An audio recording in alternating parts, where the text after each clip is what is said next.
Hello, everyone. Sorry for the wait, guys. Was just getting everything ready. Welcome in, YouTube fans and Twitch enjoyers. How are we doing today? Let's see. I think, yeah, looking like we're all sorted. Okay. Oh, God. Okay. Well. Now, so today, I am going to be... You little bastard. Today, I am going to be trying to, finish up the Pokédex as much as I can. I might need a little bit of help from people, especially if I'm dealing with some exclusives. So, let me just set up my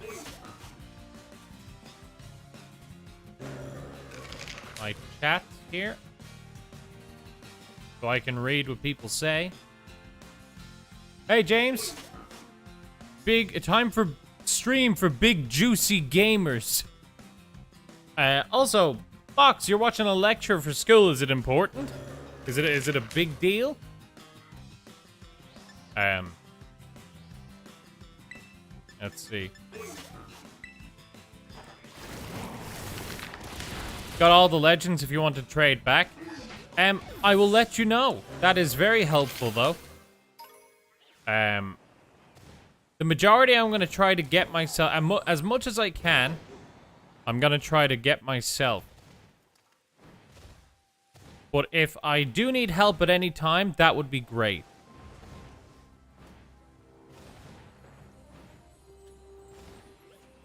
Fuck! I haven't fixed my goddamn sounds. Hold on, let me let me refund that. How the fuck do I refund that? Boop, boop, boop, boop, boop. Channel points?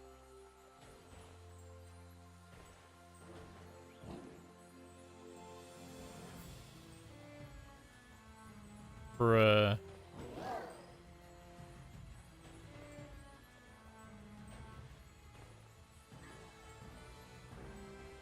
Christ. I don't even know how to refund things. I'm so bad at Twitch.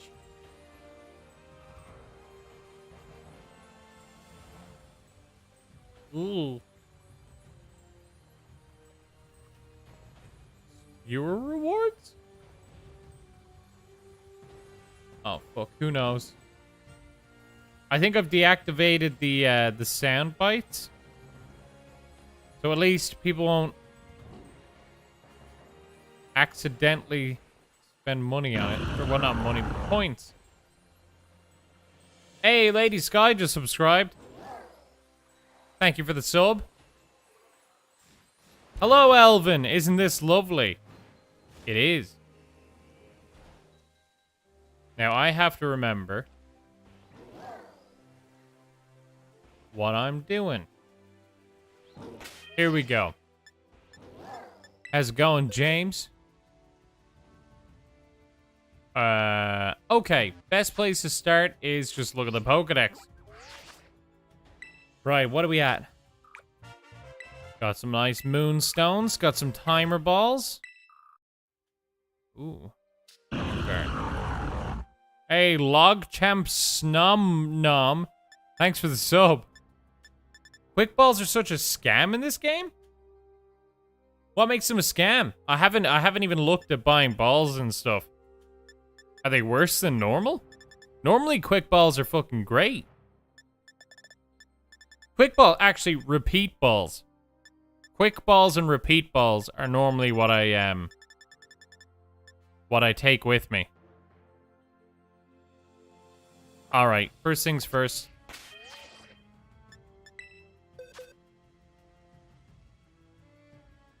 Let's get a box.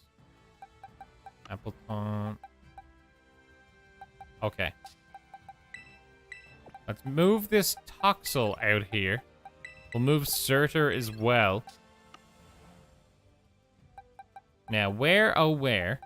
See, I don't think I have a shell gone. And also I need to get Fletchling. We can get a little Fletchling. Then we can evolve it. And we will be in the home stretch. Is my... Oh, my right trigger button wasn't working. I feel like they nerfed them in this game. I hope not. I love quick balls.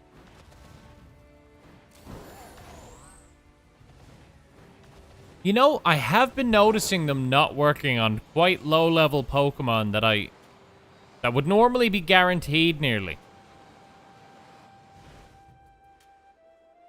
The Fletching line is probably one of my favorites. What is it? Talonflame is really, really good. And if anyone plays Pokemon Unite, I know that Talonflame can be pretty fun. Ah, yes, we've got... For free? We got the feat for free, boys? Holy shit. Annihilate feat, bruh. Sign me up. Yours too? Hello, meme boy. Hey, do I have a Delibird? I don't. Whee! Oh, Lord, them grippers. Bruh. Hey, Golden. Is that... Oh, Golden Eye. Just subscribe.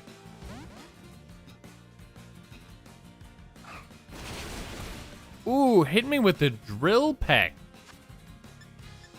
Bruh. I like the new game. Who doesn't? I really like fucking Scarlet and Violet. I think is one of my absolute favorite Pokemon games now. I'm a big fan. I need someone to do lower level damage. King Claude. I need to give someone whatchamacallit.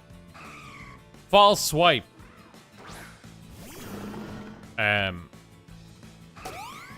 Heal? Yeah, I need to give someone False Swipe so I can actually catch Pokemon efficiently. But Scarlet and Violet are definitely one of my favorites. They're the most fun Pokemon games I've played in a very long time. They're just unoptimized to shit.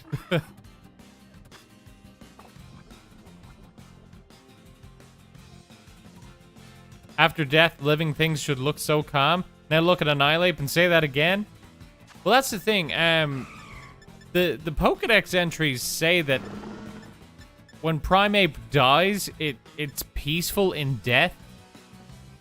I don't know about you, but I think Annihilape's looking a little, maybe a little, too angry.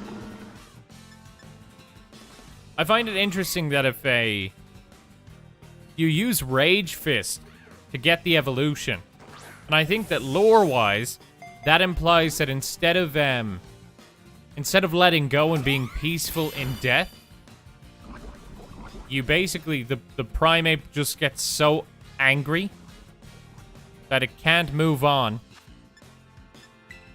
And it hangs on after death instead of being peaceful. Which, I'm not sure if it's a good move then, morally, to give Rage Fist to your Pokemon. What are we guessing? For which? Oh, basically that, because the Pokédex entry for Primeape says that it's peaceful in death, and because Annihilate basically doesn't look peaceful at all, if anything, it looks more angry, we can assume that Rage Fist Hey, thanks for the sub, Blazing Dragon. We can assume that... Oh, what are we guessing? Your stream title says what? It does?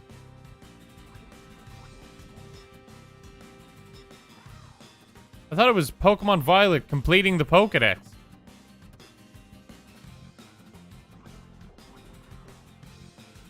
I'm so confused. Does my stream title say something else? Hey, Tala! It's a thing that could happen. Be so angry it can't move on. I think that's the implication. Is Delibird gonna die? Guess my phone's dumb. It might not be. Sometimes it's just glitchy. Oh, it is gonna die. Well. Rip. Off to a good start, completing the Pokédex.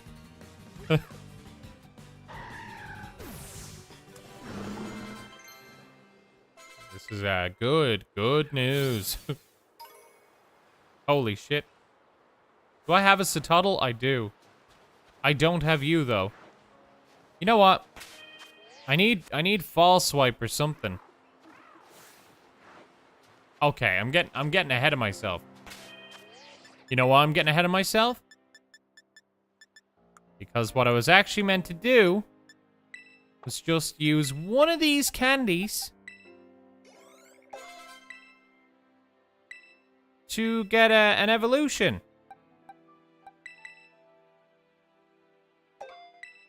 Hey, you unlocked 6 stars. Hell yeah. That's great.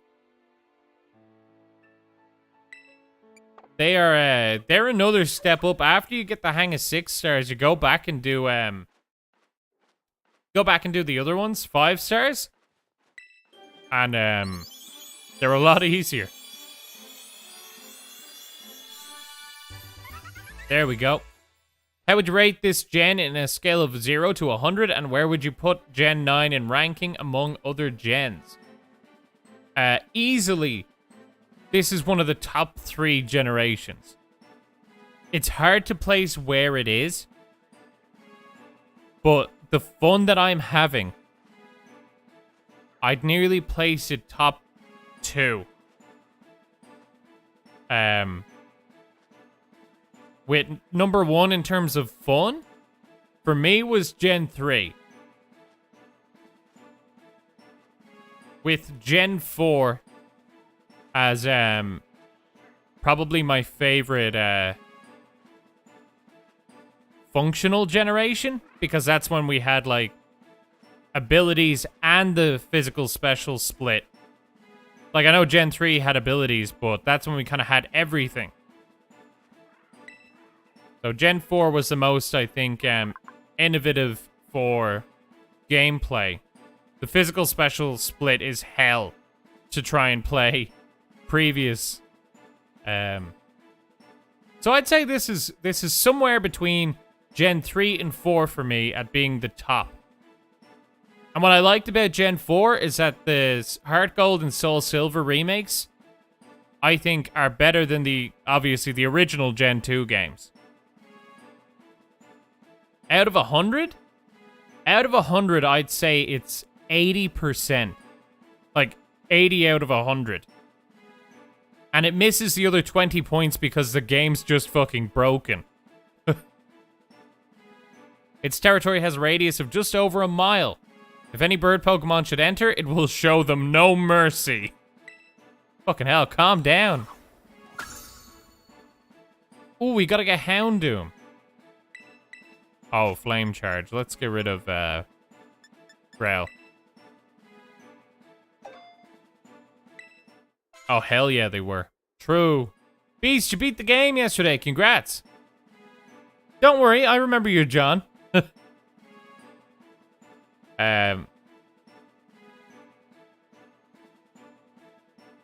Yeah, the points lost is optimization, fully. Otherwise, these are the best games we've gotten in years. Genuinely in years. Hot take, I prefer there not being an evil team. You know what? There isn't an evil team in this. Team Star doesn't count. And I don't miss anything. I'm really engaged. It's fun. You know, I don't think an evil team isn't needed. I think an evil team is nice. But they need to do them right. For example, the last few that we've gotten haven't really been antagonists. They've been moving towards making the evil teams kind of just either gray or not evil.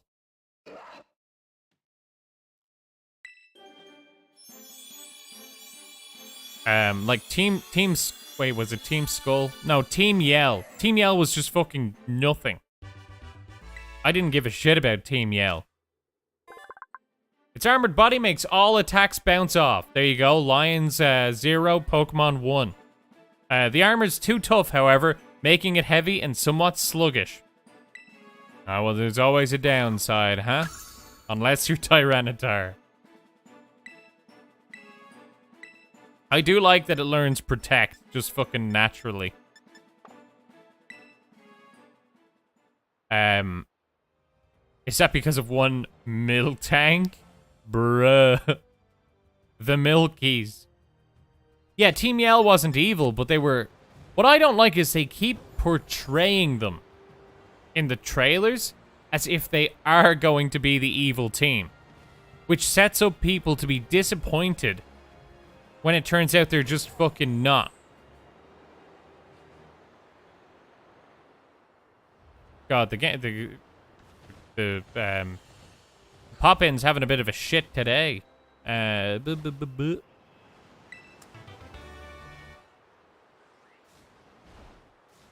always so worried that there's gonna be a shiny. Genuinely so. Okay, yeah. Okay, guys, what do you think is the hardest Pokemon game? I think the hardest Pokemon games are Gen 2. Gold and Silver and Crystal.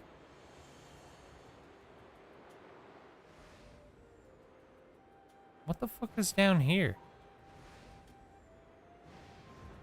Oh, that's I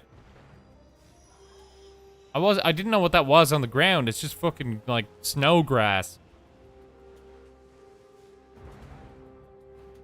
Really, oh, what were the not tribe Pokemon? They were totem Pokemon.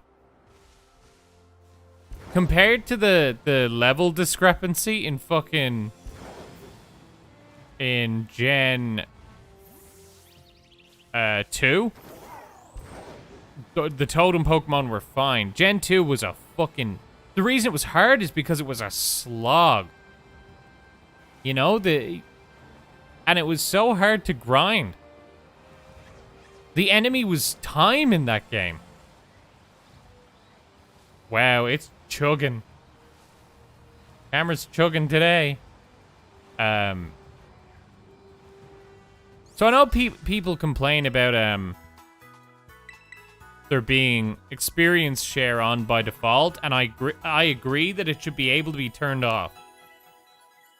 But Jesus Christ, it's a better problem to have that just more Pokemon get experience, because you can always, because the box is always available, just leave Pokemon out of your party if you want. Is it the frame rate drop, my TV, or your stream? Oh, it's the fucking game. The game itself. I'm still getting top frame rate on my stream. This is actually the game. Yeah, it's bad that it's locked on by default, but it's a better problem than in Gen 2, where half of your fucking life was just spent grinding for fucking hours. What I would love in this gen, with the free choice of which gym to go to, progressive levels of Pokemon in those gyms. We almost got a full open world, but because of that one thing, it's kind of linear. I would say it's linear. It is. It's linear unless you really want to fucking struggle to make it not. Like, I completed all of the Herba Mystica trials, including the Tatsugiri and Dodonzo, or Dondozo, with a level 30 team. But it took a fucking lot of tries, and it's definitely not the way it's intended to go.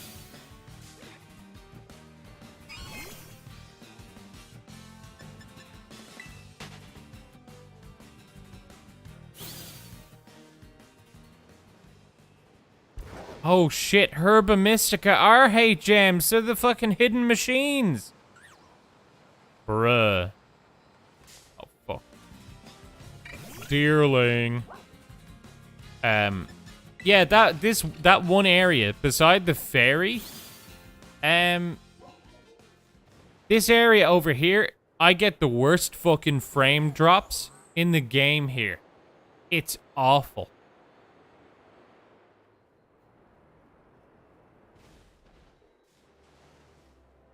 Yeah, it's, you have the option for the game to not be linear, but you have to play it fucking incredibly awkwardly for it to not be linear.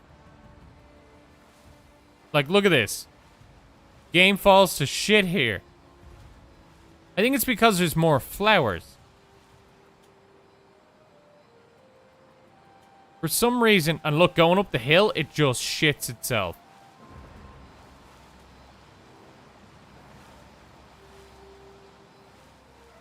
I have no idea why. The flowers don't even look that good. See you, mean boy? Puzzles just make gyms annoying. I think the puzzles are fine. Puzzles have always been part of the gyms. I think they just need better puzzles. Like, the gym trials are fine, but they could make it more fun. You know, like a WarioWare style Pokemon minigame. Something like that would be just more fun than the fucking, like, hey, run around town, try to find something. Oh, whoa, crazy. The only one I liked was in Iono's gym, where you had to do like a Where's Waldo thing, because at least it was different. Fuck.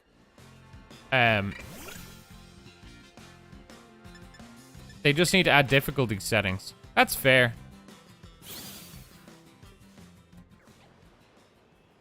Yeah, well, difficulty settings. Yeah, no, you're right. There's no reason why there shouldn't be.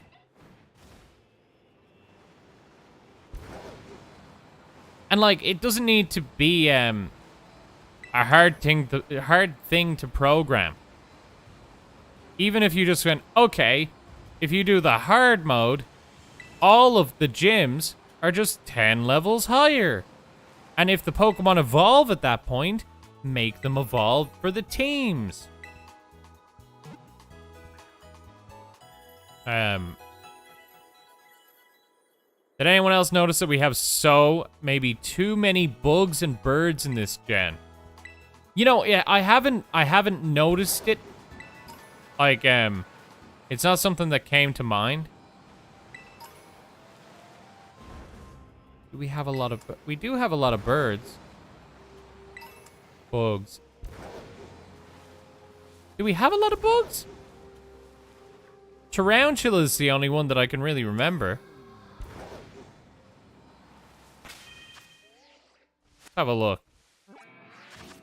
Wait, Beast, that's where you get the best frame rate? What the fuck? So is the game just inconsistent? Let's see. Let's look through. Oh, wait, there is more fucking bugs immediately. Hey, Just Green, thanks for subbing. Let's see. Tarantula and Spidops. You got Nimble and Low Kicks. Which, I mean, this is basically like Caterpie and Weedle. So that's fine. Oh, yeah, Scatterbug's not new. We've got the Fletchling line, but that's not really new. Kricketot, Spupa.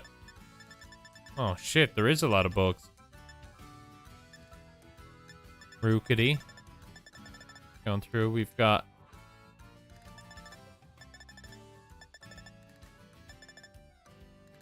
a lot of mice. I agree though, we've gotten tons of dogs this gen.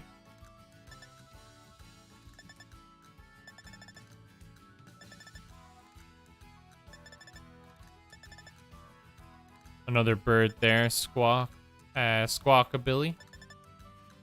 You know what, though? I feel like there's genuinely a really fucking good mix. Enough of a good mix this gen that I don't feel like it's just all the same Pokemon.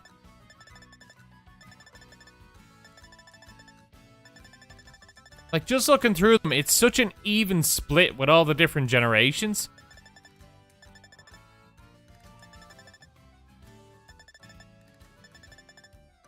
You know what I mean? I don't go, oh, look, it's all the fucking Gen 1 Pokemon again. Instead, it's like, oh, there's a Gen 3, a Gen 2, a Gen 4, a Gen 5.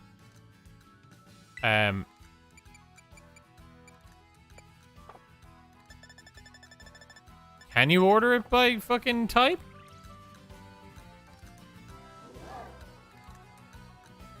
I like Toys R Us Worm. I like him.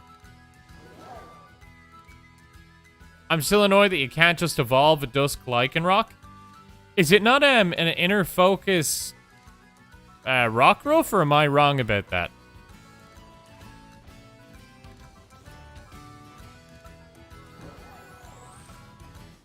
I'm not upset by all the dogs. It's honestly really wonderful. They picked from everywhere.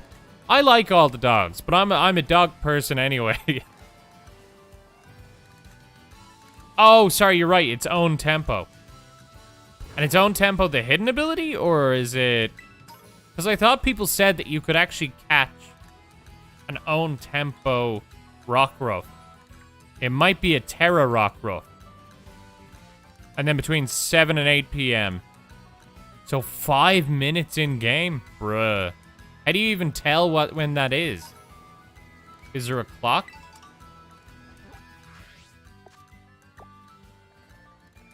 So I see that there's a nighttime symbol on the map there.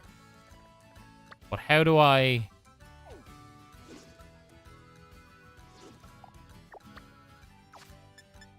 Bruh. As the sun's setting. Do you just have to fucking look? That's very archaic.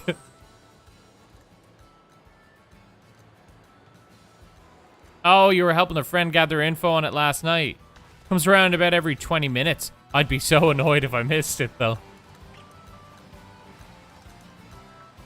That's, You know what? If there was just like a little, just a little clock above the map. You know what I mean? Like, just, yeah,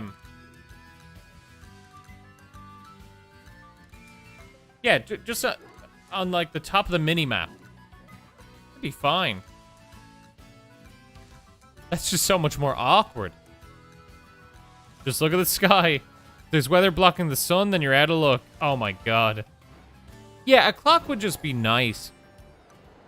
Or possibly, has anyone checked if back in your dorm room, in the academy, does that clock actually work in real time?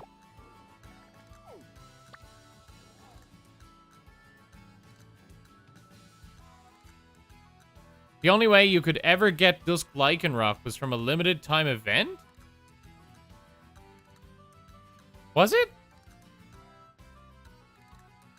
I thought I had one. Maybe I don't. But I know that you can definitely, if you evolve an own tempo Rockruff, they become a dusk form lichen rock. And how bad the inflation must be that it's better to ride a freaking legendary than a bicycle. Well, to be fair, it is pretty baller to go around on a high-tech jet lizard. I'd pick that over the bike. I'd love to. Oh yeah. Clock would be good. Hello! Welcome back in. Now, I keep fucking forgetting. I'm meant to be doing the Pokédex. I'm just fucking driving around while talking. Streamer brain, am I right? Alright, so I was even on the Pokédex page. Alright, get a Houndour. Stay focused, me. Okay, yeah, just jump in the air. That's great. Alright.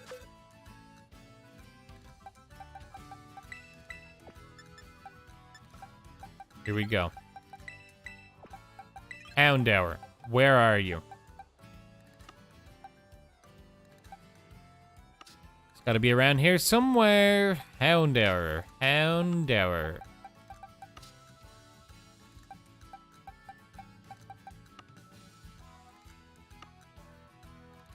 It says I had one. There he is. Level 4. Well, that's nothing that a good old candy won't fix. What are we looking at? Oh, and Young Goose. I really don't like Young Goose. For some reason, its design just fucking annoys me.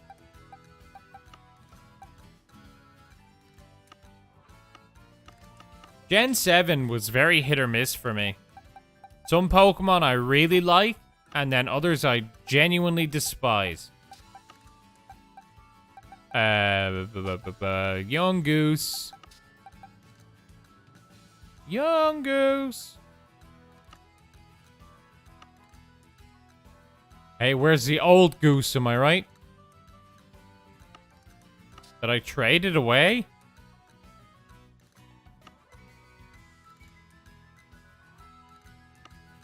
Either that or I'm blind. I think I'm blind. Oh, fuck, there is search. God, I'm Pokeboomer.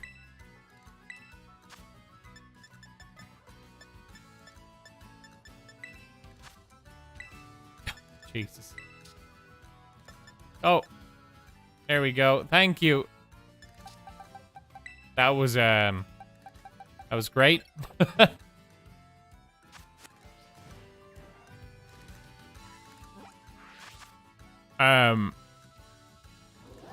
A Slowpoke won't stay in a Quick Ball, but a Staraptor does? Oh god, imagine it was based on the Pokemon's speed now. I think that would be an okay ball to have. Just, I like the way Quick Balls work anyway. Also, thank you, Elvin. I forgot about the fucking search option. People ride Cyclizar, probably wrong spelling, so everyone rides a Pokemon, basically. Yeah, I think this is more of a regional thing. Like, why buy a bike for 1,000,000? 1,000,000 Pokebooks when you can just ride a lizard? And then, I mean, we're pretty much just riding a Cyclizar as well. It's kind of like if a society just chose to ride horses instead of bikes. Oh yeah, am I working on the Pokédex entries or doing a living dex? At the moment, just the Pokédex entries, but I always work towards a living dex. Hello, Wyatt. You want this game? It's solid. I'm having great fun. I think it's one of the best Pokemon games we've gotten in years. I would have preferred Zigzagoon over Yungoos? Hell yeah. Absolutely. I absolutely agree. Now, here. I need to... I'm so bad at staying focused.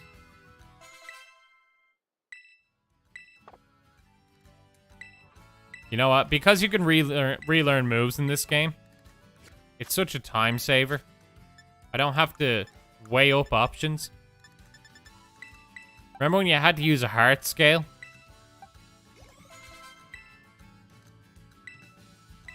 That was hell. And not needed.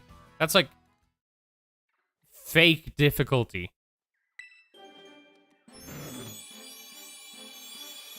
Hey, Houndoom. You're a cool YouTuber. Thank you. I try. Houndoom, baby. I remember you from the start of the game, you piece of shit. Upon hearing its eerie howls, other Pokemon get the shivers and head straight back to their nests. There.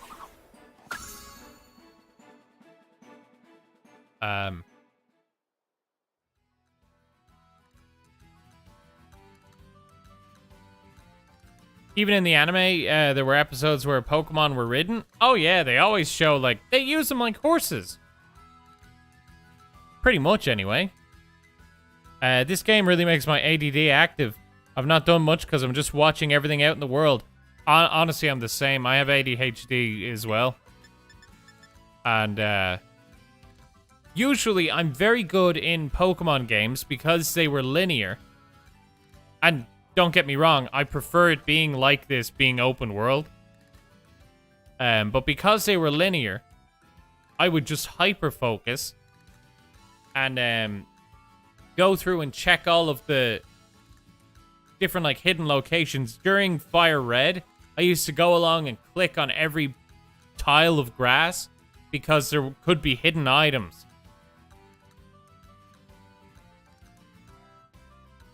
So, that's what I was able to focus on, because there was no Pokemon popping up out of the grass unless you walked in it. You know? So now in this game, and I really prefer it, there's so much to do and it grabs my attention that I'm actually just having fun. I love how you answer our comments. Every other YouTuber ignores me. Well, I try to engage with stuff, but I'm also... God, it's hard to keep up because... Well, on stream, it's easier. But with YouTube comments... So, because I post my shorts on TikTok as well, TikTok gets thousands and thousands of comments. So trying to engage on TikTok, sometimes I forget about the YouTube comments. And then sometimes I'm just kind of like... It's hard to think of what to say, because sometimes I just reply and go, hey, thanks! Which seems weird. Level 4 Houndour. Should I use my Master Ball? Absolutely. Wasn't there, what was it? There was one of the original, Pokemon, like, manuals. Guides, that's it. One of the original Pokemon guides had, Professor Oak say to save your Master Ball for a rare Pokemon, like Fearow. Just a standard evolution. So, absolutely, a Houndour? 100%. On a Bidoof? Oh, a Bidoof, absolutely. Who can encounter a Bidoof and not immediately reach for their Master Ball? What's your favorite Pokemon? I'm a big fan of the Reggie Pokemon, like Regigigas and stuff.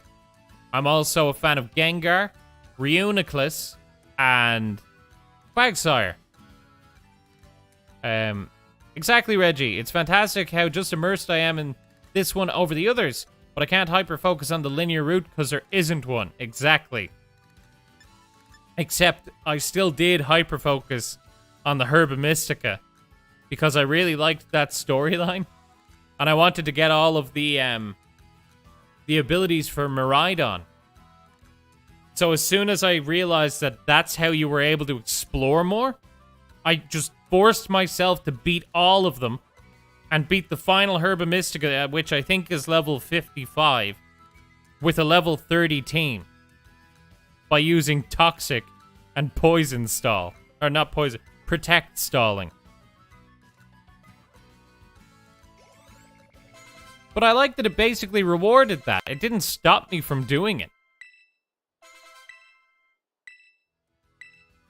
I would have been annoyed if I went to go do it and it's like, oh, you're not high enough level. Get out of here. Should another move be... Oh, no, I don't care. Super Fang. That's not an evolution? Oh, fuck. Young Goose does evolve, right? At level... Is it level 30? I'm gonna use some medium candies.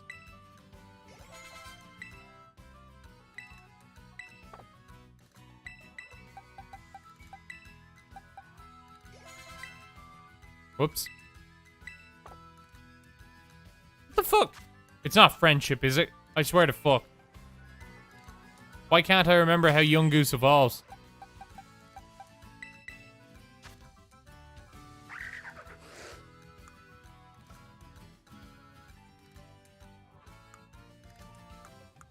What the fuck?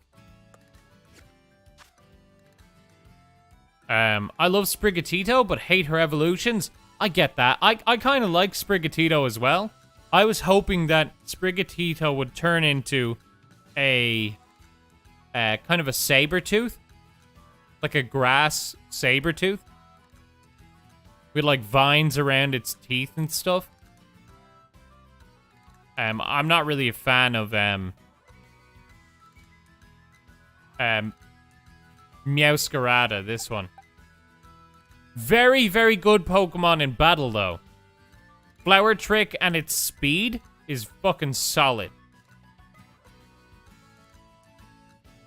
Let's see. It'd be great if you could breed Miraidon or whatever it's called. It would, but that because it's a legendary, that would be that would basically destroy the inflation worth of these legendaries. Did you get all those Pokemon to level 100 in this game, or some transferred over? Oh, hey, Miriam. These are, no, these are all this game. All of them are this game. The transferring isn't available yet. I think it starts in, January? I think in the new year, they open up Pokemon Home to be able to move old Pokemon over. Right now, you're just stuck with using whatever's in this game. What should I buy? Scarlet or Violet? Same about the Sabertooth. Basically, do you prefer like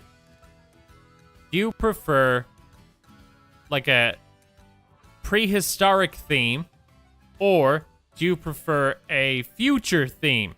Whichever one you prefer. If you prefer prehistoric, you should go with Scarlet. And if you prefer the future, you should go with Violet.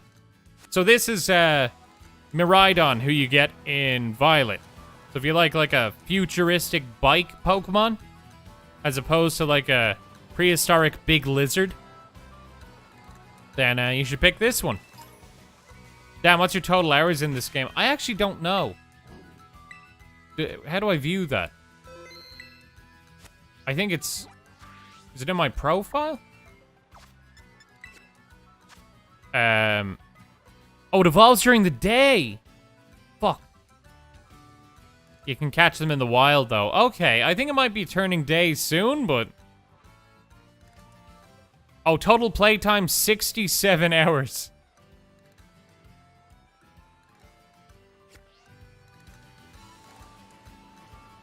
You know, you make a really good point. If you do buy Scarlet, it seems like most people have Violet, so you should be able to trade for any of the exclusives far easier that way. Or do what I did and buy the double pack like a dirty simp.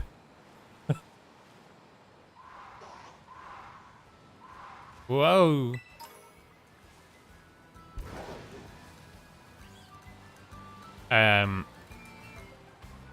I just evolved Young Goose into Goose Pimple or whoever. Grinding Chansey. Can't remember what level though. John told me in the Twitch chat that you I just have to wait till daytime. I completely forgot that there was a bit of a day and night thing between Alolan Rattata and gumshoes. I completely forgot about that dynamic. I suppose that with Litten, we got the Incineroar, basically a furious wrestler. Now we have a grass cat. In contrast, we have a more stable, clever, and mysterious Meowscarada. Funny enough, they're both performers, though. Which is interesting. Actually, all of the Gen 9 Pokemon, all of the Gen 9 starters are performers. So, Meowscarada is, like a masquerade magician. Skeledirge is a singer. You can see it in, its Smooth Torch song. The bird on its nose turns into a microphone. And, what else was it? The, Quaxley, what is it? Quackwaval is like a carnival dancer. So they're all performers this gen.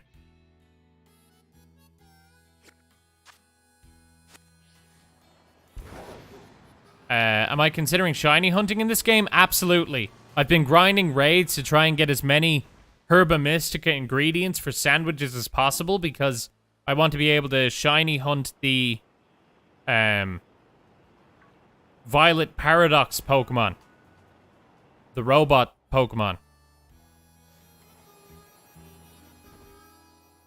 My head blocks the total play hours? Fuck. Whoops. Pity numbers, I've got 82. That's true. I honestly wanted to spend more time, but I've had busy shit with organizing stuff for going back, moving to Japan. That's taken up a lot of time. Instead, I just want to play my Pokemon. Good evening, how are you? Hello, Helix. I'm well. How are you? Welcome into the stream. Hope you're having a good day. Moneybags over here with 2 additions. Yeah, no, see, that's the thing. My whole thing is Pokemon. This is a career investment. If I don't get both versions, how am I gonna milk doing different runs? I have to do a run on Scarlet. I have to do a run on Violet. Everyone knows that. No, I would have bought it anyway. I'm just a massive Pokemon simp.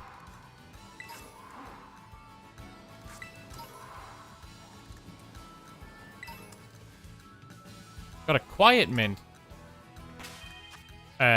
Is it worth buying 2 games? Not unless you are a massive, massive fan. There's no reason to buy 2 games. The only reason I did is genuinely because I just really like playing all of the Pokemon versions. I usually keep a second one for setting it to a different country, like Germany. And being able to get Masuda Method Dittos from it. While I still have my main game. Like, if you set it to Germany, technically any Pokemon from that game is considered to be from another country. So you can do the Masuda method with pretty much any of them. Can you donate to this channel ever? Yeah, I think I have, well, on Twitch, there's subbing. You can subscribe on Twitch, and then with YouTube, every so often, I don't know if my bot is broken or not, but it drops in my fucking PayPal like donation link. But I don't know how to. I don't know if the bot is working at the moment. I think it's also in my channel about me section. There's a link to my socials and stuff. So I think so. I'm very bad at setting stuff like that up. I bought Violet, but I've sailed the seas for Scarlet. I can't justify another $60 for this game. Oh, I see. Oh, that's cool. I haven't seen the game yet. I'm not the biggest fan of the new games.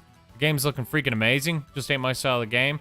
Not for a Pokemon game. That's fair. That's up for anyone's preference. Maybe not a popular opinion, but I think that many Pokemon just lack some personality and individuality. You can see that especially in Quaxly's evolution line or Smolov's evolution line. I mean, I guess that's hard to say, because I know that people don't like Flamigo. But I know a lot of people who actually really do like Flamigo, because they finally have a Flamingo Pokemon. And because, like, look, there's, like, Psyduck. I suppose he's not literally a duck. But, Swanna is, like, just a swan. So there's plenty of Pokemon that outwardly, yeah, like Deerling, again, just a deer with a flower on its head. There's tons of them that are just basic. But some people love those. So I feel like, there's a fine line between people who really don't like over-designed Pokemon or like complicated designs, and then people who don't like simple ones. So I feel like they've done at least a good job at putting in a lot of simple designs mixed in with a lot of more complex designs to try to appeal to different tastes. Like Annihilate. Annihilate is a very busy looking design. Like with all the hair going everywhere and everything. And then you've got stuff like, I don't know, Ursaluna. Very simple design. It's on 4 legs, just looks like a big bear. I guess that's not from this game, but it's still a good example of current design choices. Flamigo's a better example. Flamigo is really basic, but some people like that. And sometimes I get what people say about, oh, that seems like a very uninspired or lazy design. But that might be because they're thinking, okay, we need something to appeal to the people who like simple and basic designs. Because everyone sees online, every time there's a new Pokemon game, you have half the people saying, well, not half, you have a big group of people saying, oh, these designs look so lazy. And then the other half are going, these designs look like fucking Digimon. Look how complicated they are. I remember when they were more like animals. And then the other people saying, look at this is basically an animal. This is fucking shit. When really, I think they intentionally do this. They intentionally have ones that appeal to the two different groups. Because that's how you get people to have favorites. If the styles were too consistent, and like all of the Pokemon were extravagant, or completely separate to real animals, you would lose some people, because what they like about certain Pokemon is the simplicity.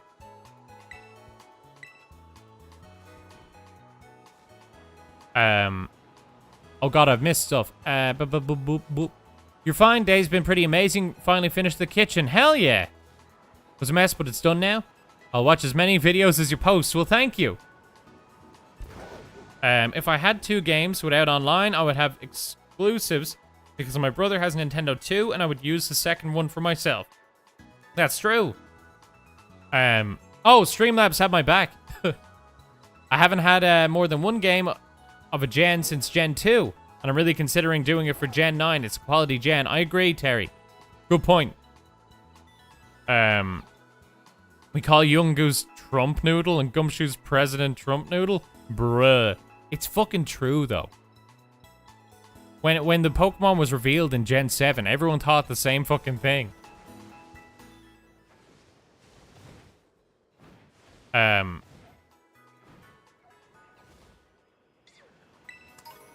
Let's see. I personally wouldn't call Flamigo a Pokemon because of that. That's just a flamingo. Some Pokemon are just plain animals for me, and that's why I don't like those concepts. Although I love Swanna. Well, see, that's, So sometimes the designs are basically, they're just animals. like Ursa rings, just a bear with a ring on it. Or Teddy Ursa's just a teddy bear cub. Or, I don't know, what other ones are just animals? Cubchoo as well. Well, it's got a big snot on it, but still kind of just a bear. A lot of the fish ones are kind of just fish as well. Like Octillery's just an octopus with a big goopy face.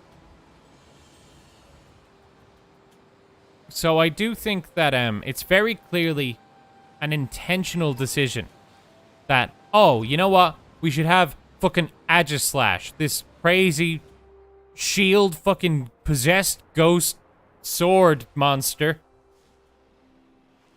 And we should also have Sawsbuck, a literal deer.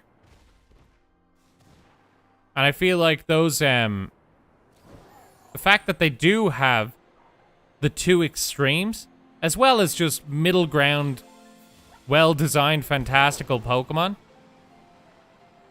is why Pokemon is so successful.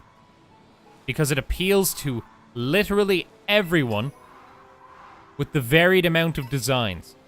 You'll have ones that you fucking hate, or that people don't like at all, and then some people will have the exact opposite opinion of you, and they will love those Pokemon like they're children.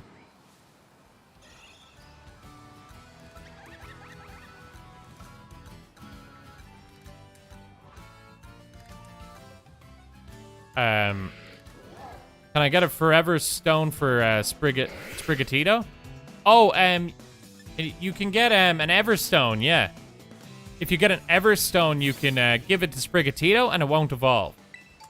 Or if it ever does try to evolve, you mash the B button and it will cancel it. It'll cancel the evolution.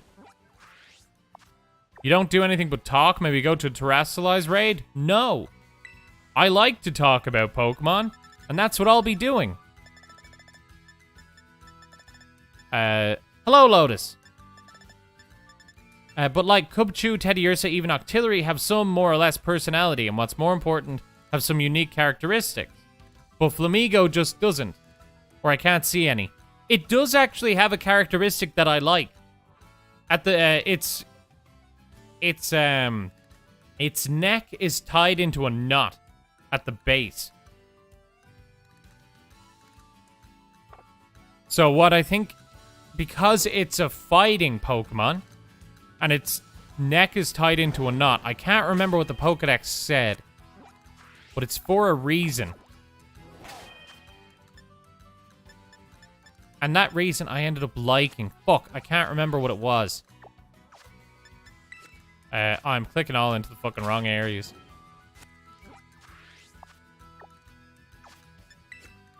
Here we go. Let's try find it. I hope it's in Violet's Pokédex and not Scarlet.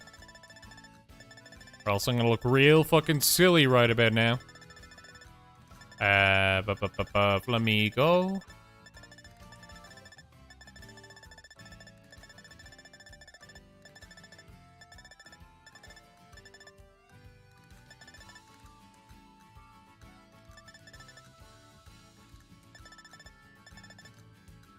Am I blind? I think so. Hey! 3-star pieces. How about this? We just go alphabetical and go to F. Probably easier. Seeing as how I can't see today. Here we go. Flamigo! Thanks to a behavior of theirs known as synchronizing, an entire flock of these Pokemon can attack in perfect harmony. No, this is not the right one. Also, I do think that they look better when their wings are out.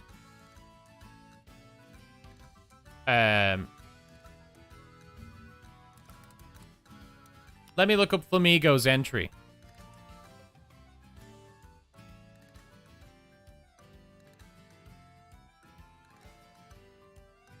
Oh, there.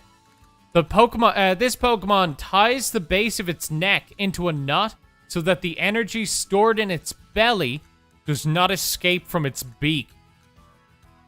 So what I like about that is that there is a there seems to be a big correlation between having like a big appetite or a healthy appetite and strength in Japanese culture. And you'll see that. You'll notice in like fucking most anime, every fucking main shonen protagonist has like an insatiable appetite and they just fucking eat everything. Like Goku, Naruto, Luffy, all of them. They just eat fucking tons of food. Because it's meant to be like a good example of, I think, strength of character. So the fact that Flamigo is a fighting type, and it also needs to tie the knot in its neck to stop energy from escaping, I think that's actually really cool. But it's really, really subtle, and it doesn't do a good job of showing that. Except for reading the fucking entry. Crossgunner, whoa, you exist. That's wacky. I do. I'm an actual human. I'm actually an advanced AI. What's my favorite, Oh, wait, I've missed some stuff. Just finished leveling my main team up to level 100. Hell yeah!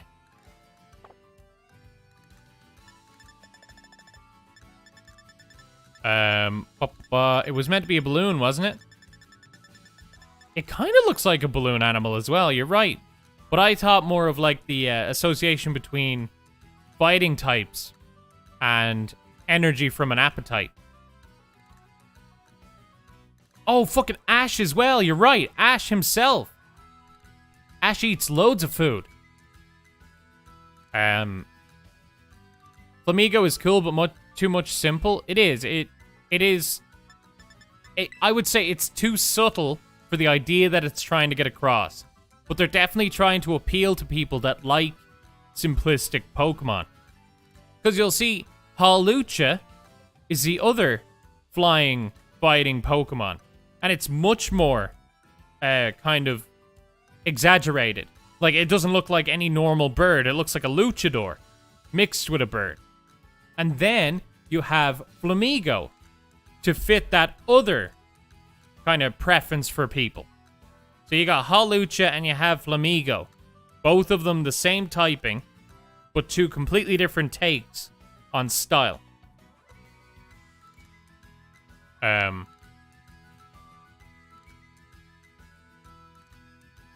I consider that now not a base for the neck.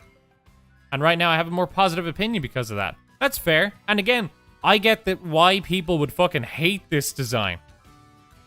But that's the only reason why I kind of like it. Is because there was thought put into the concept.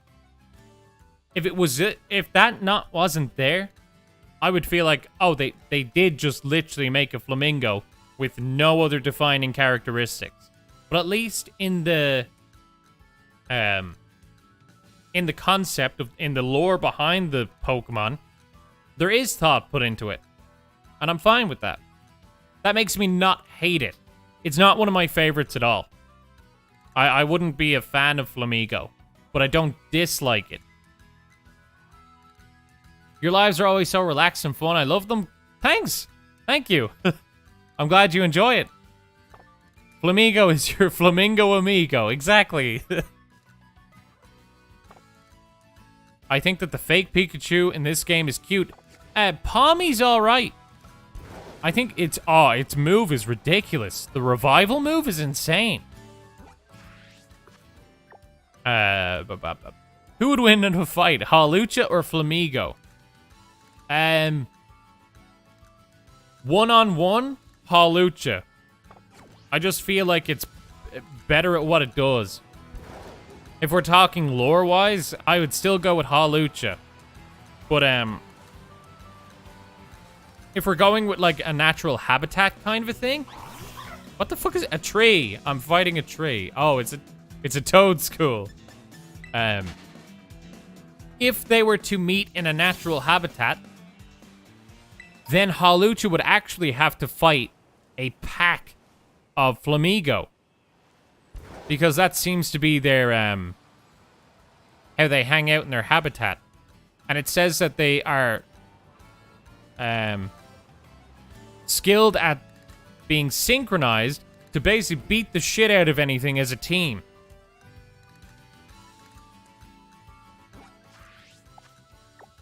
So, Hawlucha would lose in a natural habitat fight. One-on-one, Hawlucha would win. And then I'm not sure about the stats. Stats-wise, I still feel Hawlucha might win. Because it's quite a good Pokemon. And I don't think Flamigo competes.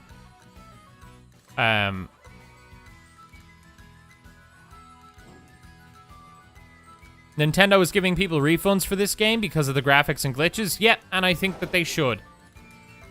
Me having fun and really loving this game isn't an excuse for poor optimization. The game should have been released higher quality than this. It just so happens that I'm able to enjoy it anyway. There's plenty of people where the glitches and a crash is enough to ruin the game for them, and that's perfectly fine. And I think they should get refunds for that. Because the game doesn't work properly. It's not high enough quality. It's fucking broken. I've gotten, I think, about 10 crashes.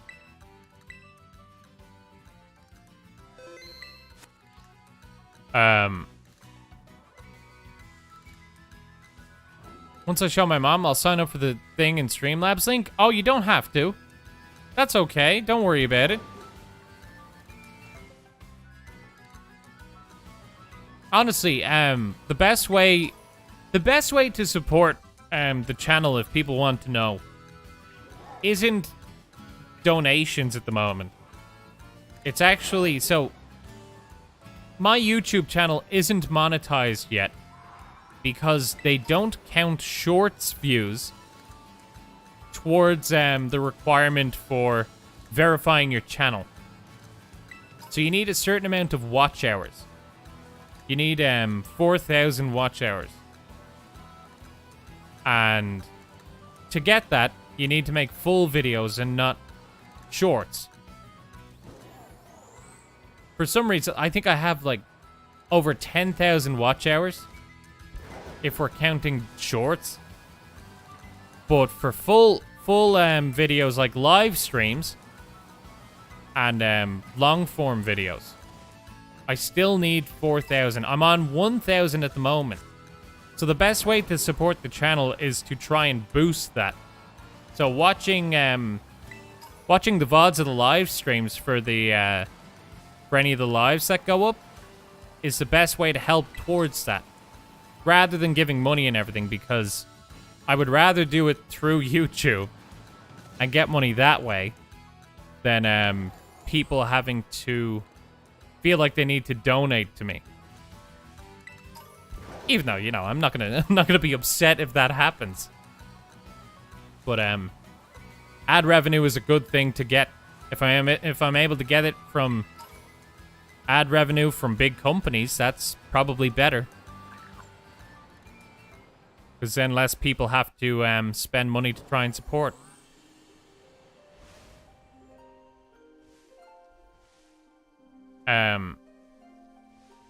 That knot could be in the middle of the neck.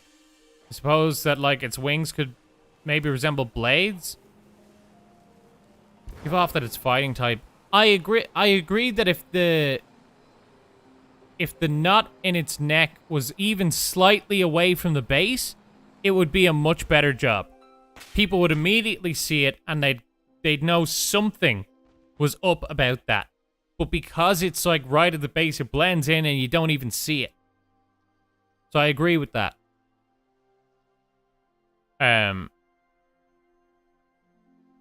Show how Miraidon rides on water? Sure.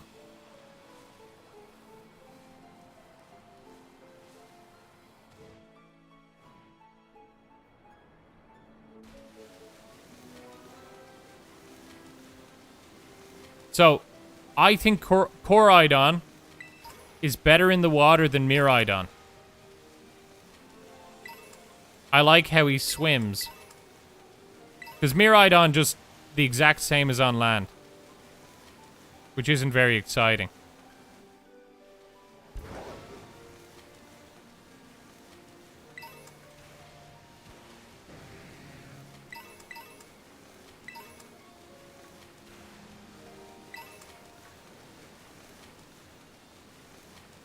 But yeah, just ensuring you know about the memory leak.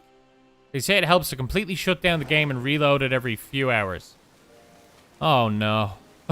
I don't think I've done that for a while.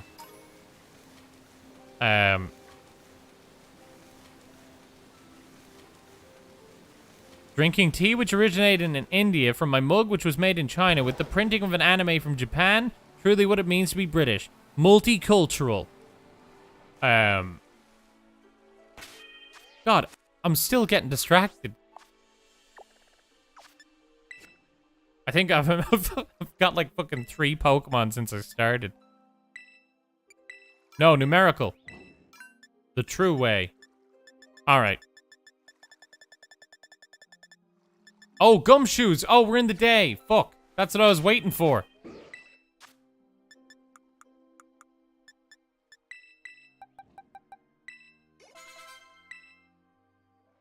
Yes. Young Goose.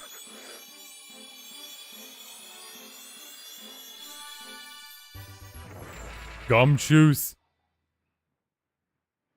All right.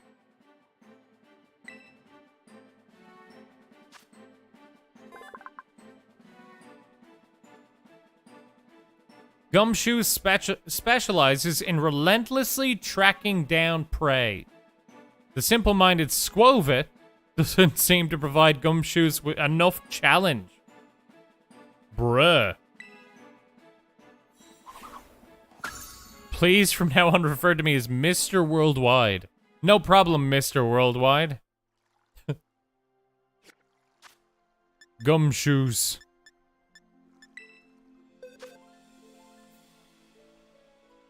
The box art legendaries are like giant lizard-looking dogs. Yeah, and I like both of them. I think, Koraidon has a really cool-looking battle form that I think I might prefer to, Miraidon's. But I really prefer Miraidon for, traveling around. I think the bike just looks better.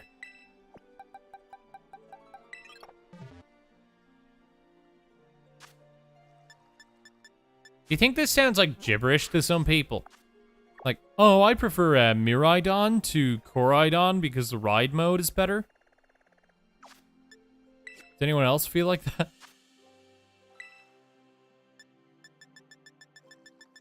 My phone is at 1%. I have to charge it, so bye. No problem. Thanks for popping into the stream. Hope you had a good time. Oh, Sunflora. All right. I'm pretty sure that's a grass fucking leaf stone.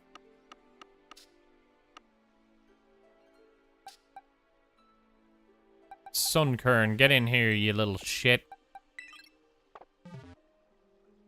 That's my friend that doesn't understand Pokemon. It's just everything sounds like gibberish. Honestly, Pokemon is the most... Wait, Sunstone?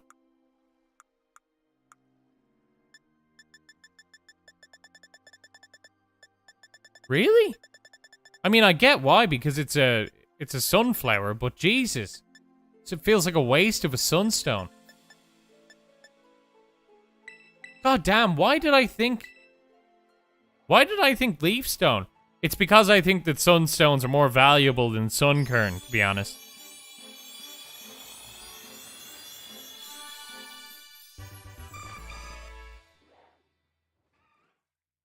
Sunflora deserved another evolution.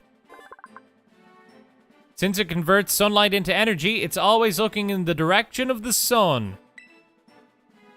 Pretty good. Could use it like a sundial, like a clock. Now. Oh, I need to remember to press minus. Bring up the Pokédex.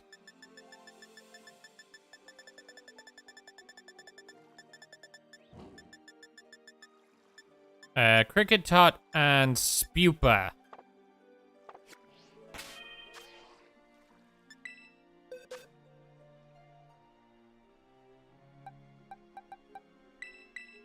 Welcome back.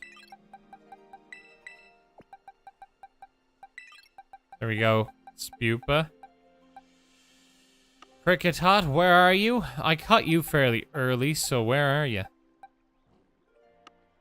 Did I catch a Cyclizar before I caught a fucking Cricket Tot? Weird.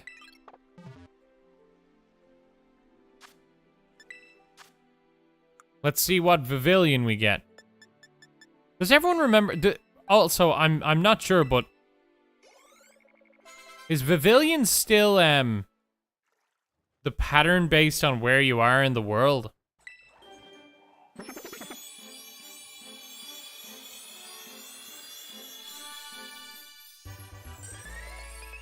Hey, we've got a meadow pattern, I think. This Pokemon was born in a mysterious land. What? Unova?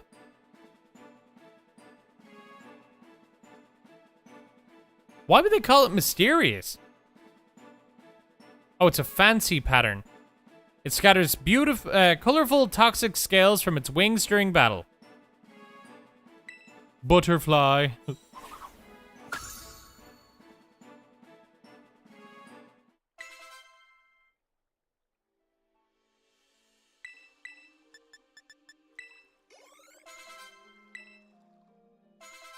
You know what? Thank God I grinded all of those raids, because having this many candies is fucking great. Butterfly.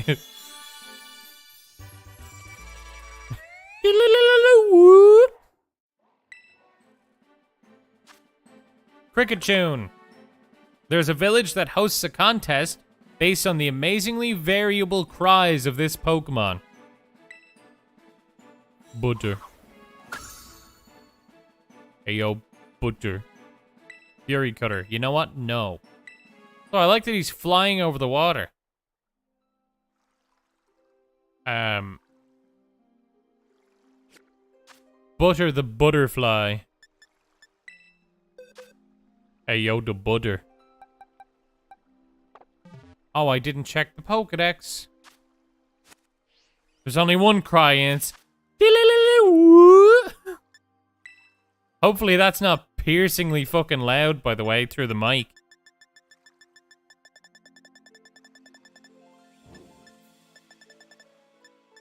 Corviknight. Oh, I don't have a fucking Chansey? I beat the shit out of like 20 of them. Alright, Corvisquire, you salty shit. Say ooh-woo. Ooh-woo. Was that underwhelming? Was it as underwhelming as it felt? Because it felt pretty underwhelming.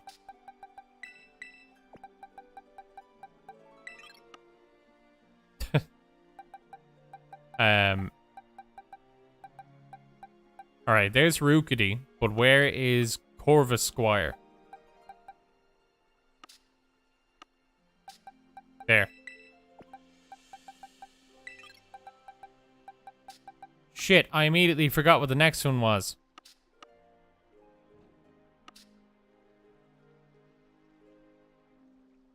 Oh, Chansey.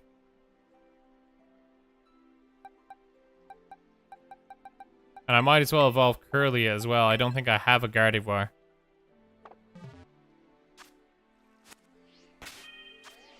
Favorite Pika clone, if you don't mind me asking. Hard to know. I'm not really a fan of Pikachu clones. If we're counting Mimikyu, then Mimikyu. 100% Mimikyu. If they were to add a new type of Pokemon, what type would you say? That's very, very hard for me to answer because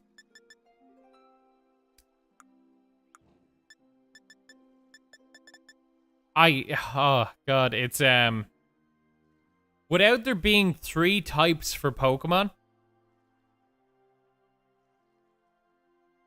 it makes it very hard to pick certain things. Like, I know that some people say, oh, there should be light and sound and space, even though that Psychic is basically space. It's space and it's psychic powers. But then they also kind of use fairy for space. So it's weird. Like for example, Deoxys is psychic because it's from space. Mechanical type maybe too close to steel. Yeah, I think so. Steel is pretty like basically you mix electric and steel and you kind of have mechanical.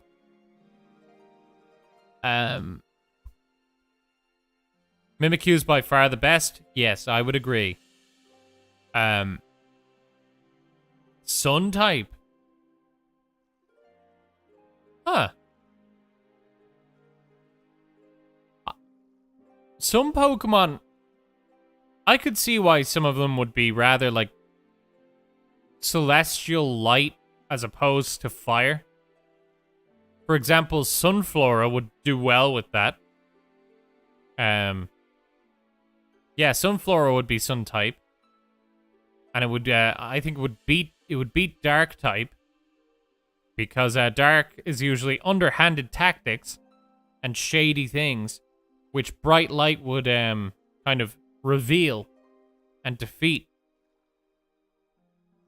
Solgaleo, yeah. Other light-based things. That's hard. Yeah, I don't know about another type.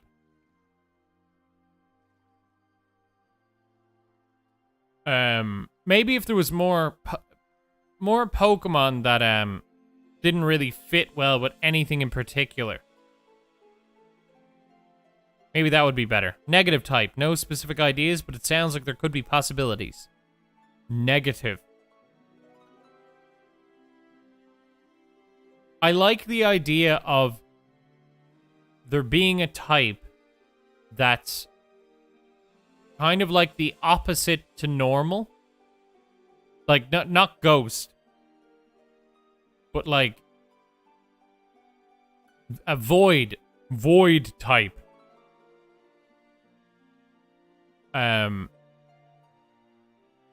Where it's either super effective. Yeah, I would say it's super effective on high energy types, like fire, or psychic, and electric, things like that. And it would work off Pokemon that would absorb. Like thematically, they're the absence of energy, so they're very good at absorbing or resisting high amounts of energy. But Pokemon that would be super effective against it would be stuff like ghosts, because they're very good at, like, usually ghosts are associated with traveling through voids and shit, you know? And possibly dark. Although it's underhanded in Japanese, and I always think of dark types as like a void or a literal dark type, like dark magic. But it's not meant to be like that. The closest one, I think that Darkrai would actually end up being a void Pokemon. Because it never made sense that it was dark. Because Darkrai is actually closer to being a ghost type. You know what I mean? Because he's not underhanded. He just uses, like, dark magic.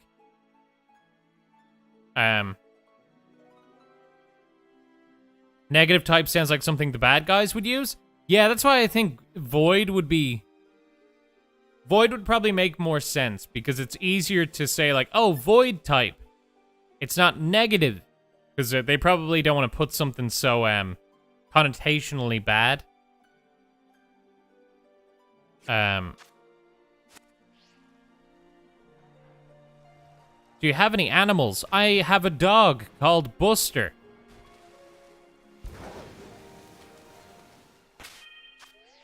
Let's see. Let's see if I can get these to evolve. Boop-a-doo-doo-doo.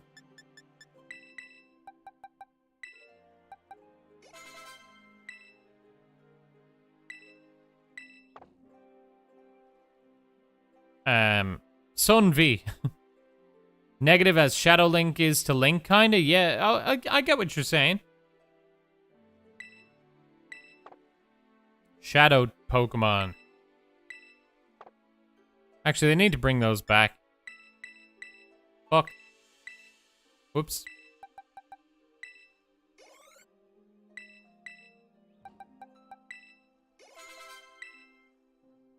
Really? Not level 36? God damn. What's my favorite song? Oh, God, I honestly have no idea. That's, I like a lot of 80s music. If that helps.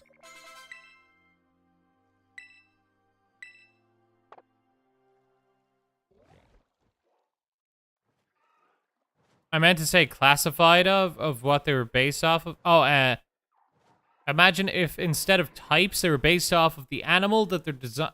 Oh, they were classified based off the animal that their design was based off of. You mean like kind of like mammal, reptile, fish? We really need a space type or cosmos type? That's the thing. Psychic is that. But it doesn't do a good job of showing that. Actually, it wouldn't surprise me if at a later point they split Psychic into like into Psychic and Cosmic. Corviknight wants to learn the move Steel Wing.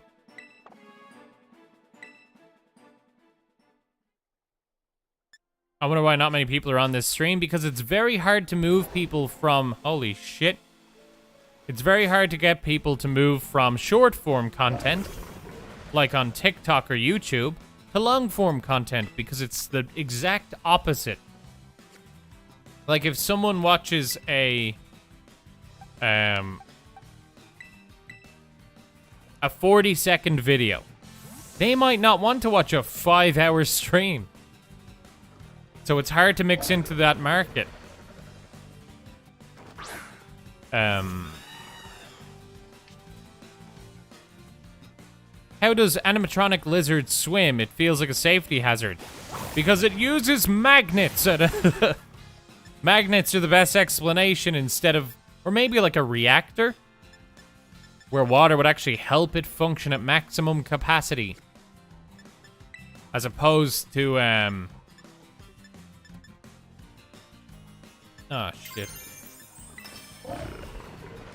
As opposed to, electricity. Even though it is electric type. But I'd say it's magnets.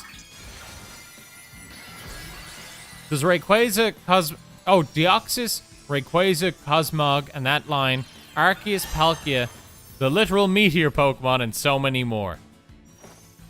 Yeah, that's, I think that, and so many of those are psychic. And the ones that aren't, I'm not even paying attention, Jesus Christ. Come on, just catch him. I've got like 6 Gyarados looking at me. Oh, shit.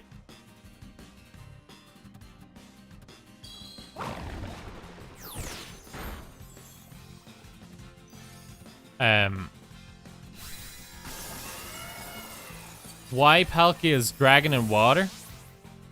Why water?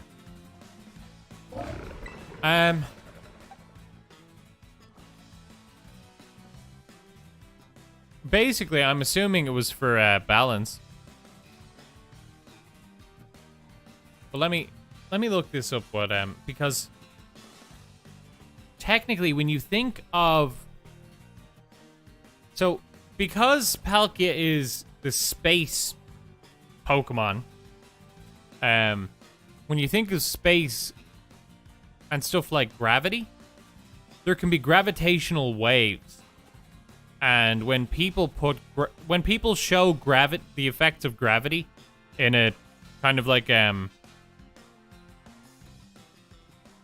what I can't explain physics. When people show the effects of gravity on like a 2D plane thing, and it shows that when you place like a planet as a sphere, the grid kind of dips. Those like indents and waves and shit kind of look like water. I would assume that's my shitty understanding of why it's water type. Because I guess a lot of stuff in space can usually kind of react like water. Like how, like a rocket ship. You kind of sail through space. I don't know if any of this is accurate. But, that's kind of how my head relates Palkia to space. Because it's like the ocean of the universe. And I think that might be it. It's a very fucking weak, a weak rationalization. Yeah, gravitational influence is kind of like gravitational waves. It's my, my reaching for a reason.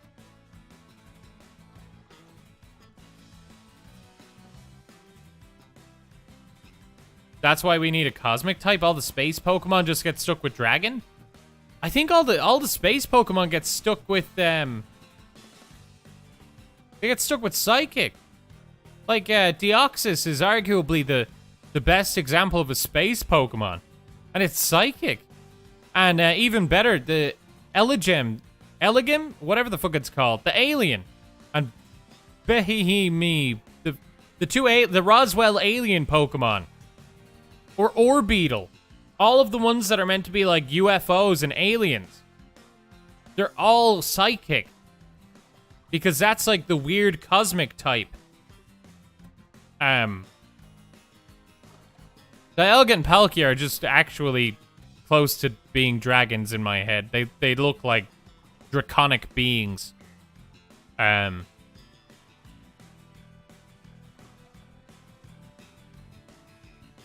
Like, Palkia would make more sense to me as Dragon Psychic than Dragon Water. Because I think of Psychic more as space. Even isn't Cosmic Power a Psychic move? Dialga, Palkia, and Giratina are all Dragon Y.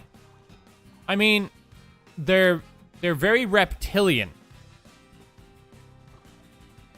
Like, they all look like dinosaurs, at the very least. Giratina, I think, the most, especially his origin form, looks very, serpentine. Dialga also looks pretty much just like a dinosaur. So, given how much they look reptilian and kind of dinosaur-like, I imagine that's why they would be dragons. That, and with how powerful the dragon type is, it makes sense that the creation beings are dragon type. You explaining the physics of Palkia sounds like me after a very long night in college trying to explain how we should all just, like, get along, man. True, though. Do you think the Pikachu is actually that strong, or do you think it's weak? In the anime, it's a powerhouse. In real life, it's quite weak. It gets better when it holds a light ball, but in general, it's not fantastic. Dialga looks like a dragon and water type, but it is dragon and steel. Palkia looks like dragon and psychic type. Oh, going with the colors. Fair. I see what you're saying. Wagwan fam? Hello. Hello, Mr. Callum. Now, what am I doing? Jesus Christ. Swap in. I gotta try catch this Dondozo. Do you agree Pikachu's a bit overrated? Yeah. I'm not a huge fan of Pikachu, especially because Raichu never gets any love. Except that one regional variant. Dive Ball. I'm a much bigger fan of Raichu than Pikachu. God, we're going at like 4 frames per second. Oh no, he's adding more rain. 3 frames per second. The Alga and Palkia have types when they're meant to not actually real. When they're meant to be not actually real? What do you mean? Dialga having steel is a weird one. I guess you could represent that because steel, at least like properly carbonized steel, doesn't really rust.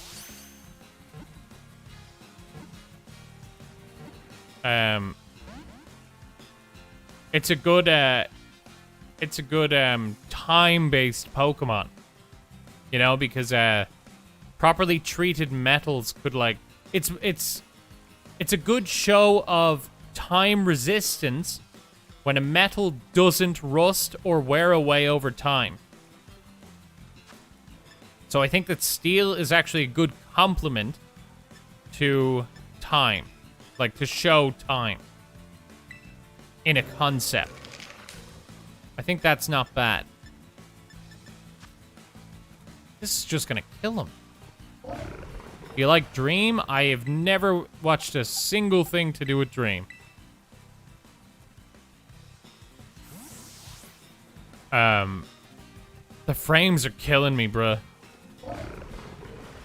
Dondozo was a bitch to catch for me. Yeah, especially when I'm paying like 2% attention. So I started talking about the fucking physics of why Palkia might be a water type. Raichu is underrated. I'm glad people agree. And yeah, Gorachu got scrapped for Pichu, and I don't like Pichu at all. And that's because of Smash Brothers. Super Smash Bros. Melee. Pichu. You're just fucking shocking itself to death all the time. Gotta go, bye. Love this channel. Thanks for popping in. Gorachu was sick. He was. It's true. God, the frames. What the fuck?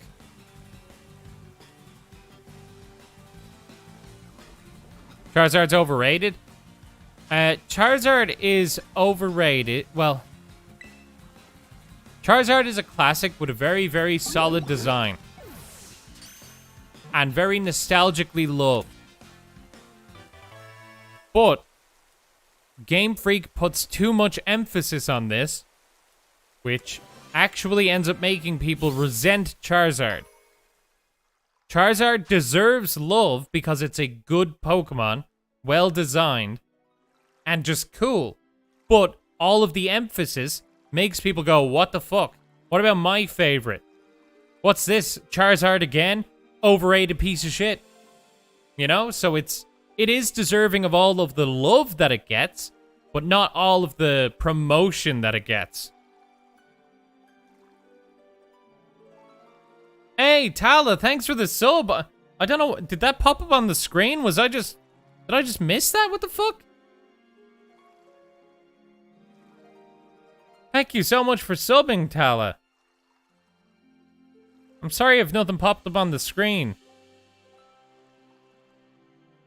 Oh, it did pop up. I'm so fucking shit. I'm sorry.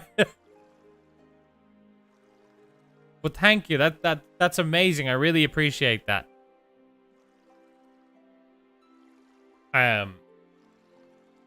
That's lovely. Nah, Charizard talk was very in-depth. It's the focus, I'm telling you. It's killing me. I didn't even notice I caught the fucking Dondozo.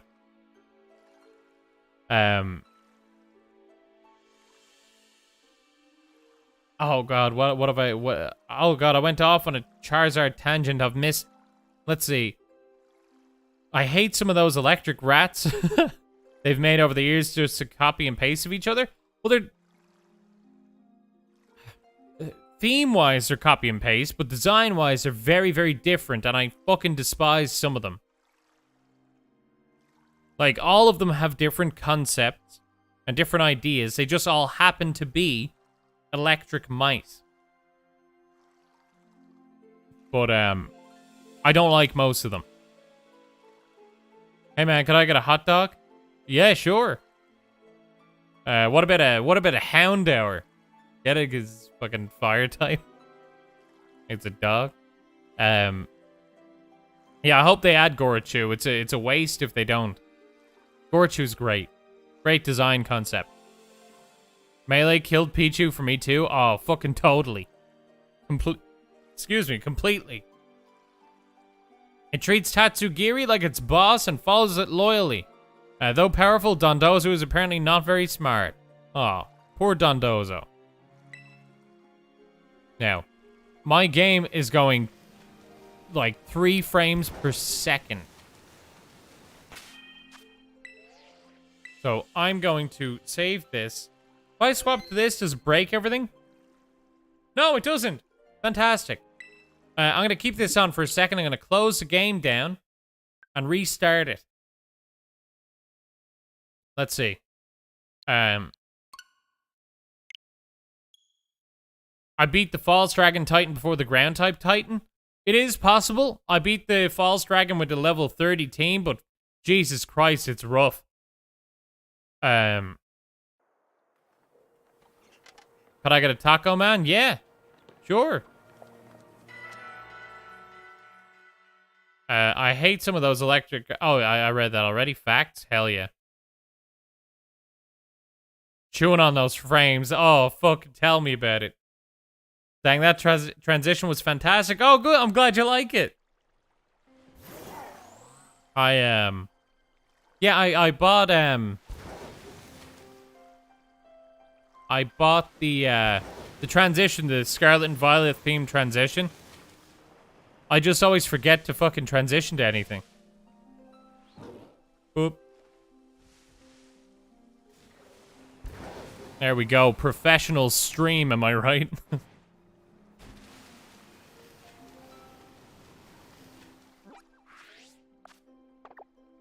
Pikachu is so overrated that someone who doesn't know any Pokemon knows Pikachu.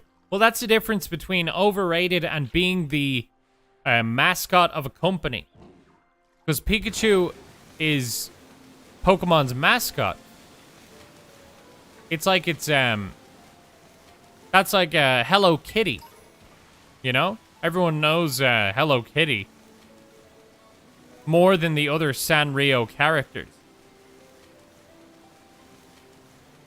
But that doesn't mean that Hello Kitty is overrated. It's just more recognizable. Because I wouldn't say something is overrated unless it is within the community that knows that thing. Overly preferred.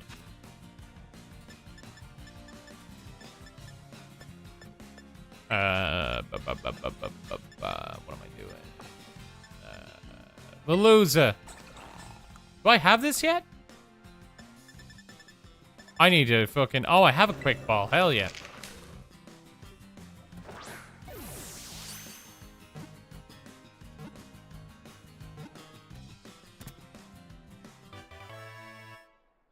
It's so smooth. I love it. Great. I'm glad you think so. I like the Pokemon that come to watch the battles. Yeah, until they start jumping me. But I do. I love that. At the very start of the game, when you encounter the Lechonks, and then when you start fighting them, the rest of the Lechonks that watch you just start sweating because they know. They know you're about to. They know what they're about to see, and they're gonna get beaten to death next. Veluza has excellent regenerative capabilities. It sheds spare flesh from its body to boost its agility, then charges at its prey. That's fucking horrific. Jesus Christ.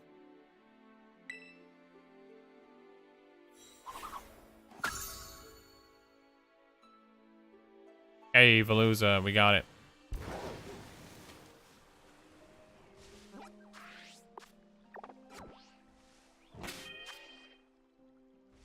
LeBonk de LeChonk all day, every day. How to evolve into Annihilate? You have to teach Primeape Rage Fist and have it use it 20 times. And then it will evolve into Annihilate. Essentially, in podcast mode, since I can't really watch, did reset help frames per second? It did. It actually really helped. It's still fucking struggling a bit, but it's much better than it was.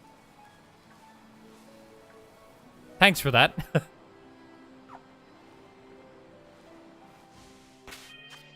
You should use Dino to evolve it for the Dex. Oh, I do have to do that. I've been going through just numerically.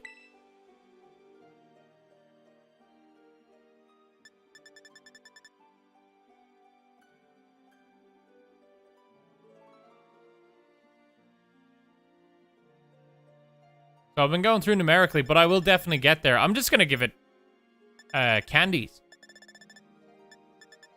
Oh, shit. Chansey, I forgot. Chansey and Azumarill. Okay. Does Azumarill need, fucking... Does Azumarill need fucking friendship? Because I can't remember. I think it does. Or maybe I'm thinking of the first one. No, it probably doesn't. Am I thinking of Azurill? Fuck, it's so hard to remember sometimes.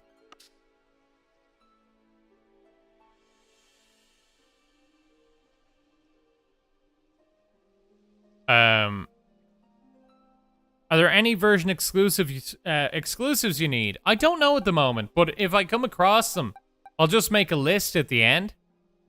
And then if anyone's able to help, then that'd be great. Right now, I'll just keep going with everything that I can get in this. I don't know if there's any exclusives. I was meant to get a Stone Journer. Emerald Ivy's giving me a Stone Journer. What the fuck am I doing? Where's Marill?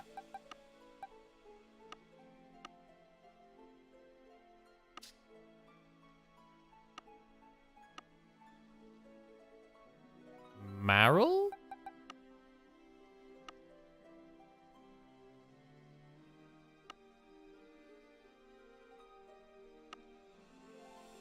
Well, there's an Azurill, but I definitely have a Marill as well. Oh, the search function. I fucking forgot again. That's a P, not an M. That's good spelling.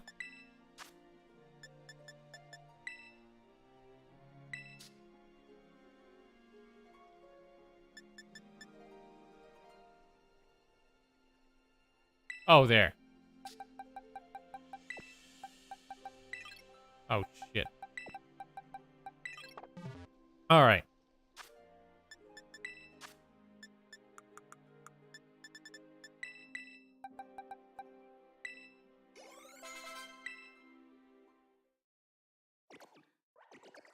Oh, good. We're looking under the floor. Hell yeah. The pre-evolution of the two-headed pepper is, yeah, Fox is right. It's Capsicid. It unleashes psychokinetic energy at full power when protecting a trainer it has bonded closely with. Sauce.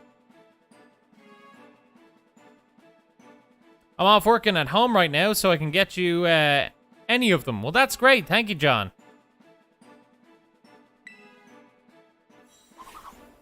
As I'm working my way through, I'm sure I'll figure out when I miss one.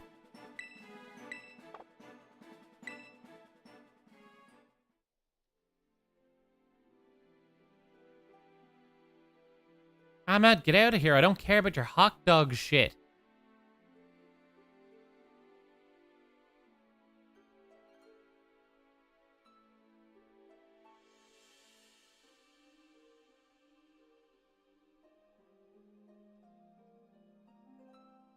Now, let's see. Well, let's give it a try, Marill.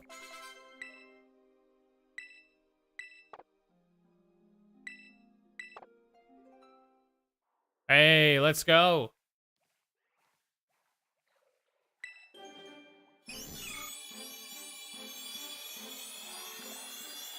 I have done 3 Terra raids today, and they have all been EVs. That's right, because there's an event.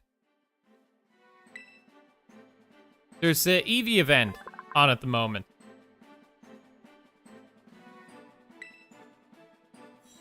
All of the EVs are,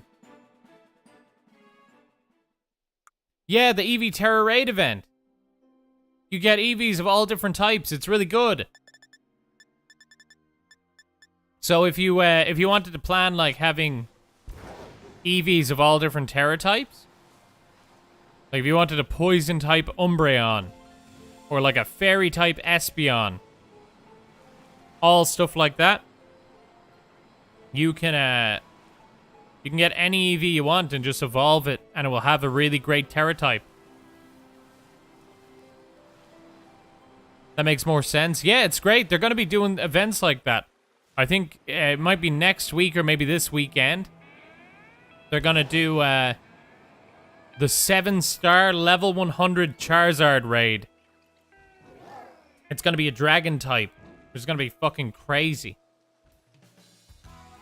I don't have a collection problem of having all the different Terra types of Eevee.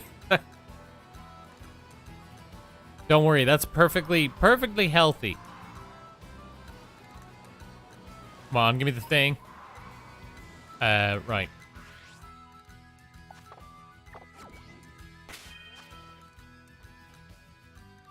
Okay, evolved both of them. We're going well.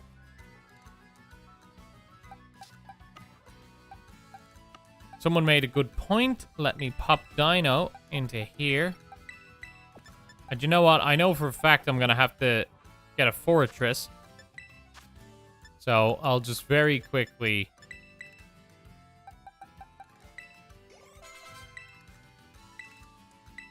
not learn Payback. Evolve Pineco.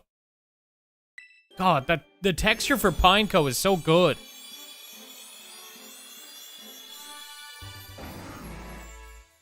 Oh, and Fortress. Fortress looks so good.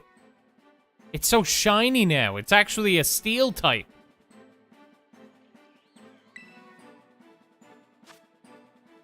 Its entire body is shielded by a steel hard shell.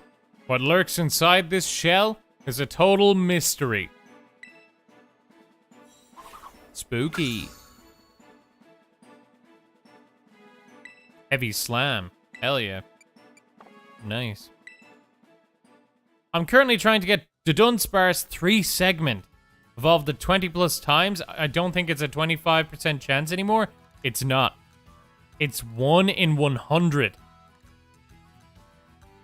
You have a 1 in 100 chance of getting a 3-segment Dunsparce. And also a 1 in 100 chance of getting the 3-member Mousehold instead of 4. So I think Cerebi confirmed those rates for the Dunsparce and Mousehold.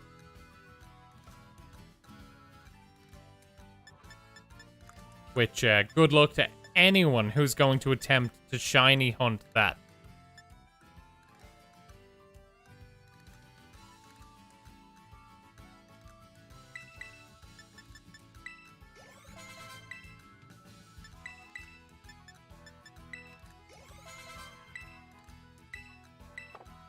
Such big levels.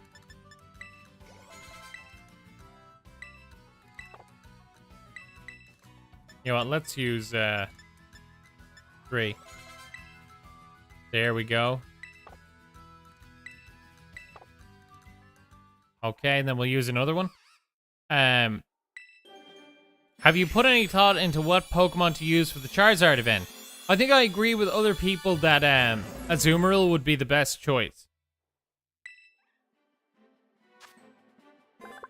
The two heads have different likes and dislikes. Because the heads fight with each other, Zweilous, or Zwei, I guess, Zweilous, gets stronger without needing to rely on others. Hydreigon is a very cool Pokemon.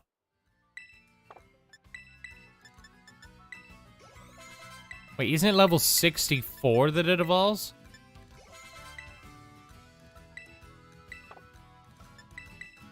Gen 5 was on some crack when it decided when to evolve Pokemon.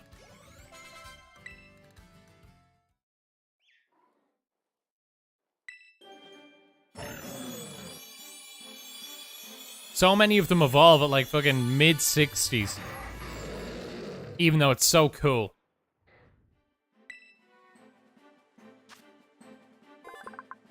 It's said that Hydreigon grew ferocious because people in times long past loathed it, considering it to be evil incarnate and attacking it relentlessly. Jesus.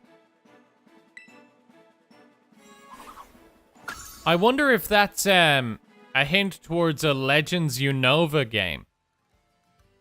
And we might see something to that effect in it.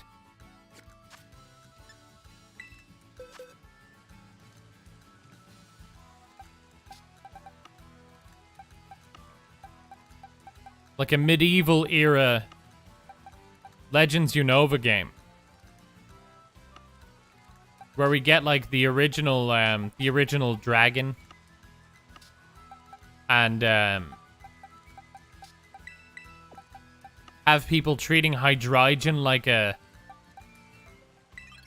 stereotypical fantasy dragon, where it's like, oh, we need to send the hero to slay the dragon. So people are constantly attacking it. Where it was originally less aggressive and probably not dark type. Like maybe it was outside where its vision was better, because I know that Dino is blind, can't see because it lives in dark caves. So maybe if they make another variant from an earlier time, it would have been before it was driven into caves by constant attacks.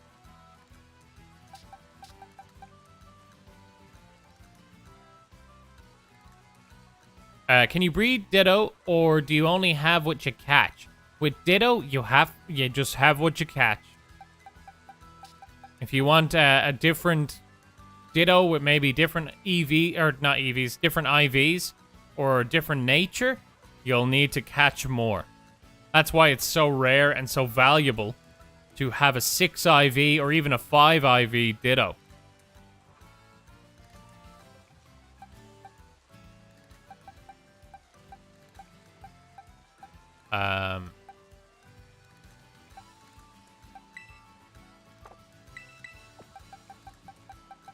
Come along, Shellos. You're about to become a Gastrodon.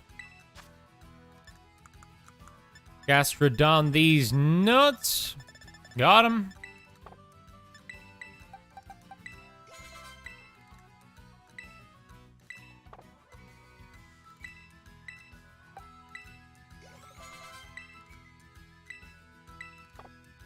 Yeah, I was like, it has to be level 30, right?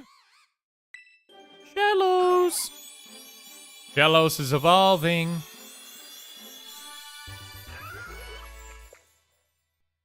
Have you heard of the Mind Goblin? I have, and I do. I do Mind Goblin these nuts. Mind Goblin these nuts. Fucking got 'em. Fishers say that they didn't see many of these Pokemon in the past, but this form of Gastrodon is now increasing in number. Interesting.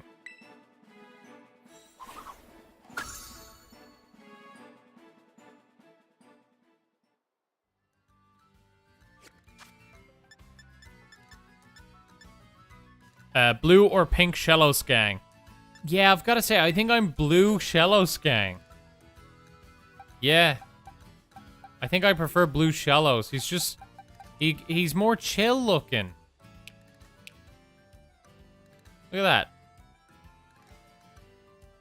Hell yeah. Oops. Just a cool dude. Alright, Slowpoke.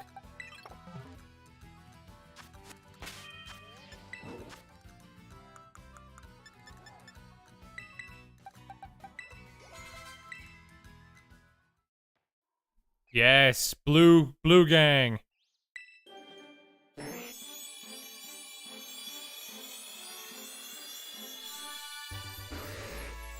Slow, bro. Slow. Slow, bro. If the tail-biting Shelder is thrown off in a harsh battle, this Pokemon reverts to being an ordinary Slowpoke. Good God. Imagine finally getting awareness in your life and then being thrown back into the soup.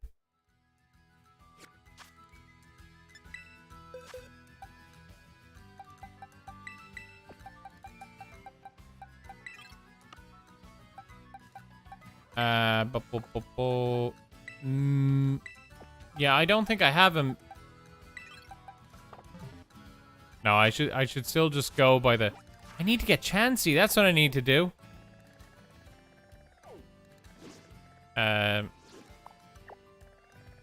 Over here.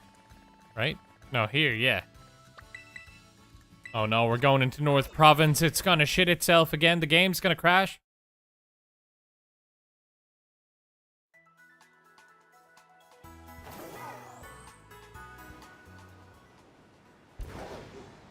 But I'm just looking for a Chansey. Oh, hey, Glalie.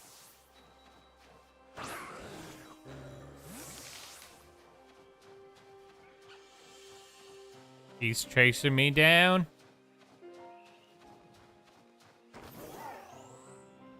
Drink every time he says I need to get Chansey. Oh God, millions dead.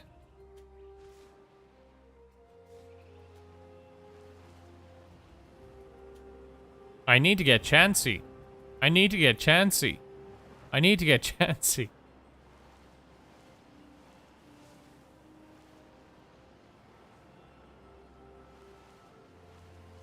Oof, it's struggling.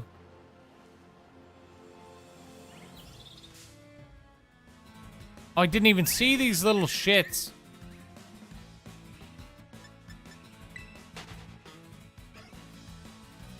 Yeah, all those Chanseys I murdered and I didn't even get one.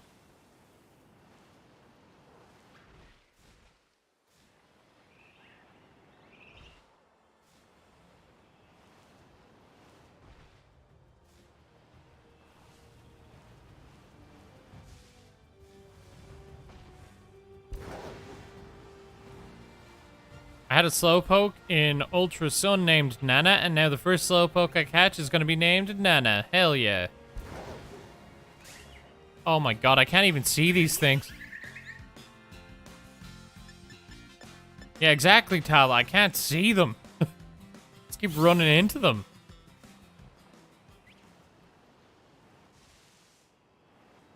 That Sylveon is fine there.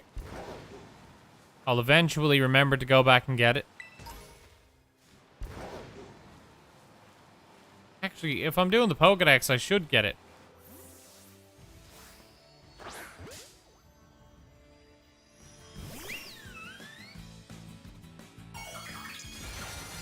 What Terrestrial type?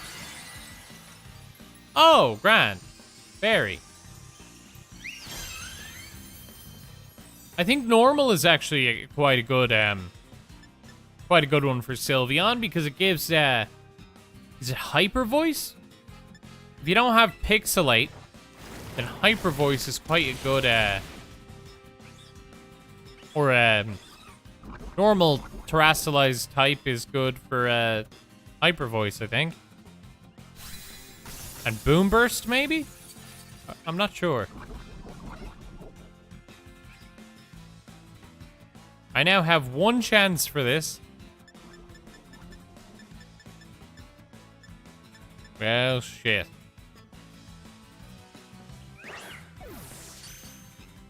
Oh, was that critical? Fuck yeah.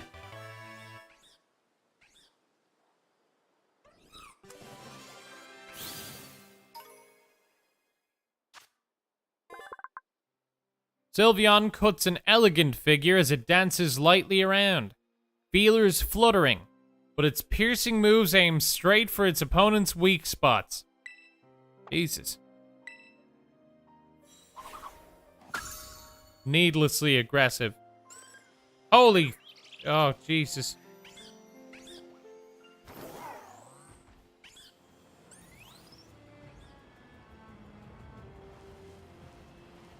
Come on, Chansey. I know you hang out here.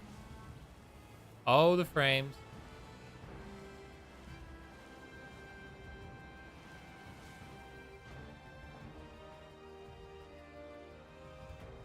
Hello, PG.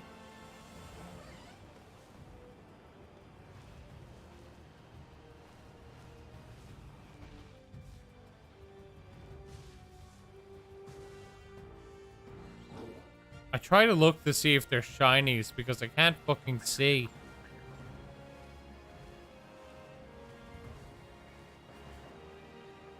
Oh, hello, Vespa Queen. Do I have you? I do. Great. Don't even have to look at you.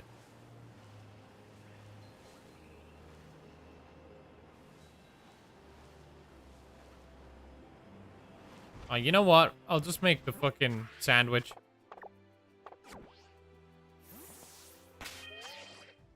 That's right. That's right, Terry, and that's a really good tip if you run. You can re-engage them and get the quick ball chance again. That's a very good tip. I'm out of quick balls, though. Or else I would be doing that. Now that you reminded me, anyway.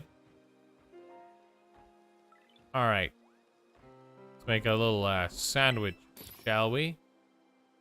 Buy more? I should. I should buy more.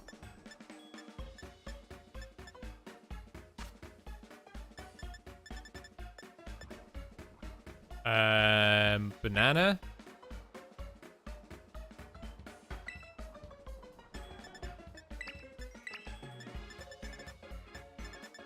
And then I think it's butter and peanut butter.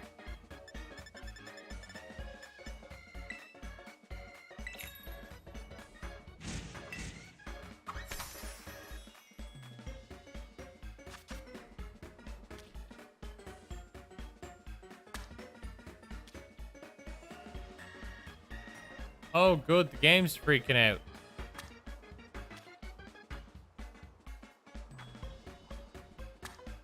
Oh, shit.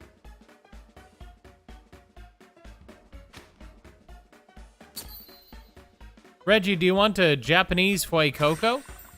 I would like a Japanese Fui Coco.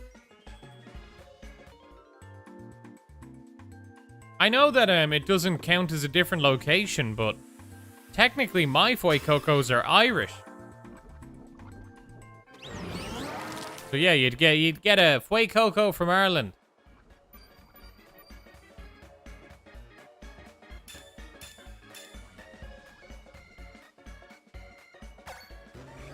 That was the egg one. Fuck. Ah, shit.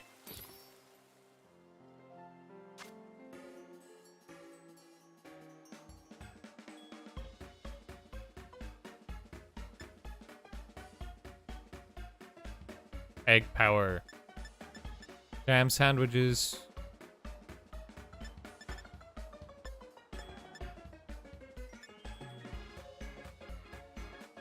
Is it just a fucking normal ham sandwich? Fuck. Alright. Splurt.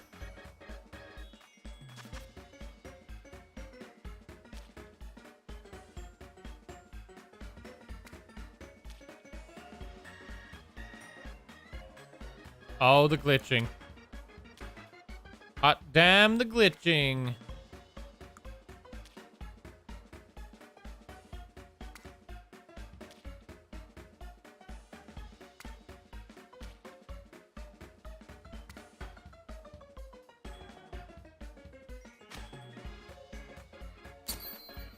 Beautiful. A kitten team? Litten, Sprigatito, Meowth, Skitty, Glameow, and Purloin. Nice.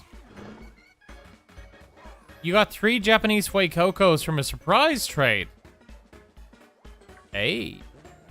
That's pretty cool. All I ever get in surprise trade is early route Pokemon. Although, I think I will do like a... I'll get a bunch of, Quakocos, Quaxleys, and Sprigatitos. And trade them around on surprise trades. Just do a stream where I just do like a bunch of like 8 boxes worth. And see what kind of Pokemon we get. I think that'd be fun.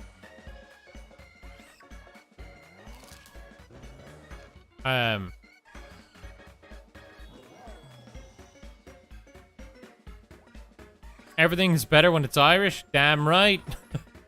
Especially, has anyone had a Lion's tea? Like Lyons. It's the tea that we would drink in Ireland, and it's fucking genuinely amazing. Anyone that we've sent it to from other countries, or anyone that I've sent it to from other countries has been like, holy fuck, this is the best tea ever. So if anyone's a tea drinker, I'm telling you, order Lion's tea. And you will not regret it.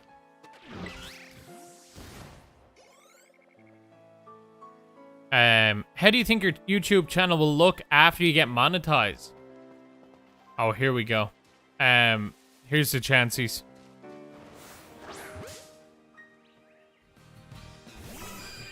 Probably similar. I think that the biggest change is going to be when I go to Japan. I'm going to do a lot more content on like going to the Pokemon shops. The Pokemon stores in Tokyo and visiting different Pokemon things. As well as just in general Japanese products and stuff like that. Because I'm a big fan of lots of Nintendo games. I was a Nintendo kid. What's a good move here? Jesus. Master Ball, yeah. So I can't wait to go to Japan and be able to add some of that stuff to the content. Especially because as someone from Ireland, I don't have... Like, we barely have anything in terms of products from shows or anime. Stuff like that. And if we do, it's really fucking expensive. Or like themed restaurants and shops and things. Like all we have are pubs and fucking like bistros and normal shit. With the odd thing that's kind of interesting or cool. But very little of it is as fun and crazy as the stuff that will be in Japan, culture shock wise. Because Ireland is a very, very different culture to a lot of places. Never mind Japan, which is already a very drastic culture change for a lot of people. So I'm really going to like adding different things into my content to do with Japanese culture.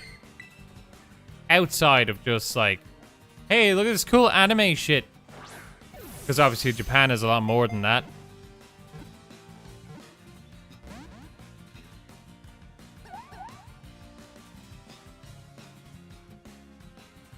But,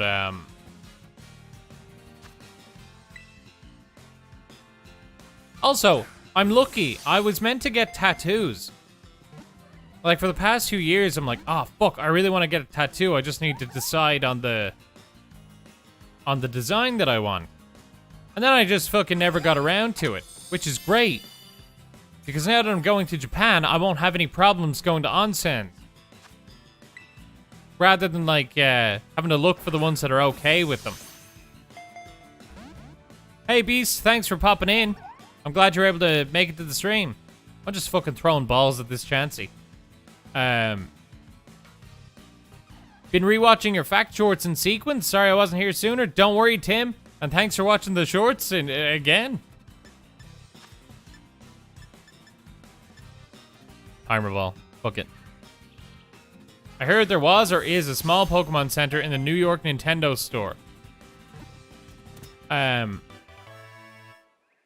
Well, that's where I got my Charizard fucking blanket. I got it in the Nintendo store in New York when I went there. So there's a little Pokemon center. But I can't wait to try all different sorts of stuff. I have a very I'm a big fan of seafood, which Ireland thankfully has some good fish. Because you know the Atlantic, but not very many exciting fucking recipes. Like nothing's really spicy here. Nothing's very The best flavors we have are brown. You know, like it's like stews and kind of casseroles, shepherd's pies, cottage pies, stuff like that. So, I'm more excited to get stuff that's a little bit more on the, I don't know, the umami side.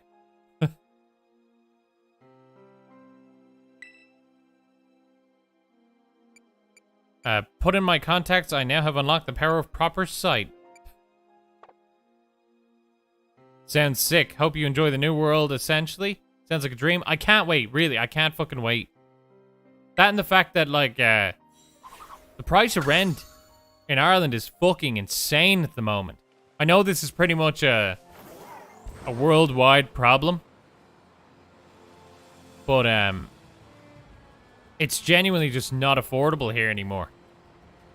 My brother already left the country.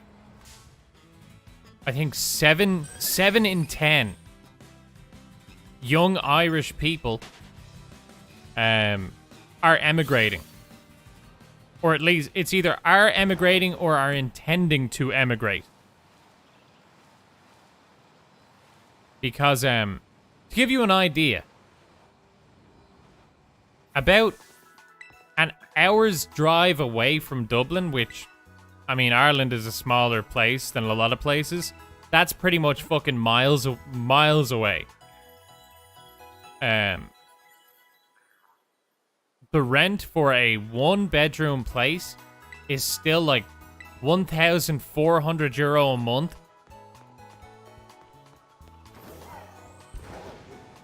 With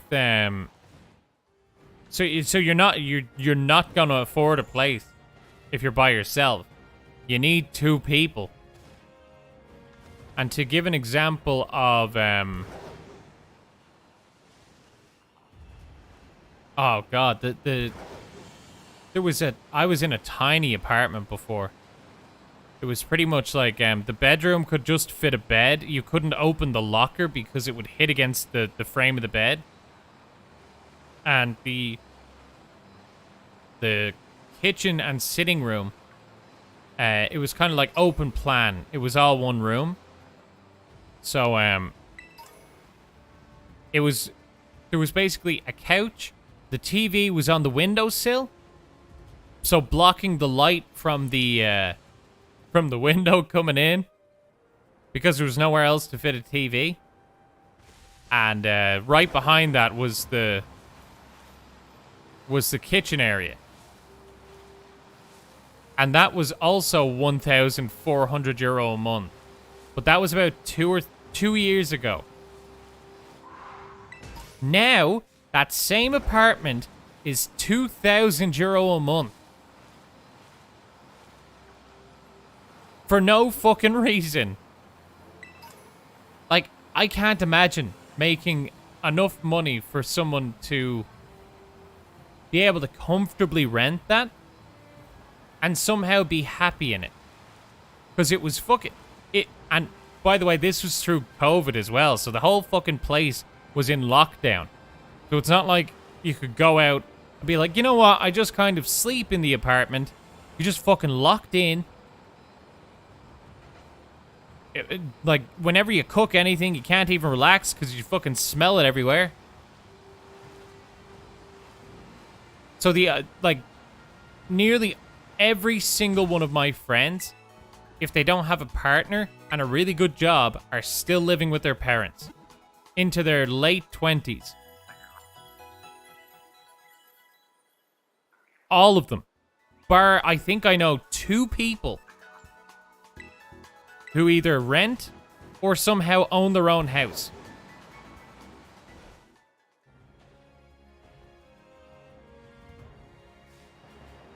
It's insane.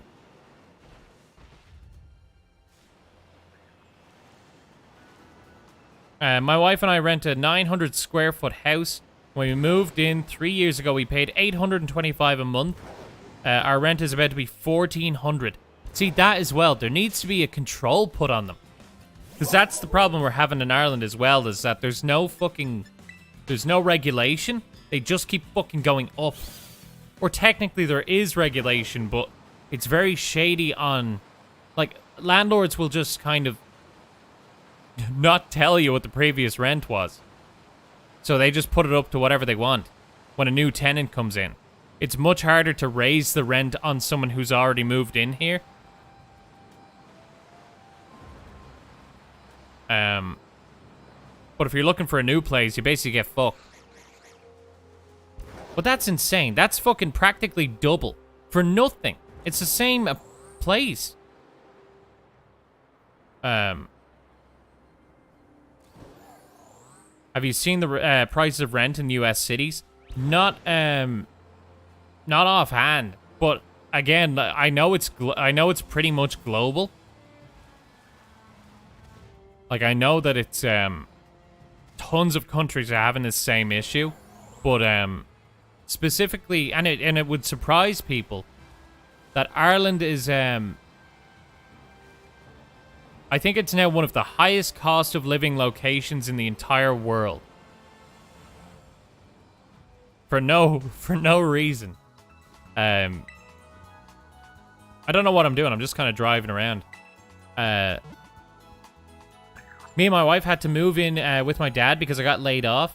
Our rent had gone from $850 to $1,425. Fucking insane.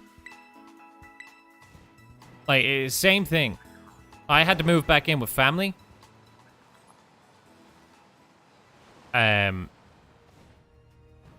Because it was getting ridiculous. There was no point. I was going to put every single bit of my money into rent. Over like 3 years. Yeah, it's fucking insane. Hope chew. So that's why, that was one of the biggest reasons why I wanted to move to Japan. Because, and it's funny, nearly every one of my family members is like, oh, is Japan not? Is that not really expensive? I was like, no, not compared to here. Here's fucking insane. In Tokyo, the heart of Tokyo, there are 4-bedroom apartments. Which you can rent for about €1,000 a month, which is just unheard of here. If you're renting somewhere in Dublin, like in the center of Dublin, you'd be paying $3,000 easily. Like, all of the apartments that I've stayed in are outside of Dublin, which is where anyone goes to get a job. You know, like if you're working in a company in Ireland, in like the tech industry, you're pretty much gonna have to live near Dublin or be lucky enough to work from home. So you'd be paying $3,000, or you just commute. Which the infrastructure is also terrible in this country for commuting to work by public transport. So everyone has to drive.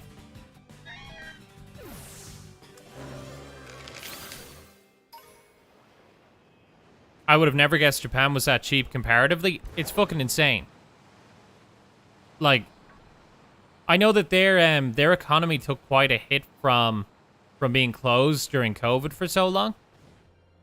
Because they only opened up like 2 months ago, I think.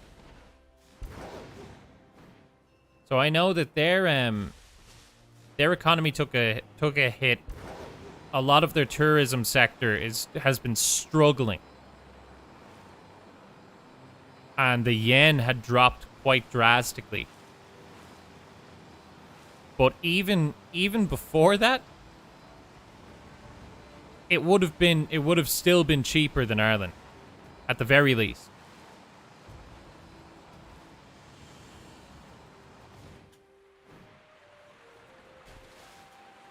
Hope you're able to move comfortably when you do. Oh, I should be able to. I think it's going to be grand. Like, that's saying, like, in the heart of Tokyo for 4 bedrooms is that price. If I wanted to go cheaper than that, you could easily find something that's like €500 a month. Like, outside of Tokyo in, like, Saitama. And that's unheard of now. You wouldn't get somewhere for €500 a month unless you're splitting a bedroom with someone. Between like 4 people in a house or something. Like like say a 2-bedroom house and there's 4 of you, both of you sharing a bedroom. That's what I mean. It's incredible. And obviously the limitation for Japan is the language barrier. You know, that's the thing that's going to stop most people from being able to go and live in Japan, or the very restrictive visa process. The only reason I'm able to go over so easily is because Ireland and Japan have some visa agreement that if you're under 30, you can go for a year on a work and holiday visa with basically no requirements. Which is very helpful.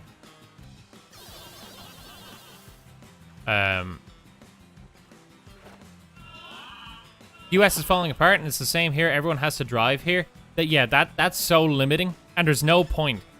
So many companies could just be work from home now, and they just don't do it.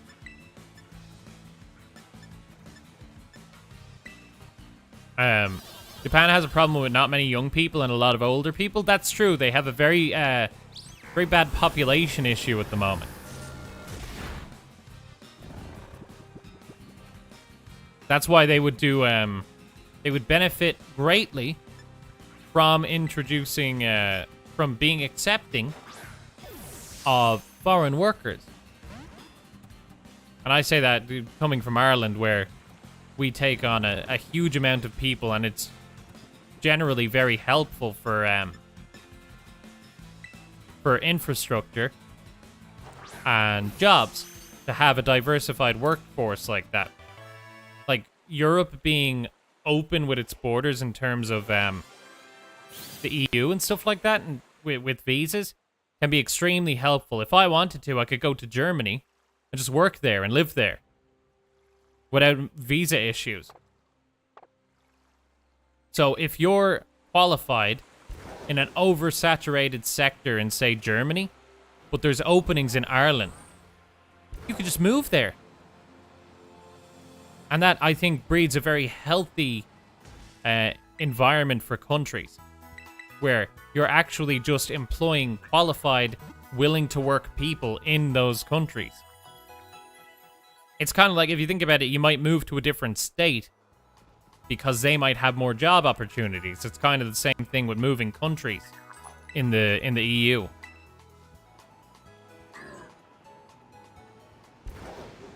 Hold on, gas in Sweden is close to $7 a liter. What the fuck? Irish prices at the moment, I think, is I'm not sure what it is in dollars, but it's about €1.87 a liter for petrol. I'm learning so much about Pokemon physics and worldwide economics. And yeah, Tala, that's such a good deal on rent. Oh, fuck. Why did Stream Elements time out John?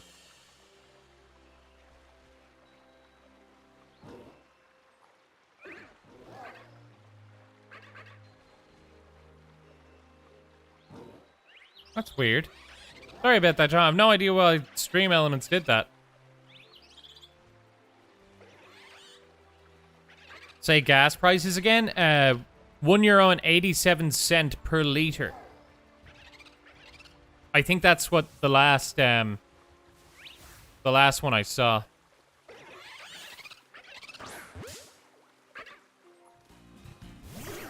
In Canada, it's 109 to 2 Canadian dollars a liter. There. That must be about similar, right? I'm not sure the conversion rates. The only conversion rate I know at the moment is roughly yen to euro, because I've been constantly looking at it.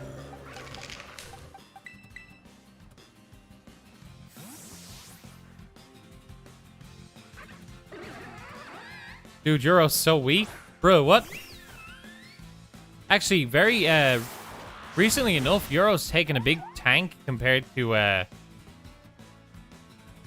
yeah, it's nearly 1-to-1 when for so long it's been, euro was worth more than dollars. And within, I think, the last, like, year, it's fucking evened off. And then, yen has fucking... yen plummeted. Which I think it was like a 15-year or some fucking crazy amount. It was at a 15-year or maybe even 20-year low. Something fucking insane. Or maybe it was just since 2008. Whenever that fucking global recession was. Now I can't even get a soda for $1.50 and now it's $2. That, honestly, that's fucking everywhere now. Every time I go into the shop, everything's more expensive. That's why when people are like, oh, why are you moving? It's like, because I might as well. At the very least, I'm in a new country with a new stuff and cool situations. I'd rather be poor in a different feeling country than poor here.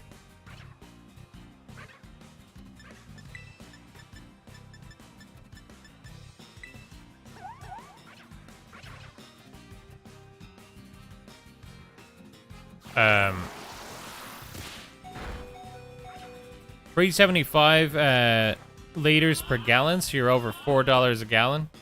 Yeah, probably. Gallons is one thing I've never understood. It's like everything else, like pounds to kilos, stone, ounces. But gallons have never clicked for me. I've no idea what a gallon would be.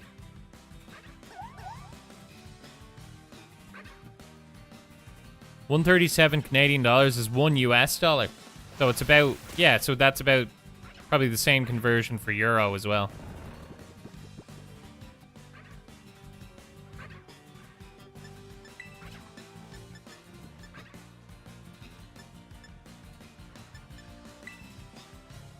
A gallon is like 5 liters.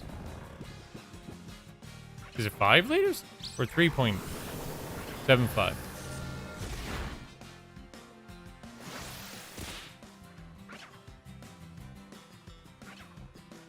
I had dreams at one point of moving to a different country and all that. Not really a possibility anymore for other reasons, not necessarily the poor thing.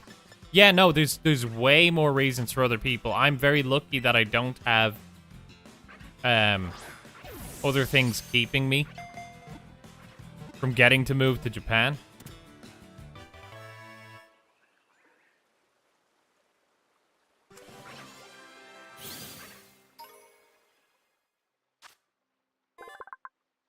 Common sight around fishing ports. Known to rescue people and help fishers carry what they caught.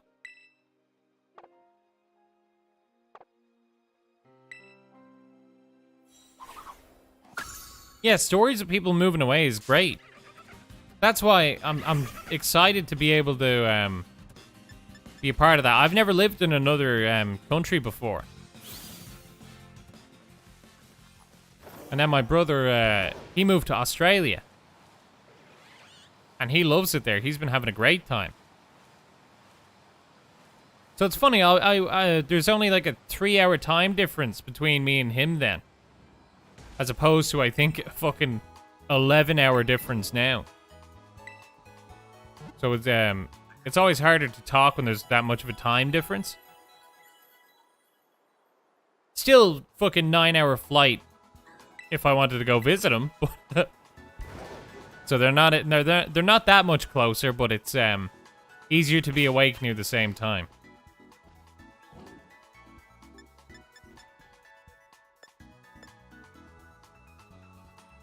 I paid $3.63 a gallon the other day for 11 gallons. So that's 36. About 36 Canadian dollars. Fucking price of petrol so terrible. And then we've diesel as well. I don't know how prevalent diesel is for the US. We just call them petrol and diesel. No one in Ireland would call them gas, so I'm not sure whether that means petrol or diesel. What would you work as in Japan? Well, thankfully, I have experience in some very Japanese-centric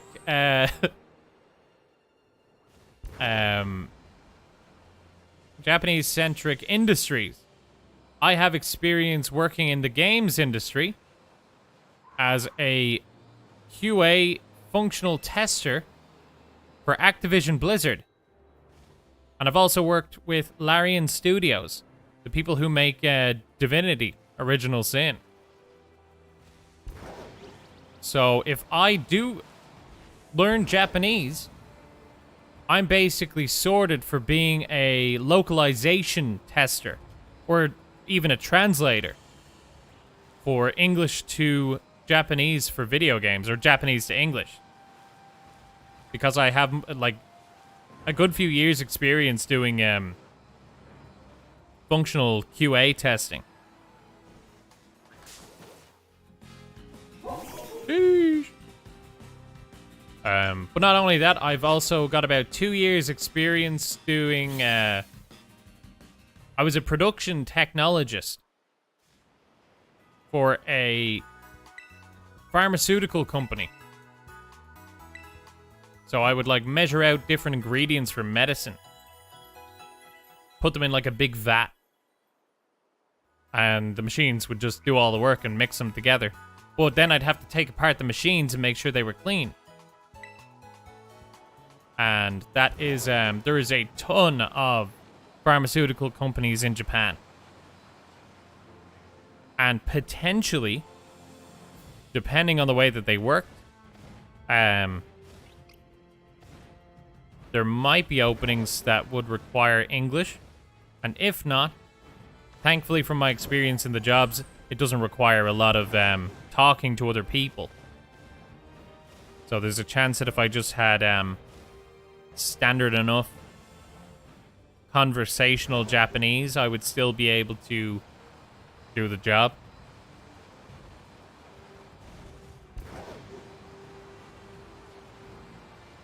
Petrol is gas, diesel is diesel. Ah, okay. So gas is petrol. Gotcha. Petroleum, yeah. That's cool. Goofy's gone, you're dead to me. I'm sorry, Mardu. I can't do it because I'm streaming on YouTube as well, and the copyright strikes will fuck me.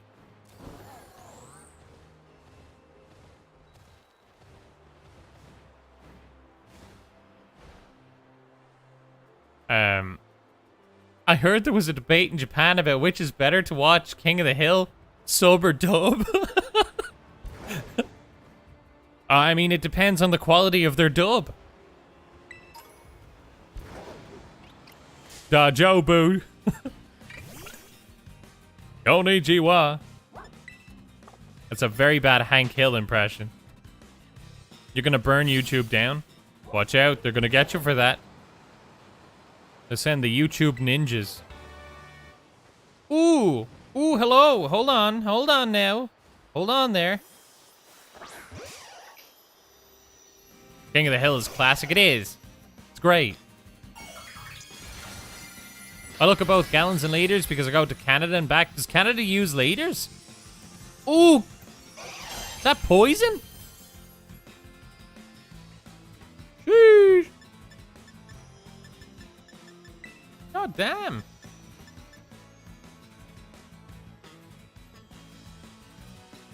I think I'd still kill him.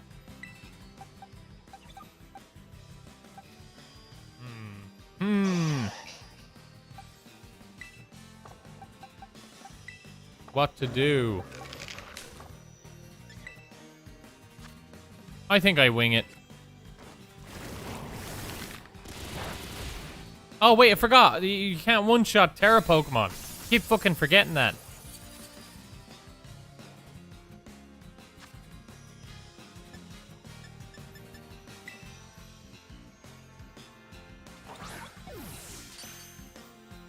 Hey, critical capture. Canada uses KLM. Oh, kilometers and liters. Another difference is road sign. Yeah, we use kilometers here and liters as well.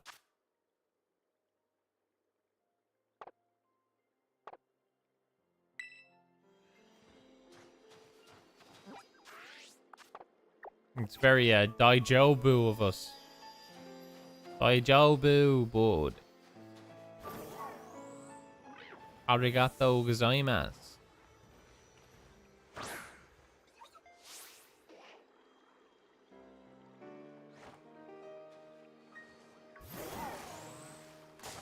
I'm gonna get it.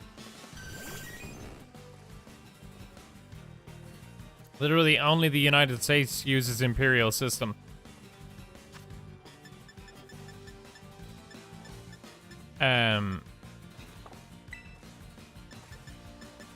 Well, that's plenty of people here use like we used to use miles per hour. Like I still remember when miles per hour were the Irish standard for speed.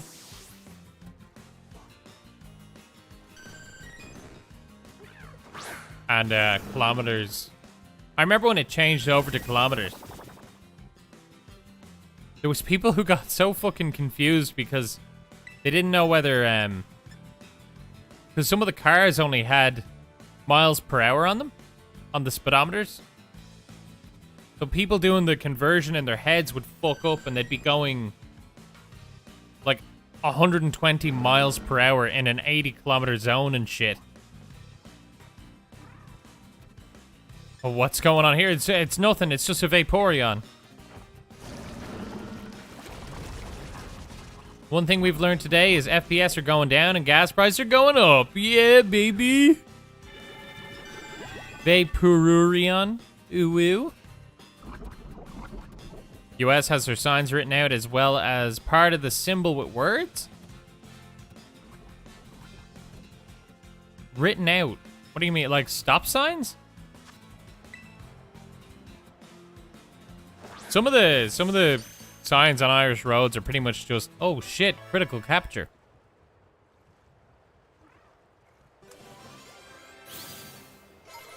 Learn metric too. That's fair. Touchdown, Kansas City, baby. It's cell composition similar to water. Hello, meme boy.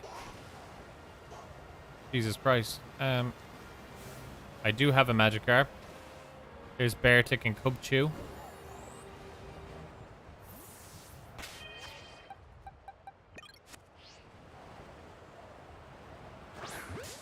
I got him in his tuft. Favorite food, go. Oh shit. Fuck. Shit. Oh god, I'm a fan of hot dogs, actually, and what else? I like calamari. Fan of sushi, fan of enchiladas. Fucking, I don't know. I like a nice chicken wrap as well. Can't go wrong with that.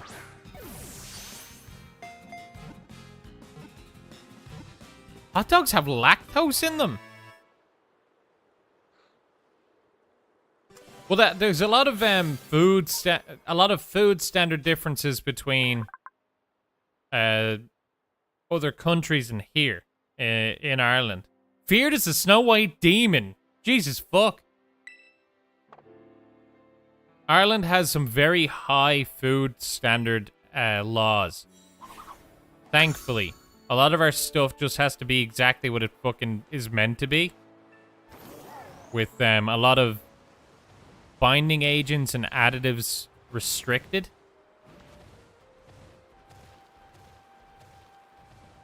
Like, even separately from the EU standards, Ireland has its own standards for things. Bacon, egg, and cheese. Actually, bacon, eggs are solid. You subbed? Thank you, mean boy.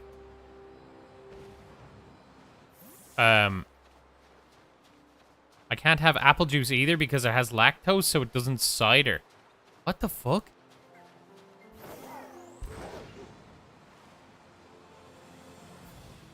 New Snow White lore. Bruh.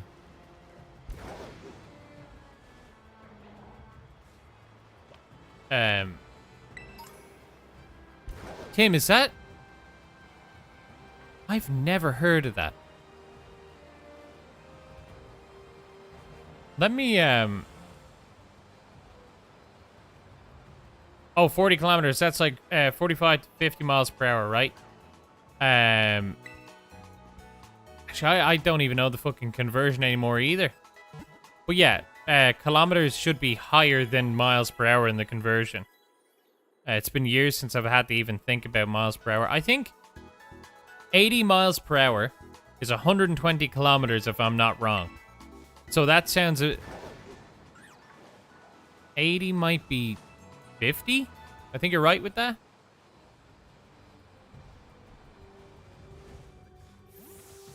Grew up with that here in the US. Let me check because that sounds bizarre to me. Hello, Cubchew. Oh, fuck. Come on. Come on. Just fucking throw it at him.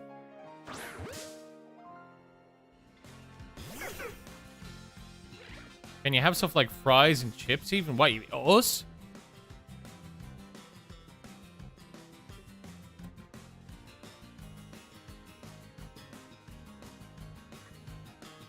Yeah, miles per hour is lower than kilometers per hour.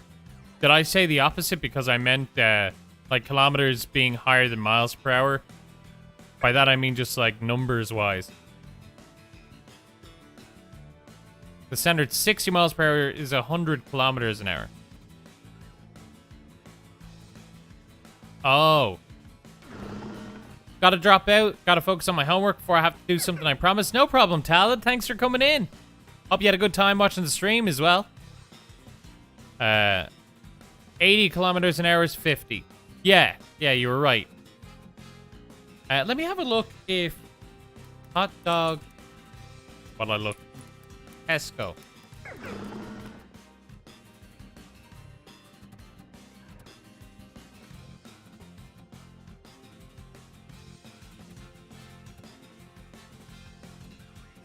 Holy shit, there is fucking milk in it. Lactose. That's fucking crazy.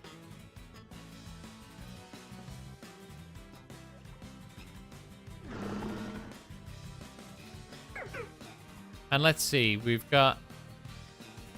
I mean, at the very least, they do have them in bold in the ingredient section because they're allergens.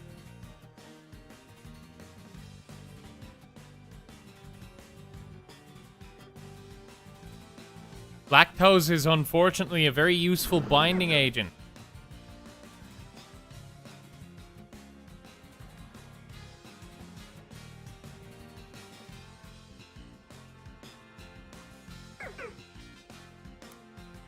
Let's see. And what was it? Apple juice.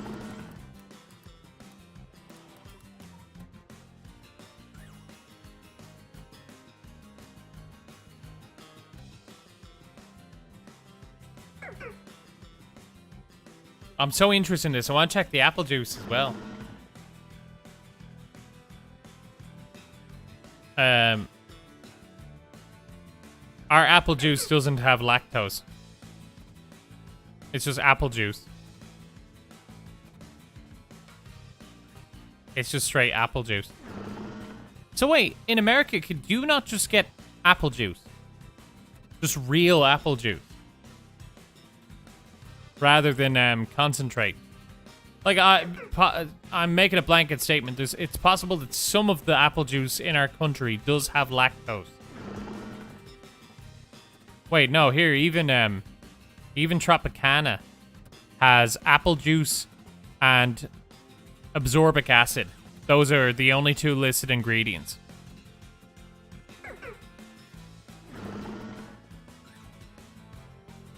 Which is very interesting. All the scraps in hot dogs, I'm sure the lactose. Oh, they don't lactose. Oh, I get it. Because, like, pig feet.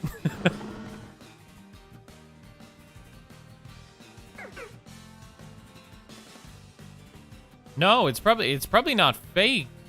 What I mean is like hold on, let's see. The more sorry, let me learning about chemistry, how nice. It's often processed you can from farms. See, that's an interesting difference. Here in Ireland, we would have very fresh ingredients and produce for things.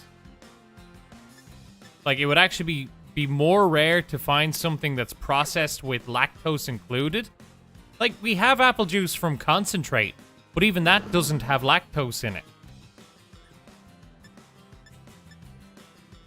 So it's really really surprising to hear that they would put that in it, given how accepted lactose is as an actual, like, allergy and intolerance. Because it's not needed. No, like, barely an apple juice in our country. I haven't seen any apple juice in our country have lactose in it. So it's definitely not needed. We're hospitalized. Jesus.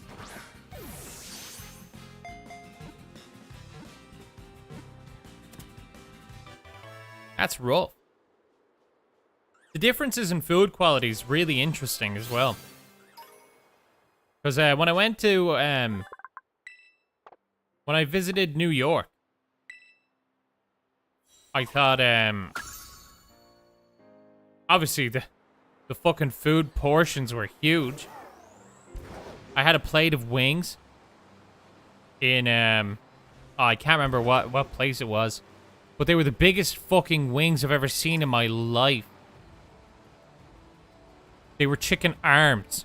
They were just full-on arms.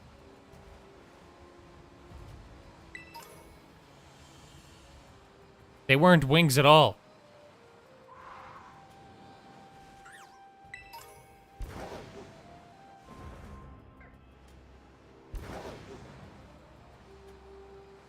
Yeah, lactose allergic, not just intolerant. That's, did you know yourself? Like, do you have to, similarly to, let's say a peanut allergy, do you need an EpiPen? Because I imagine regardless, the EpiPen just staves off the visit to the hospital, right? It just makes it so that you can get there. I'm not allergic to anything, so I'm not very knowledgeable on what happens.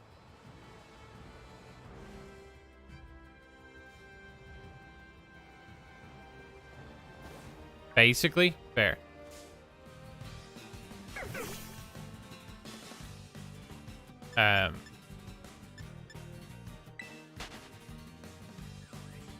That's gluten too. They always put gluten and stuff they don't need to be putting it in.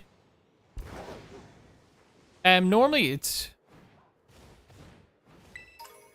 because they're, isn't it because they're like cheap alternatives to fucking binding agents or some kind of fucking shit that they could otherwise do without, but it's like a preservative so that it lasts 6 months instead of 1. Or binding agent so that it seems thicker because they're not using real shit.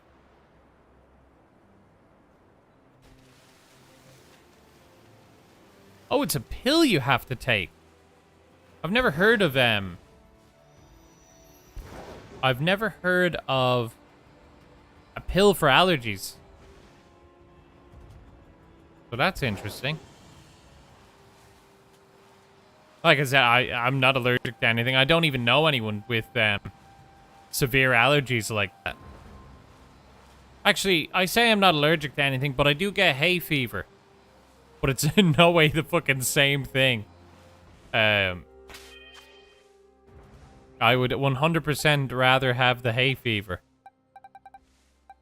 Yeah, celiac nightmare. True. Yeah, gluten's in fucking everything.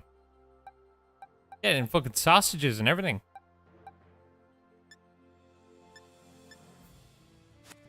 Oh, what's hay fever? When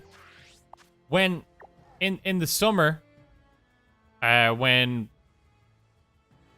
grass starts to pollinate, I get a runny nose and sneeze, and my eyes get red.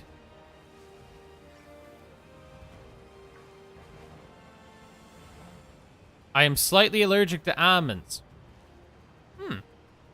Nut allergies can be fucking rough. I am allergic to amoxicillin. Fuck, what's amoxicillin again? Related to, is it a... It sounds like it's related to penicillin. So I would assume it's an antibiotic?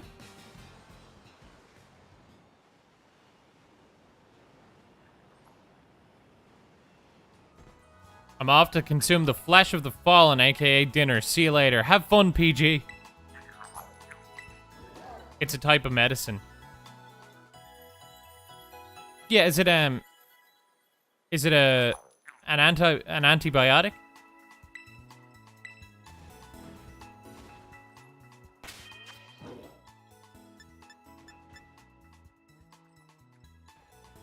I've no emotional attachment to foods. I don't care if I can't have some foods. That's fair. Oh, I had a stomach ulcer about a year and a half ago. Like it got really fucking bad. I didn't know. I thought I just was getting really bad heartburn. Turns out I was just getting a fucking horrible ulcer in my stomach. And it got so bad that eventually I ended up waking up one night and vomiting a load of black liquid, which they then later told me was dried blood, which is fucking terrifying. Also, vomiting black, terrifying anyway. Didn't even need to know that it was blood to be fucking scared. And that was basically, they told me, yeah, just fucking change your diet. Don't have any fucking acidic foods. Like, I had to go to the emergency room, fucking... I ended up horribly dehydrated. I had a fever that was like fucking... Oh, Celsius and Fahrenheit is another difference. I don't know what... it was about... Was it 39.4 degrees Celsius was my body temperature, which is fucking bad. So immediately they gave me, they put me on like a UV to give me drugs to drop that down. But that was really bad. That was fucking terrifying. So for about a year, I had to... Oh, also, couldn't drink alcohol as well, because that would rip through. That would have really fucked me up. But, so for about a year, I just had to completely change my diet. I was eating, like, eggs every day, as opposed to, like, nothing with sugar or nothing that was really acidic. I'm a lot better now. I'm basically able to do everything that's normal. And I don't really have the like urge or want to drink alcohol anymore either because of that. Which is a health plus. That's a good thing. I'm also a rare case of chemical anorexia, so food has never been a driving thing for me. Add autism to me. I'm already a picky eater, so I'm comfortable with the same foods all the time. Well, I guess some stuff just works out. Chemical anorexia. I don't know what chemical anorexia is. I can assume, based on, like, chemically, why it would be anorexic. Does that mean, like, chemically you don't have an appetite?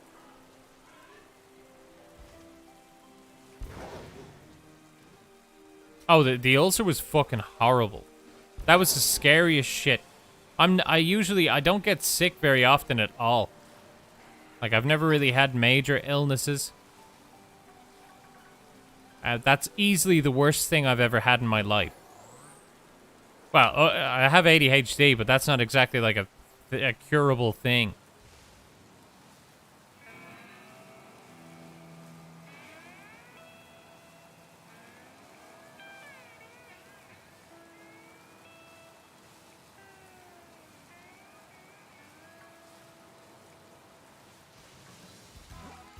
It's the part of your brain that allows you to feel hunger.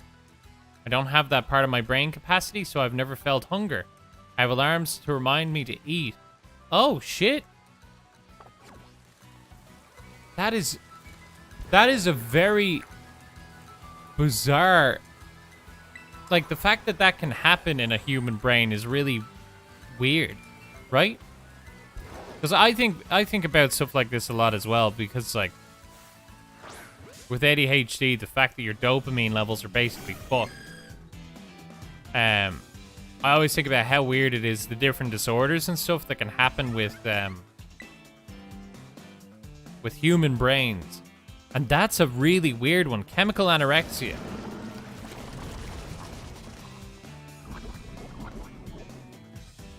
That's, yeah,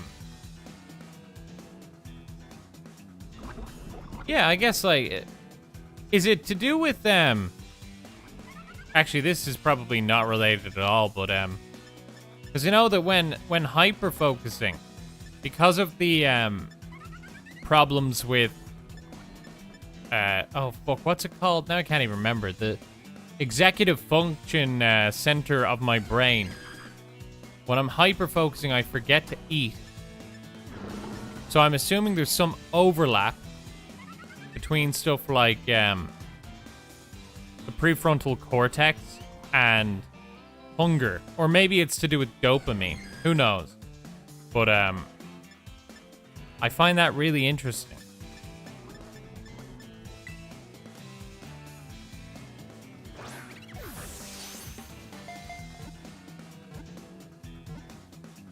There are 3 of us diagnosed to my knowledge, one from a thyroid in Rhode Island and a guy in England who's about 30 years older than me. OCD? Do I have OCD? Or sorry, I think I... Or just OCD in general is interesting. Did I say OCD? I think... I said ADHD, but I might have said it quickly, so it might have sounded like OCD. ADHD, OCD. Yeah, I could see that. I'm glad you're doing better, Rob. How's your weight loss journey coming along? Yeah, well, that's thankfully I'm still losing weight, but I hit a bit of a plateau. So it's not as drastic as losing the first 10 pounds. But it's still positive. I think, what am I now, like 215? So, I just have to add more activity. I need to add more exercise to see the same kind of, not scale, not frequency. What's speed? The same speed of results, whatever the fucking word is.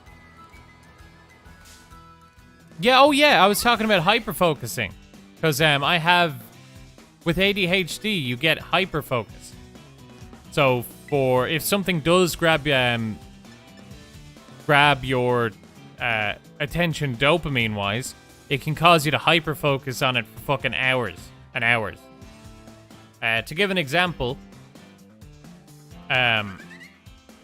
there have been times where, I don't know, I haven't, like, not being able to break myself away from editing a video. I could start at 3 in the day and keep editing the video throughout the night till 6 a.m. the next day, and then go, oh shit, I haven't eaten or drank or slept. Jesus Christ. And then when I actually stop and realize, then I get all of the feelings of hunger and fucking tiredness. It's like, I'm not sure about OCD hyper-focusing, but if it's anything similar to that, then sure. I have aphantasia, which means I can't picture things in my head. I didn't realize that was even a thing at all. And that's crazy to me because exclusively everything I imagine is pictures in my head, like films. And that's so odd to me that that's a thing. What am I doing talking to a Fletchinder?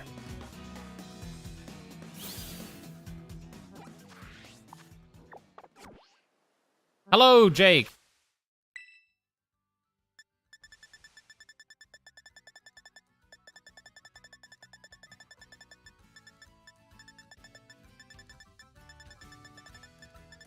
All right, Surskit.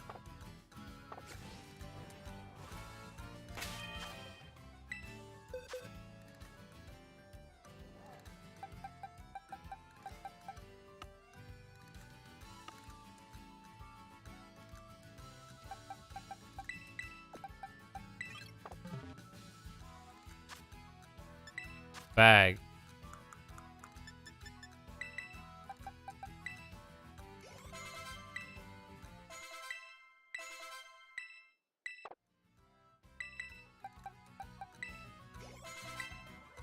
I hope Surskit is by level up. Hey, let's go.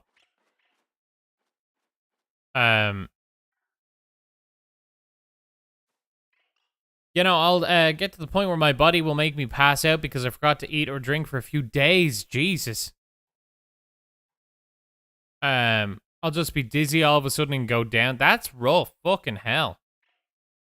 It's just a void with random colors when I try to picture things. That's so... So, can you...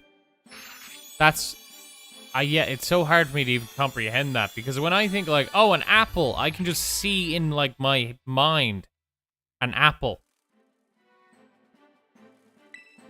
So like, if you were to play D&D, and people said like, oh, and then you run up the dragon's back, and you, I don't know, cut it down the side of its body as you're falling.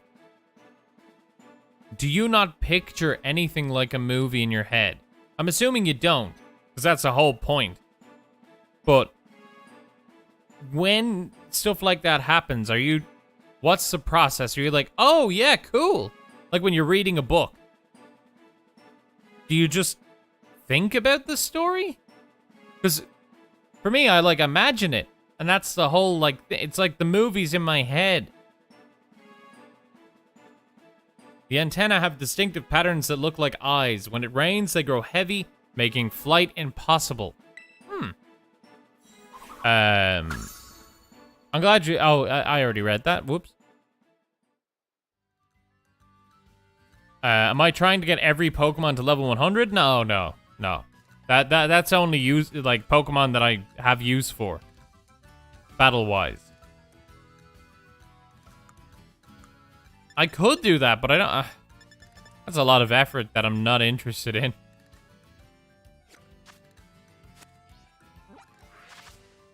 I do play D&D, and I just listen and think about what I'm doing. Same when I'm reading, I just think about what the characters are doing. Right, I get that, but my version of thinking about what they're doing is picturing what they're doing. Like, I can't... Like, for example, like how you can't picture when you think. I can't not picture when I think. Does that make sense? Like, that confuses me. That's very strange to me. Again, another reason why it's really, human brains are bizarre. Because so many, variances and differences like that can happen.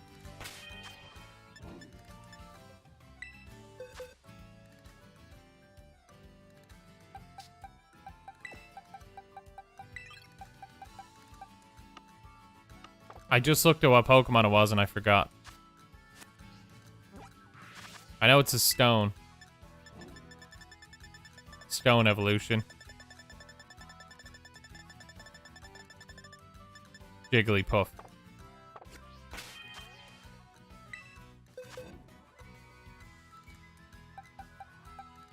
Where's my Jiggly?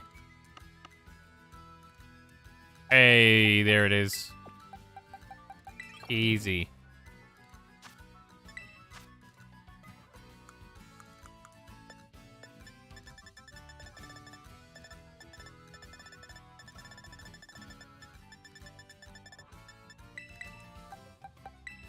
I have a lot of moonstones.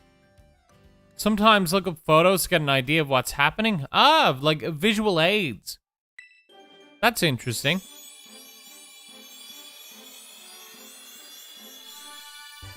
Glad we can teach you something too. You teach us so much about Pokemon. I love stuff like this.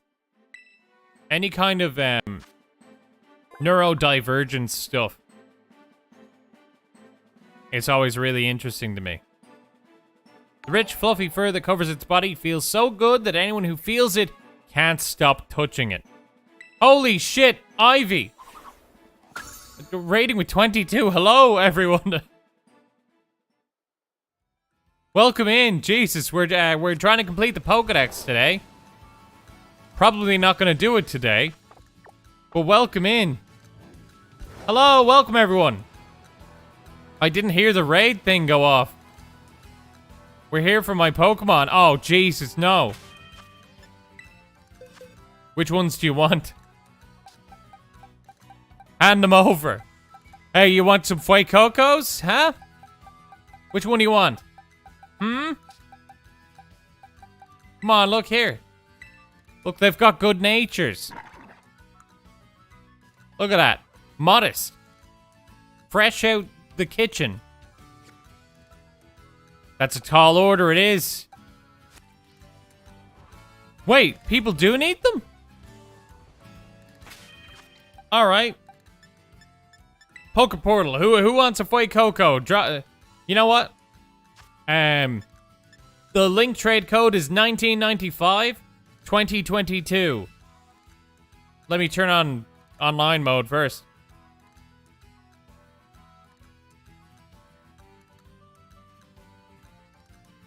There we go. Oh shit. Link trade.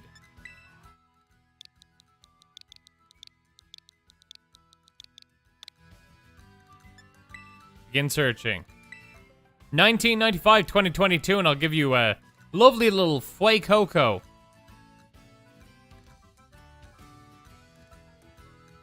Zero, don't worry. We'll get you Fuecoco.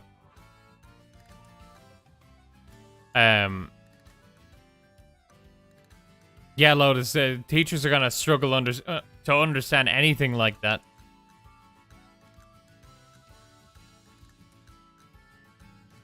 Much obliged, I kneel. Have to go bye. Have a good day, Lotus. Hope you enjoyed the stream as well. Oh shit, what happened?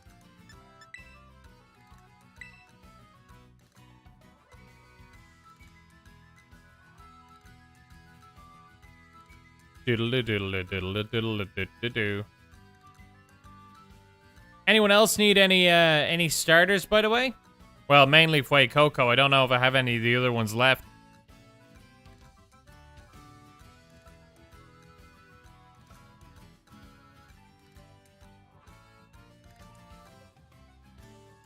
Do-do-do. You wrote it wrong, no worries. Also, thanks for the raid, Ivy. How was your stream? Have a good one? Hmm? You know, it's funny, I was thinking, I was like, oh, you know what, maybe I'll end a little early and raid Ivy, because I know you're streaming. And then you got here first.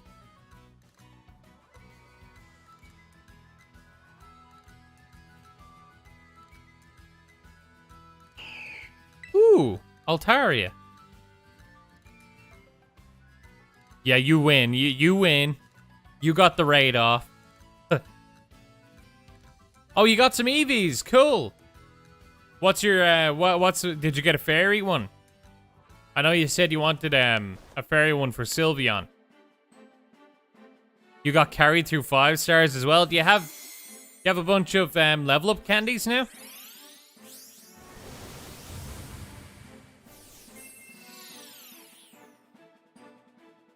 Ivy be craving steak. You know what? That's fair. I get that. Steak's pretty good. Do you need anything else, Zero?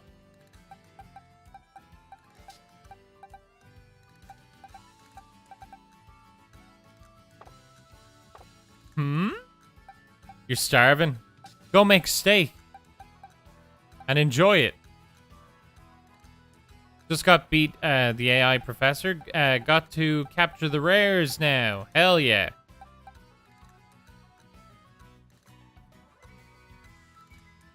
Oh shit, Cerulege. Do I have a spare one? Actually, let me search that. I might just have mine. But I can work on getting more Ceruleges. Oh shit.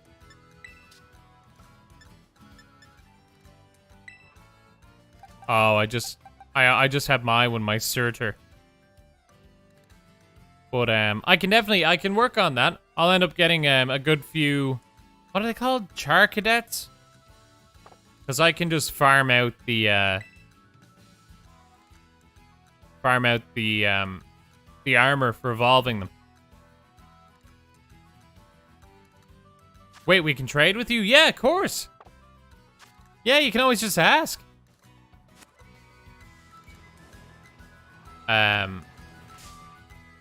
Where am I streaming on? I'm on Twitch and YouTube.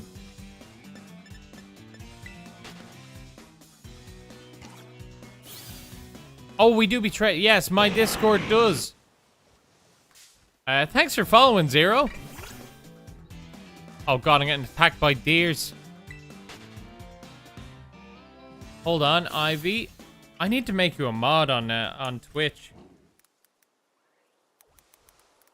You're a mod on YouTube, and I just forgot. Because I hadn't been using Twitch for ages. Here, hold on. How make mod? Yo, I'll figure it out in a bit. You have no power here.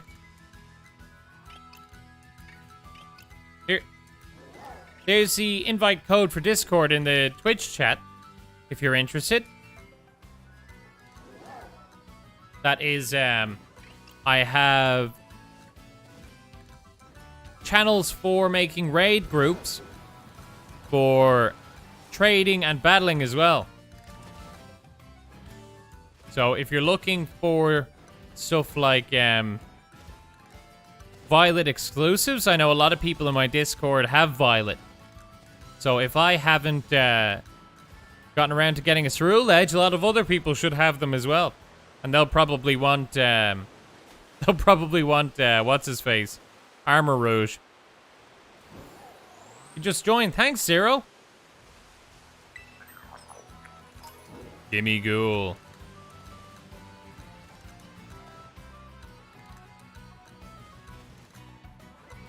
Did my stream elements just host Discord as well?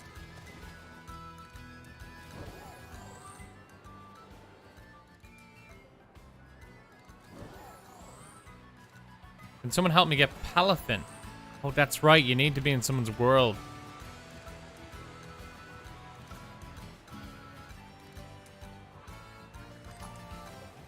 Oh, yeah. It's when you actually start going through the Pokédex, it's fucking... there's so many. Like, I've been going step by step, making sure I have each one. And then you come to here and it's like, oh shit, what are these?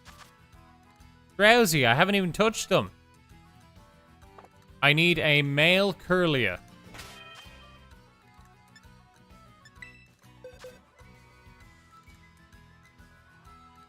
Now, let's see. If I go to search, Pokemon species, go to K. Curlia. No, not that. That. Oh, are we in business? Male? Male! I'm in luck. I'm shocked that I actually have one. Now we need, is it a Dawn or a Shiny Stone? I can never remember this. Dawn Stone. Good, we only have one.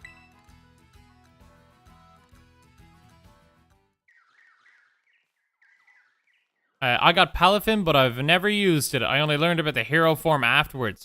Hero form is crazy. It's got a 650 base stat total, which is close to most legendaries. There we go, Gallade. That's why we needed the male one. Because it can sense what its foe is thinking, its attacks burst out first, fast and fierce. Goddamn.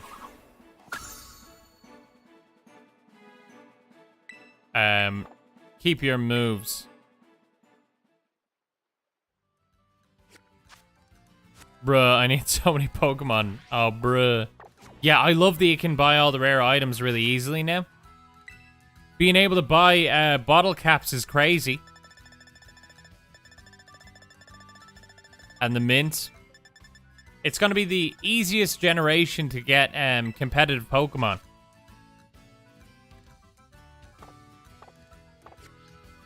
I think that's great. What am I trying to do? Go to the map and fly to the ruins. Let's see, I just need to find some ruins. Some good old ruins. I think I'll go here.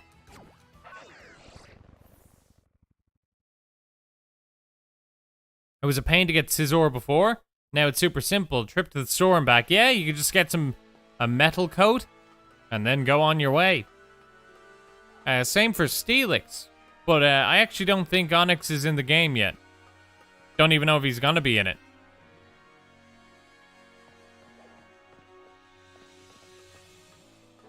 You like the original 151 Pokemon?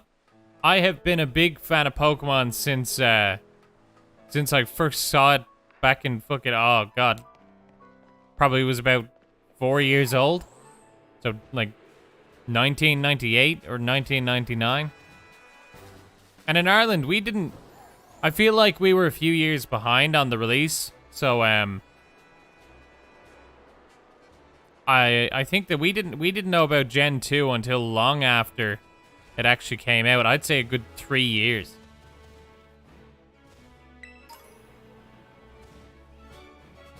Hey, here we go.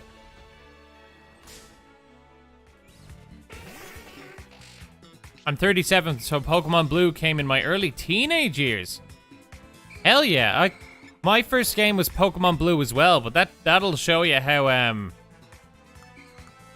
far behind like the release was in Ireland compared to other countries, because I was born in 1995 and Pokemon Blue was still my first game.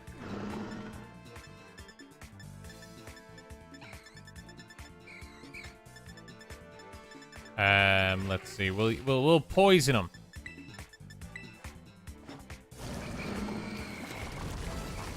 I wonder why you kept on playing. I lost interest after Gold and Silver. Pokemon is my favorite series.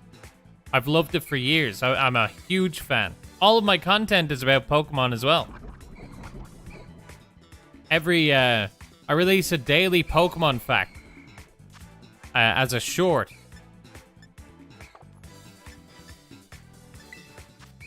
So I'm eventually going to have one fact for every single Pokemon in the Pokédex, which is Well, definitely over 1,000 now with the new game. And I'm on number 249 today. So just, what would it be? Probably about another 800 to go. Should be about another 3 years. I heard rumors of Pokemon Home being implemented. It should be. I think it's meant to be...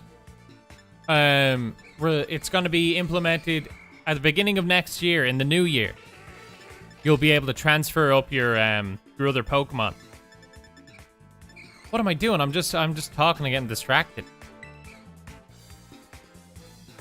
Playing Pokemon Stadium 2. Battling using my cartridges of Pokemon Yellow and Crystal. Hell yeah.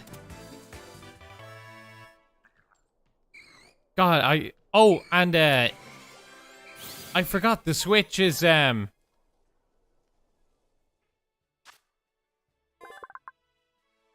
Switch, what's it called? The, you know how they add the older games for, people with online memberships?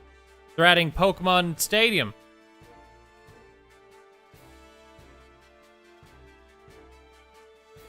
And Pokemon Stadium 2, I can't wait. I think it might already be out, but I just haven't looked at it yet. When I was a kid, I went to this event at the local university where, like in the games, both children and adults battled together in an even ground. It was unreal how anime-like it was, that experience. That is... We never had anything like that. Unless you were, like, near a card shop, which was fucking rare, we would never have had any stuff like that, especially not Pokemon.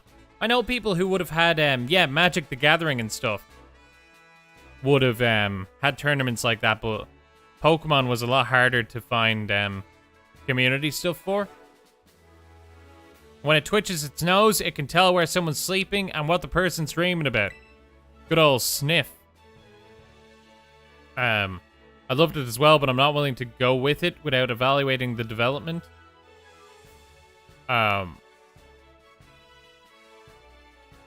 Yeah, it is. It's way lower level entry than the cards. I love Pokemon and I still don't collect the cards because it's so much money. What are your thoughts on past first gen Pokemon designs? Some of them are fantastic and then other ones I hate. But in general, I mean, because I know a lot of people think that as it's gone along, they've lost ideas. But I 100% disagree with that. Because I still think at the core, they stick to the same design principles. For example, there will be, like when people say, oh, that Pokemon's literally just a sword. In the first gen, we had Pokemon which were literally just Pokeballs.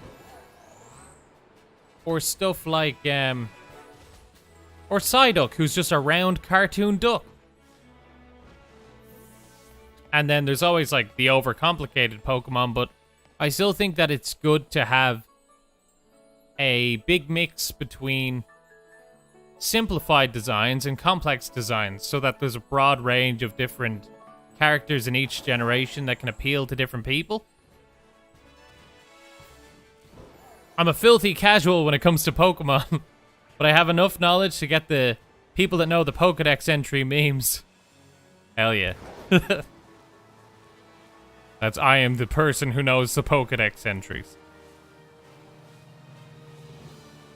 To be honest, while the ghost types get a pass, I prefer the just an animal Pokemon design fan. That's, see, it's all subjective anyway. When it comes down to designs, like, every Pokemon is someone's favorite. Because everyone's gonna have a subjective reason to like everything. Like, personally, I absolutely hate Bruxish. I think it's a really ugly Pokemon with a terrible design. But I'm still glad it's in the game because it's probably someone's favorite.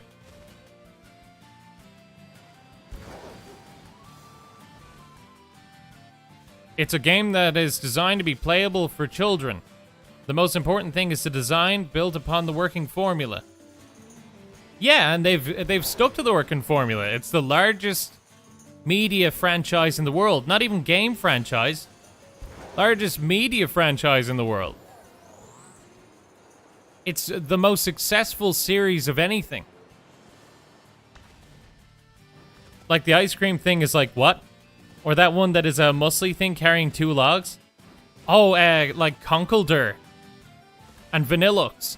That's right, Gen 5 had a lot of controversy, and I think that was the first time they had an American design some Pokemon.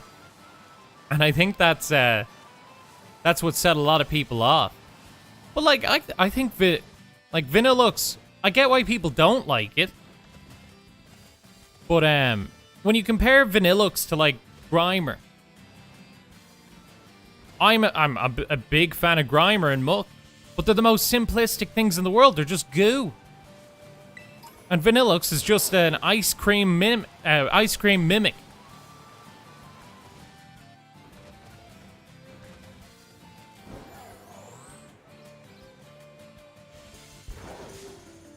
The original Pokemon were directly inspired by animals, with some exceptions. The original Pokemon were all inspired, if anything, by myth and legend. A lot of them were animals as well, but even most of the animals were instead mixed with legends. For example, Psyduck and Golduck were actually based on the Japanese Kappa, which was a yokai. And Jinx, for example, is also the... I can't remember the name. It's like a Yamayuba. It's like an ice witch.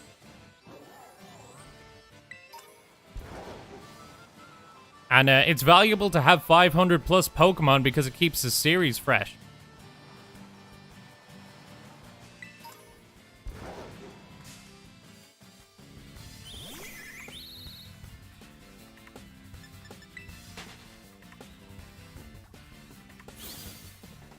It ruins the game? Sure. I just think differently. They had a link to reality. Some did. A lot of them didn't. For example, Voltorb. Jinx doesn't really have an animal. Instead, it was based on Brunhilde. And also Japanese mountain spirits.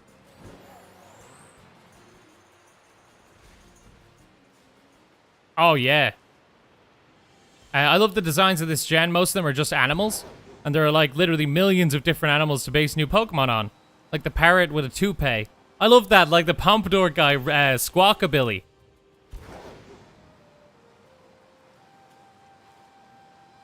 The weirdest one, the Mega Man ghosts, are awesome and universally loved. The Mega Man ghosts. Ceruledge and Armarouge. I think they're great designs. Also, Sawsbuck. Sawsbuck is a Gen 5 Pokemon, and it's a deer that changes with the seasons. So you'll have, like, that's its winter version, and it will be summer, spring, and I like that concept a lot.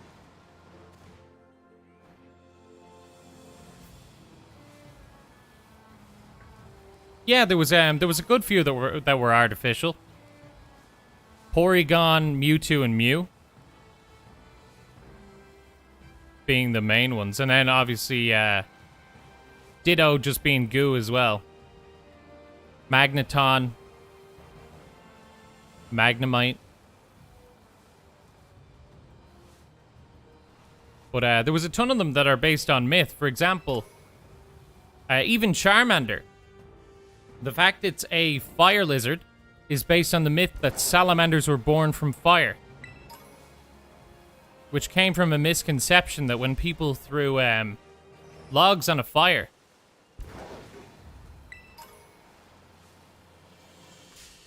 sometimes salamanders would be sleeping in the logs that were used.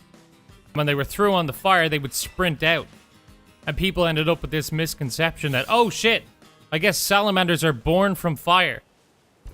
And it directly inspired the design for Charmander as a fire salamander.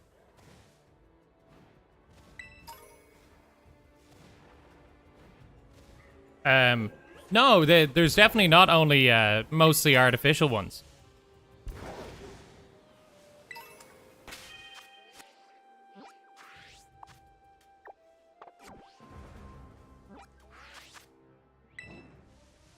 Like, the starters are literally a cat, a crocodile, and a duck, and then we've got a pig, a tarantula, a locust, or I guess like a cricket locust.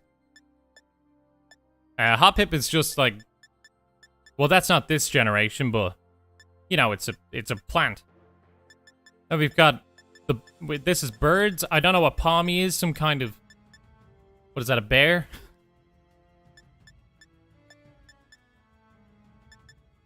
We've got Houndour and Houndoom. They're dogs. Young Goose and Gumshoes. What are they based on? Like a ferret? It's more a ferret. Squovit is a squirrel. Cricket. We've got more like bugs. Most of them are animals.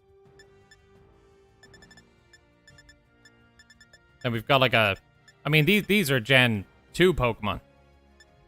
And then Gen 3, we've got a water skeeter and a, I forget what the real world version of Masquerain is, but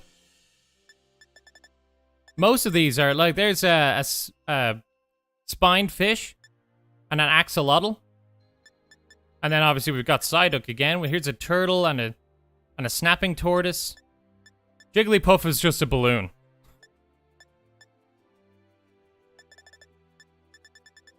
Now we've got I mean, these are just based on dancers. We've got another Taper, which is also based on a Japanese myth as well of a creature that sucks dreams out of children.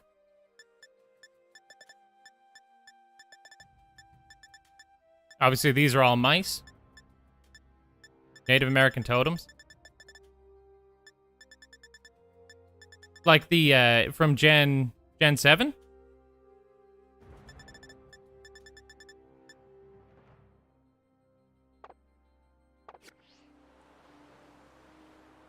The Paradoxes are both my favorite Pokemon and least favorite designs of this gen. That's what I like, is that some people love the past forms, and I really like the future ones. Look at this Pokemon you're riding like a bike. Well, yeah. It's a future Pokemon. That's the whole reason I picked Violet.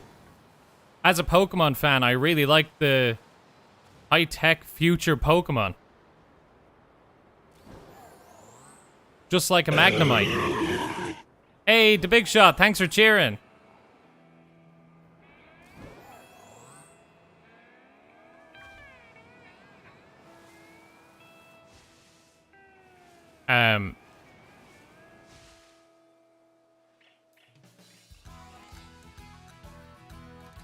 Why are they all robots? Yeah, I get that. I really like that they're robots. Like the robot version of Tyranitar. Because Tyranitar is inspired by Godzilla. I really love that they made Tyranitar just a really cool metal, like, robot version of itself. Because then it's a reference to Mechagodzilla. Same with Hydreigon. It also has the future version that's a robot, which is like Mecha King Ghidorah. Mechagodzilla, yeah, I love that. But I get why people don't like the robots at all. I have to remove the goofy sound because I'm on YouTube as well. It would copyright strike.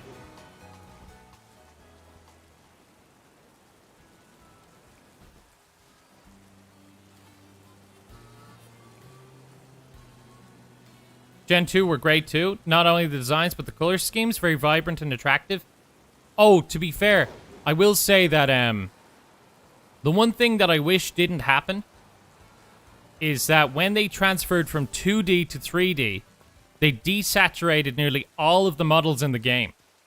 Like, every single Pokemon's color was toned down to the point where they were all kind of gray and muddled. And that's still kind of a problem now, but they've updated the textures, which I'm at least happy about. But they've never looked as vibrant as when they were 2D, and I think that's I still think that's bad.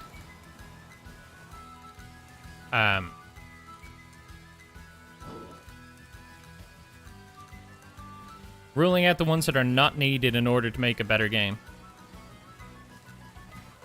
Well, when it's a game about subjective, like, preference of Pokemon, the ones that you would remove are the ones that other people buy the game for. So by limiting the amount of Pokemon that are in it, you're actually reducing the amount of players who would buy the game. Because the whole time, Pokemon has always been marketed, and its success has been driven off of the idea of catching them all and collecting all these different creatures. And that some people would have their favorites be Charizard, some would be Blastoise, and the inherent competition that people have between their favorites.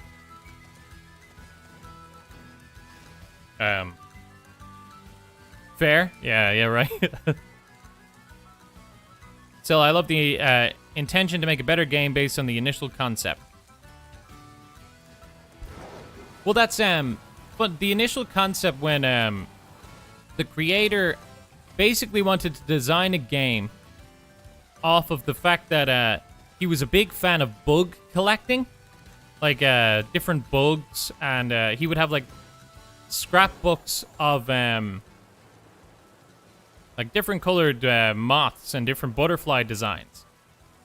And he wanted a game that gave him the same feeling as collecting all those different bugs. So that's where Pokemon stemmed from. Was this like massive kind of adventure to collect all these different magical creatures.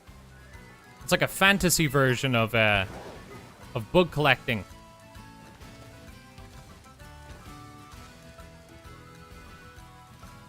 Yeah, exactly.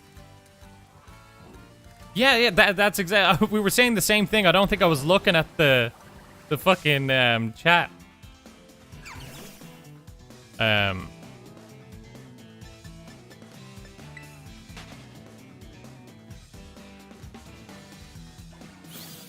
Oh yeah. You can't tell if a Pokemon's shiny, but that's more so because they have really poor choices for shiny palettes. Like some of them have minimal differences, where there's not even a point to have the Pokemon be shiny. These days, working concepts are just a vehicle of an intention that is making use of it. It would probably take Game Freak more development time than they're probably given, but it'd be neat for the next, where what Pokemon you ride depends on who you have in the party. They've already done that. They had that for Let's Go Pikachu and Eevee. You were like, if the lead in your party was, say, a Rapidash or a or even an Electrode, you would ride on them. So the fact that they went backwards is a real shame. And given they're the largest media franchise in the world, Game Freak is one of the most unoptimized companies I've ever seen for game design. The core gameplay is extremely fun, but it's the optimization and just the little quality of life things that they're terrible at implementing. That and the fucking spaghetti code that they use, and have always used.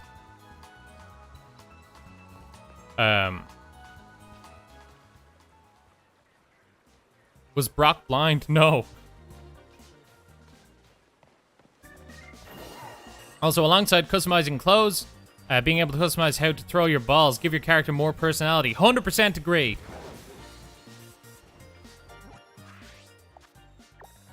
%1000% agree with that.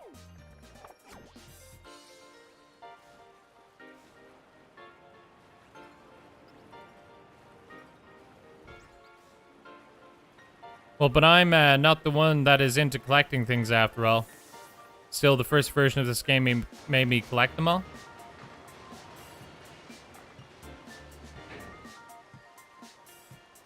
even if people who are affinitive to this kind of behavior are still into these games. Well, yeah, that's the thing. You collect them all. Because that's the thing. Or, for example, like, I collect them all because I like to get shinies. Because when you get all the Pokemon, you get a shiny charm and it ups your shiny odds. Because I like to breed competitive shinies for battles. Because I really like the competitive side.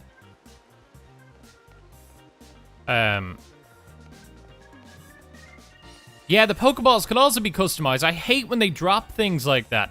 Where they have really solid, fun features. And then they just drop them. Stuff that doesn't need to be dropped. It's not like a thing like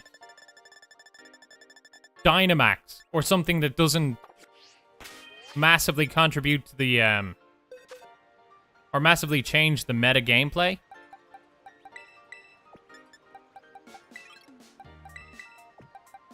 Just the quality of life things they could just leave in.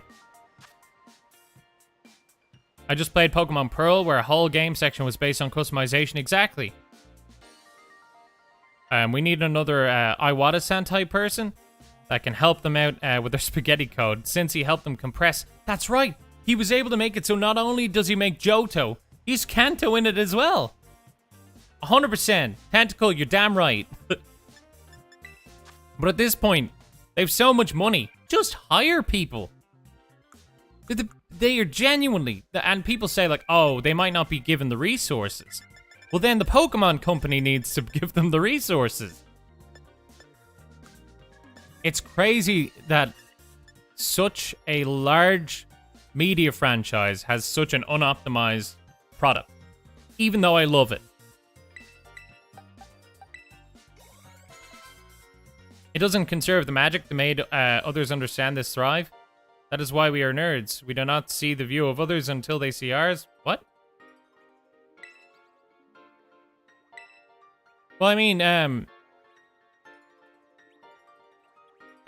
Scarlet and Violet was the biggest selling or fastest selling game for the Switch. It was the biggest release. So I think a lot of people, they still have that conserved magic. Even new people are being introduced to it. Like, new kids are buying the game. And you don't need to be a nerd to enjoy Pokemon.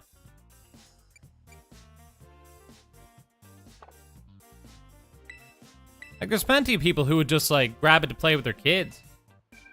Like, my dad. My dad had, a PlayStation. And, he introduced me to stuff like Mortal Kombat. And he wasn't a nerd at all. He's like a big football guy. Soccer, if you're from America. Yeah, the universal opinion is this game looks like shit, runs like shit, is glitchy and messy, shouldn't have been released in this state, and it's a mockery to the paying customers. Yet, it's the most fun we've had in Pokemon in a while. Fucking completely on point. That's why I'm like, when people are surprised that they're giving refunds, they fucking should. The game's broken. There's been numerous crashes. It's extremely buggy. And I mean, look, there's 5 frame per second children walking around. But Jesus Christ, this is a fun game. But that doesn't mean that it shouldn't be criticized for being made like shit.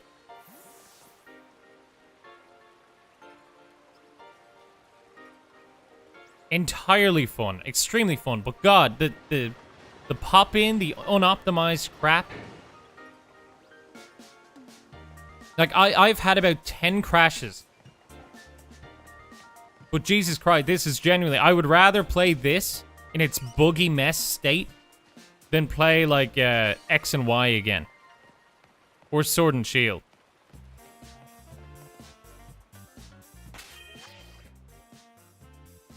To be fair, Japan is unfortunately around a decade behind on much of their tech. Outside of the rumors of Splatoon 2, checking to see if you're running Windows 98. I've heard of people describing the IT field helping to modernize web pages because of the decade-old HTML code still being used. That's right.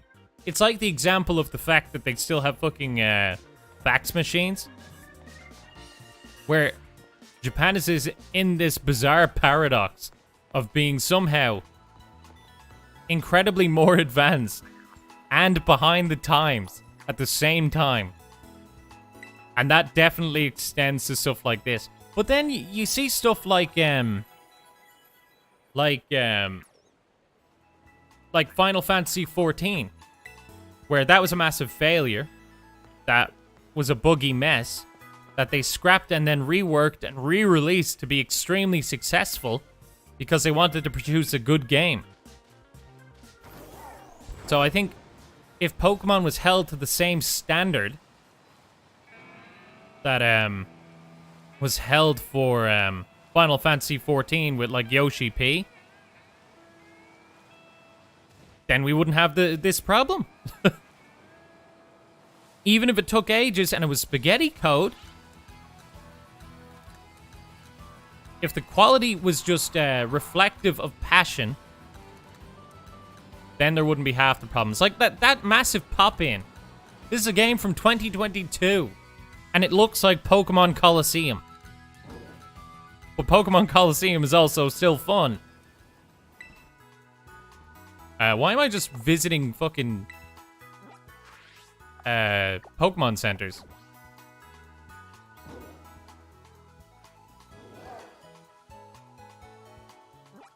Yeah, I've been playing like 80 hours now, and I just walked out of the principal office in the after credits scene.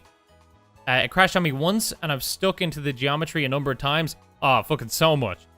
I did a 24-hour stream of this, and it crashed 4 times. But fun as fuck. It reminds me of old games. You know, like before games could have patches. So you'd buy a game, and it would be like, sometimes it would fuck up and you'd just fall through the earth. Or like how they get speedrun games. Like speedrun tactics to jump outside the map, hop 16 times and build up enough speed to blast through the level. It reminds me of that. Like Super Mario 64 type stuff. Where it's fun and it's messy. Still doesn't excuse the fact that it shouldn't happen. But it is still fun. Man, you sure know your stuff. Few people know about that kind of thing. I have worked for a games company as well, which helps. But it also does help that I've spent, what, about 20 years being obsessed with Pokemon. Raichu, that's what I need to get. I'm going to evolve that event Pikachu. The only crashes or freezes I've had in Scarlet and Violet is doing random terror raids. And sometimes the UI never shows up. Even after waiting 5+ minutes and having to close out and getting punished and forced to wait to join back in. The terror raids are some of the glitchiest things I've ever had to experience. And sometimes I've no idea if... Am I just waiting for my turn, or am I frozen? Did we win? I can't see. Is the timer gone? I can't select the move. Oh, okay. What do I do? I saw a video report about the fax thing. Yeah, the fax thing's crazy. I've never used a fax machine in my life. Is this the flying Pikachu? It is.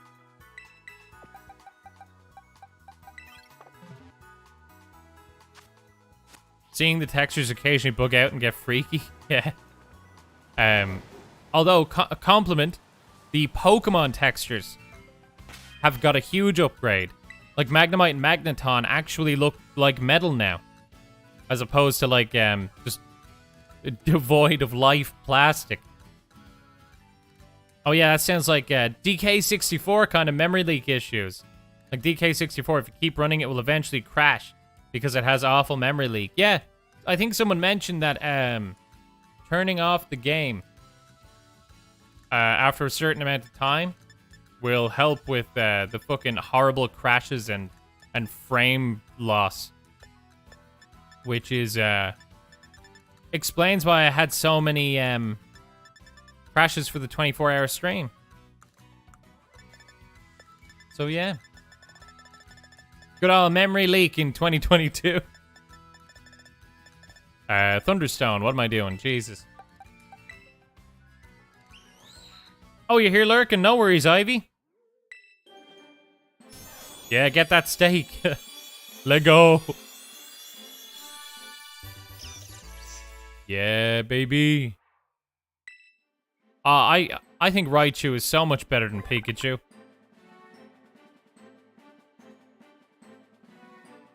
If the electric pouches in its cheeks become fully charged, both ears will stand straight up. Speaking of which, you need to grab some grub. Well, thank you, Tentacle, for popping into the stream. I hope you had a good time. And I hope you get some good food as well. Thunder Punch. Not a very physical attacker. But you know what? We might as well. I was like Lieutenant Surge. I've evolved my my Raichu too early. Still leave this up lurking? Well, thank you. Hope you get something good to eat. You're so excited for the steak? Hell yeah.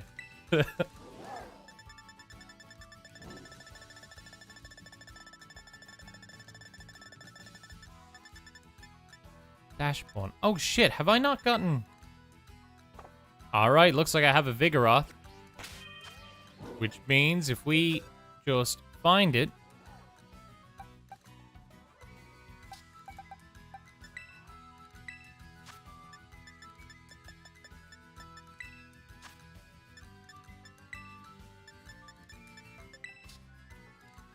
Here we go, Vigoroth.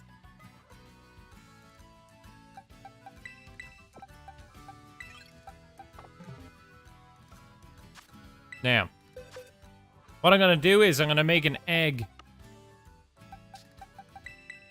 Because rather than hope to find a Slackoth, I would rather just get a Ditto with my... Here we go. With the Vigoroth. In fact, I'll evolve it into a Slacking first.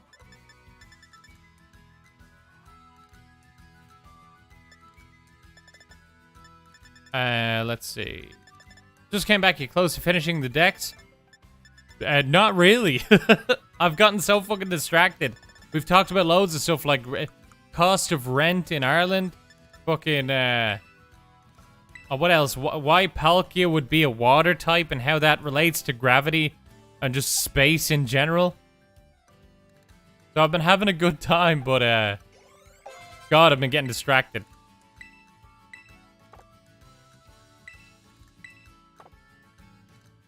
But we're getting through it.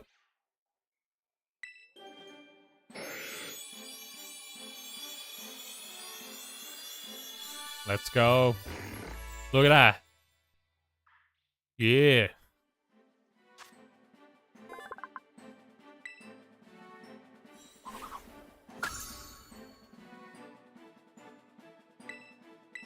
Oh, he doesn't need to learn swagger. He knows it naturally. That's basically this game in a nutshell. Yeah, it is. Now, let's get this done. Let's get this done. Pop that picnic out. Look at that. Now, let's get it. Let's get them busy. You know how we're gonna do that? With a great peanut butter sandwich. They're gonna love this. Watch. A little bit of peanut butter, a little bit of butter. Okay.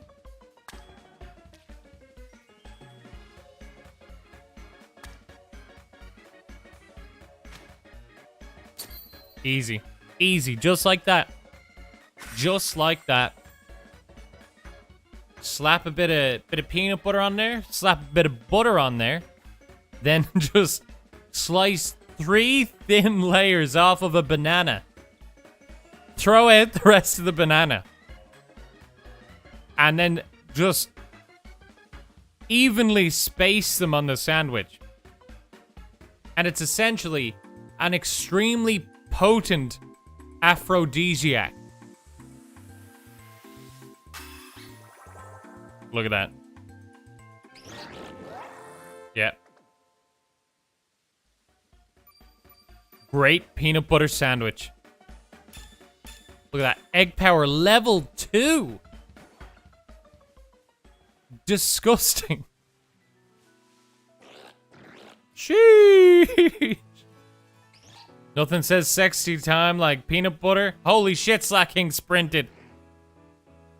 Nothing says sexy time like peanut butter, butter, and banana. Lubed up, ready to go. What are you doubting? Ivy, what are you even doubting? Look, and now he's asleep because he's a job well done. Hey. Yeah, don't forget the Viagra. Just slip it into one of the bananas. I'm back from consuming the flesh of the fallen. Welcome back, PG. Yes. You know what? That's enough. We just need one egg. Then we go back to our box. Talonflame. Do you have the ability I'm looking for? No, you have Gale Wings.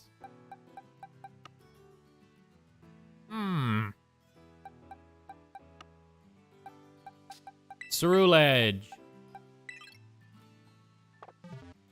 Wait, I didn't get the egg. Where's the egg? What did I do?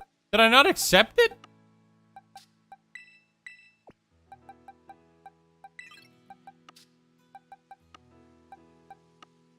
Oh no, it's here. Oh, Jesus. Scared the shit out of me.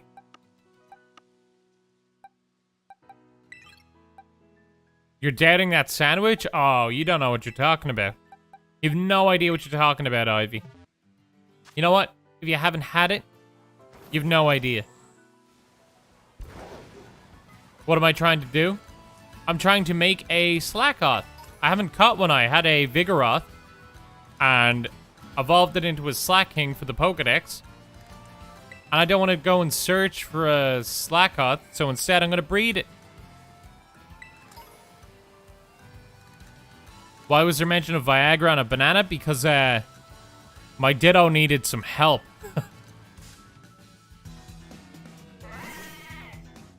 Holy moly, that was a heart attack and a half. Yeah, no, I put all my eggs in one basket.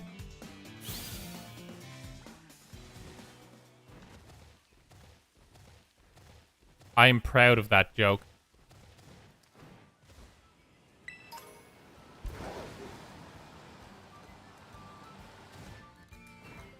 Alright, let's just hatch this bad boy. By the way, this desert is extremely useful for farming money. Because you get a load of stuff like Stardust. As I say it, there's the Stardust. God, watch out for the frame drops, though. Fuck me. There's a potion, not as good. What did I run into? Oh, it's the egg.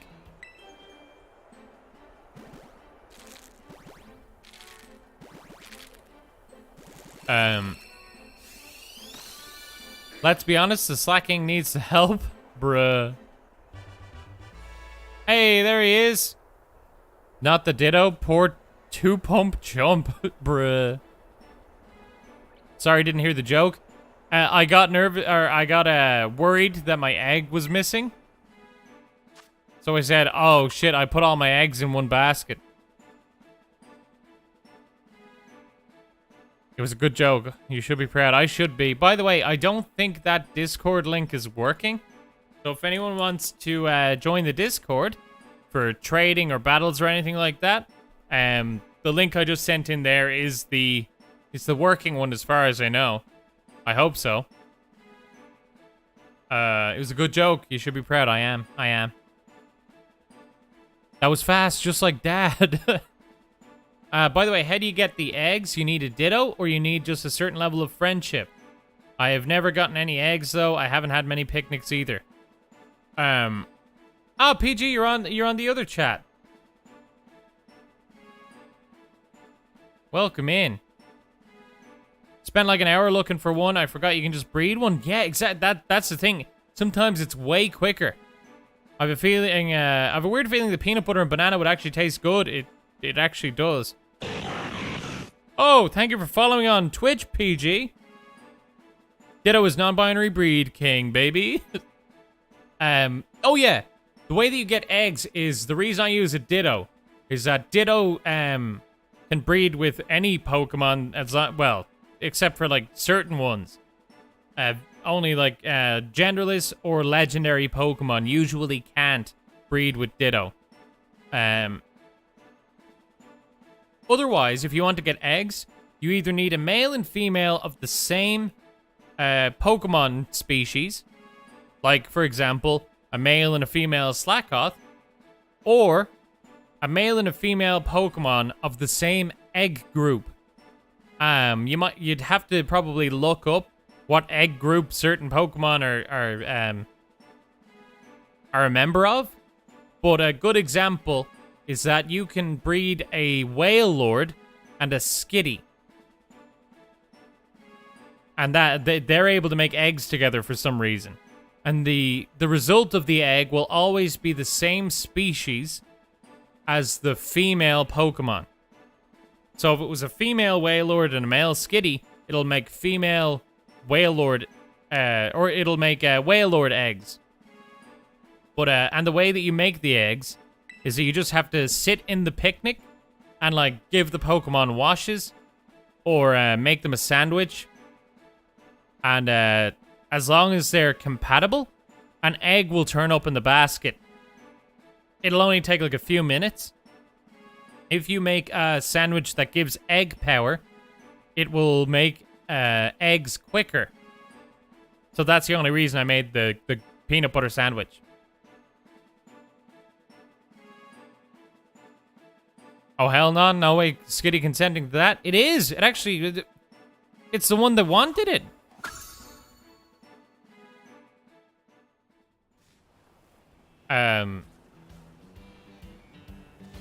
Peanut butter and banana was Elvis's fave, supposedly? God damn, it's good enough for the king.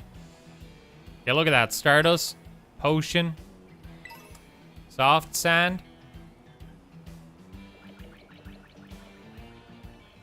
You get a good bit of Stardust here, and you can also get Comet Shards. Not Comet Shards. Fucking the other one. Star Pieces.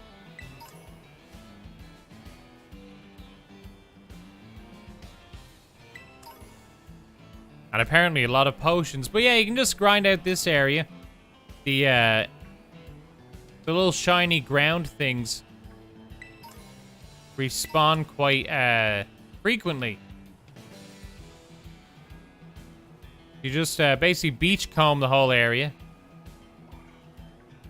Try to get your hands on as many shiny things as possible.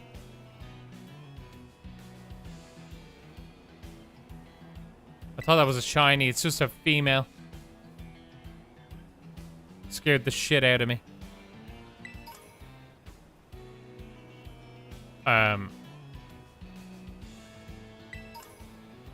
That's true. You get tons of sellable stuff from raids as well. So recommended to do that as well. It'll get to the point where you have so many stuff like EXP candies, you could sell them. When you get to 5 and 6 star raids.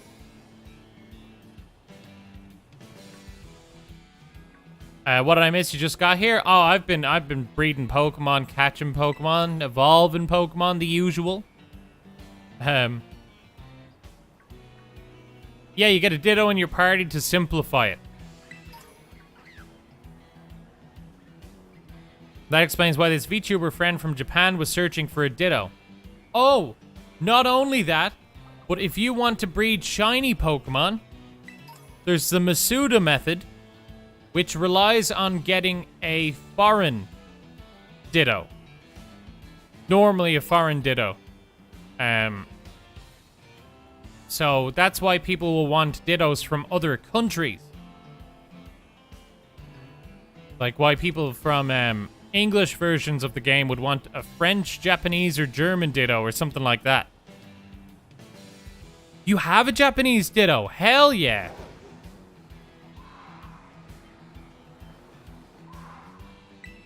I've done it before where I've made a second profile on my Switch just to start the game in German to get technically other region versions of Pokemon. PG, yes, I would like Japanese Fuecoco. If you remind me, post it in the Discord so I can remember to do that trade after the stream.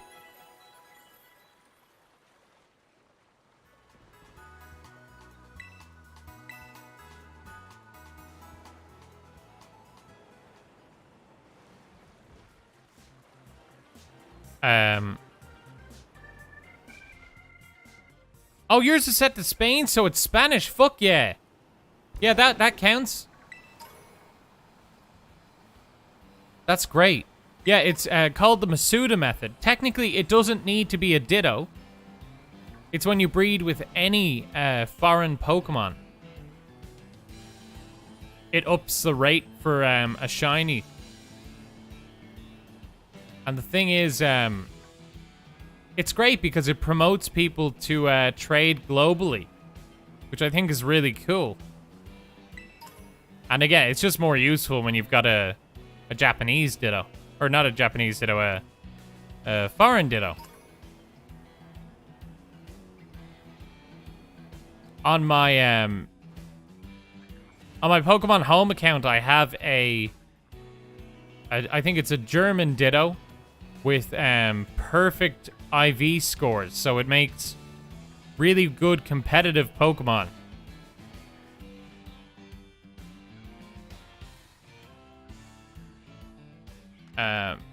If I get more Dittos, I'll try to get more to share. Yeah, no pressure, but that would be very helpful.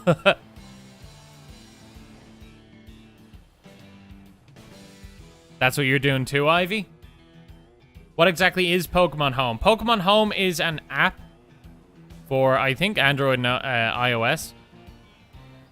And it's basically like, it's like the box storage system, but for intergenerational Pokemon games.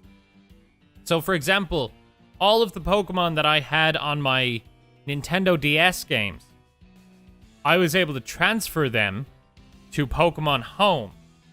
And now, with the new games, because there would be no way to connect the DS to the Switch, I'm able to, when they turn on the compatibility in the new year, I'll be able to move some of the Pokemon that I've had for like 15 years into this game to use them.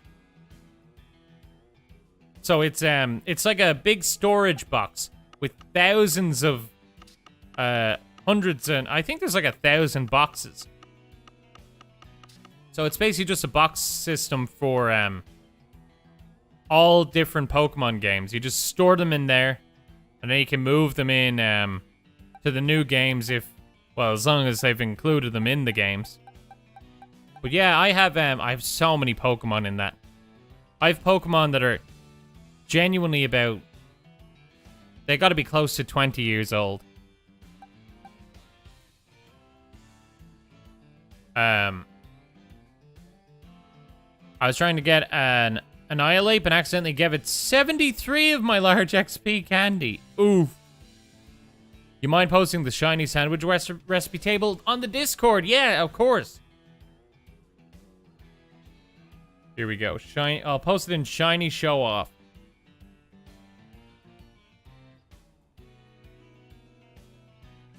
Now, let me just grab that.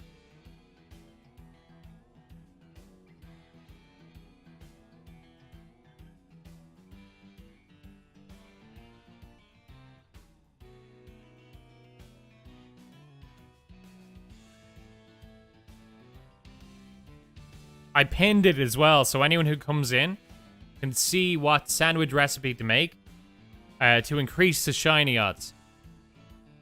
Oh, you managed to get some herbs. Hell yeah. Basically, all of them, every single one of them, needs salty herba mystica. Ivy, you got an Irish Ditto? You know what the problem is? English Dittos, like just English, it's based on language instead of area.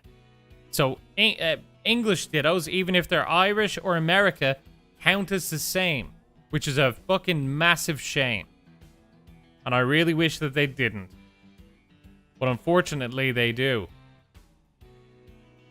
Yeah, that does suck.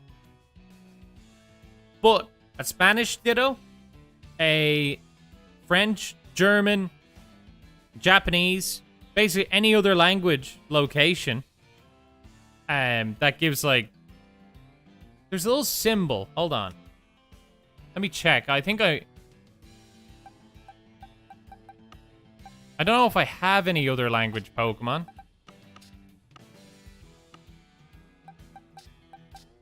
Oh, sorry, here, I have a Japanese Magikarp. So you see the symbol... my finger gets cut off directly up here, like, all the way up at the top. Under the level 5, it says JPN. So that's how you know it's a Japanese Ditto, and it's not just named.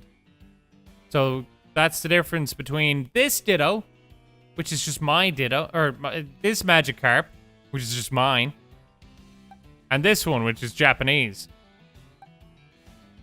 So, on a Japanese person's game, this Magikarp would have ENG for English beside it, or whatever it would in Japanese.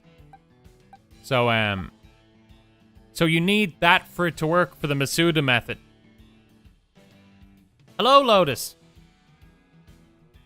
Yeah, it does tell you. It's a shame that it doesn't count different actual countries. Because I think, to be fair, Ireland should count as a completely different region to the US.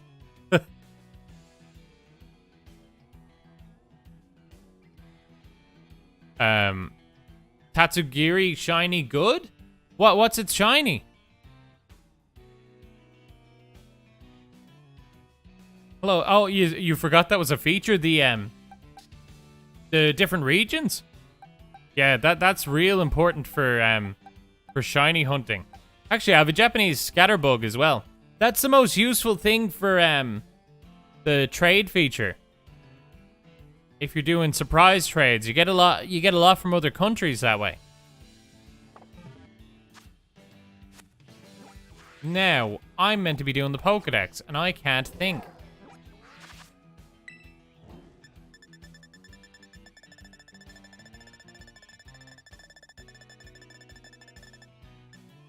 Bonsweet. Where are you, you little shit? Woo woo woo.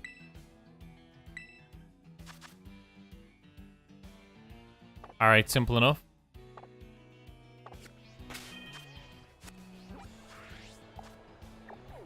I feel like I can find a Bonsweet. Could be here.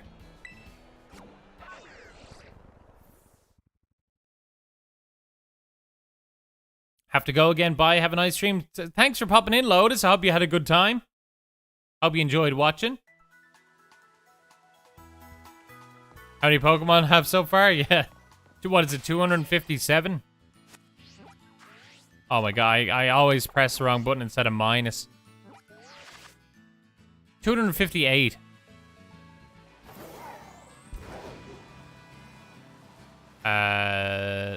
Whoops. Yeah, go this way.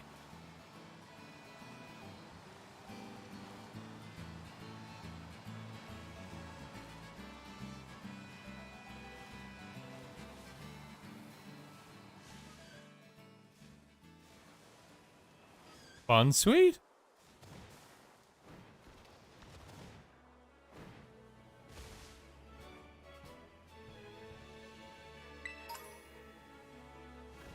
Jeez, come on, get up there.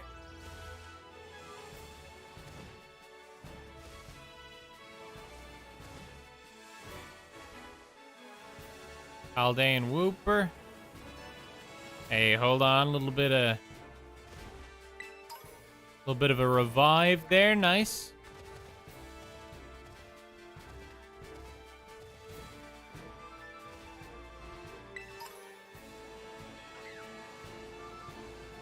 Come on, it's got to be. I've got that. Little Oxel. If I don't find one soon, I'm just going to breed one. Oh, Primeape. Problem is, Bonsweet is going to be tiny. Hey, oh shit, Mudbray. What's my favorite Pokemon type? I'm a big fan of... You know, I really like ground types. I realize that I like ground types a lot. I also do like psychic type. Not psychic. What am I? Dragon and Ghost. That's a Riolu. Okay, come on.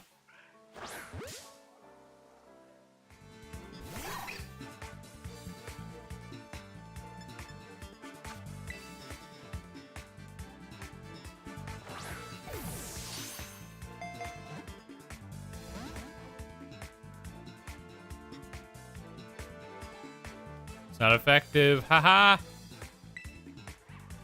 I'll do Will-O-Wisp.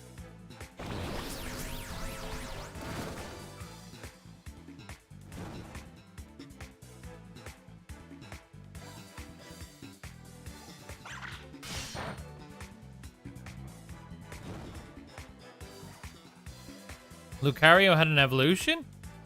Or it was a Mega Evolution? This is Riolu. This is the pre-evolution of Lucario. It's the baby form. But, Lucario did also have a Mega Evolution. In Gen 6, Mega Lucario.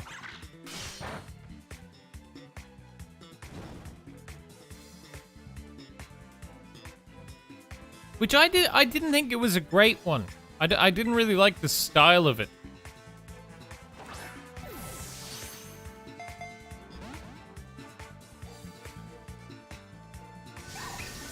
I get confused a little since I think in Pokemon Legends there were some extra evolutions or alternates. There was a few, like Stantler. Stantler got an extra evolution. It got Weirdeer. Yeah, and the Sneasel as well. Well, Sneasel also got an evolution in Generation 4.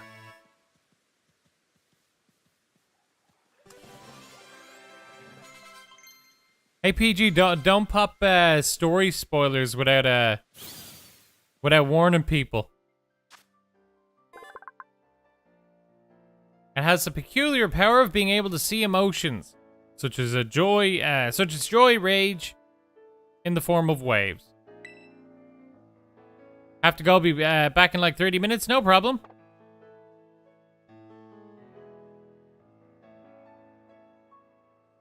Don't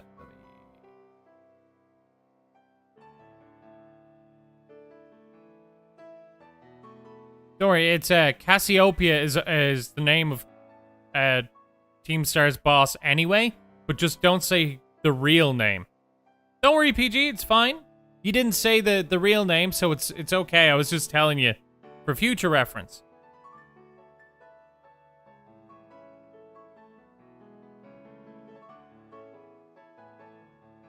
Yeah, it just looks like a Mega Man cat. It's like a Zero. It looks like Zero from Mega Man. I don't have a Lucario? What am I doing? I don't think I have a Rockruff either. Yeah, fuck. I don't know the real name? Then that's fine, PG. Don't worry about it. It's Dr. Wily? Yes. This is Dr. Wily. More like Dr. Willy.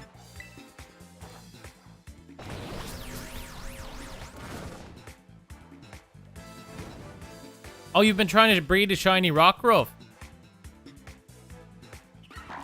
Yeah, they're blue. If I remember right. And, what form are you going for if you do? If you do get it, are you going Dusk for own tempo? Are you going... what is it? Day and night. You going for Dusk? Dusk form. Oh, midnight. Midnight form. This Pokemon travels in a pack with others until it grows up. When its mood turns sour, it starts striking the ground with the rocks on its neck. Bruh. A little bit of a tantrum. Oh, I don't have a daytime form? Well, might as well fix that.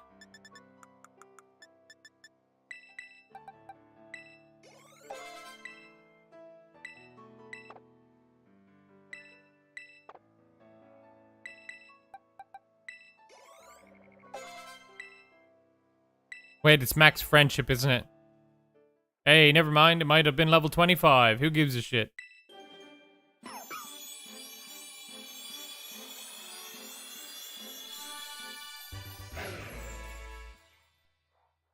Yes, you're right. The werewolf one is the midnight form.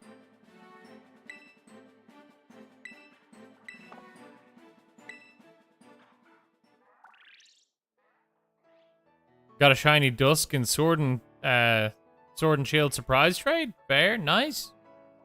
I decided to christen the new Mickey D's that opened up after being rebuilt.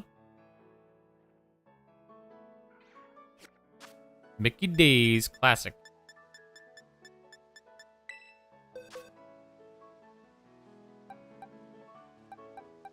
Let's see. Where are we at now? Well, we're making a bit of headway.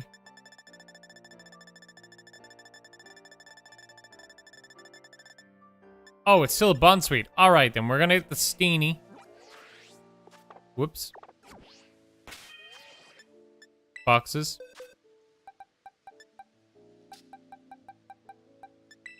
We search. I can't remember. Does Steenie is it a level up evolution? Or is it a leaf stone or something? I've never liked these this evolution line, so I can't remember.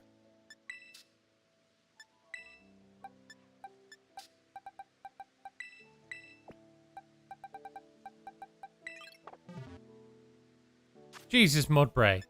Calm down.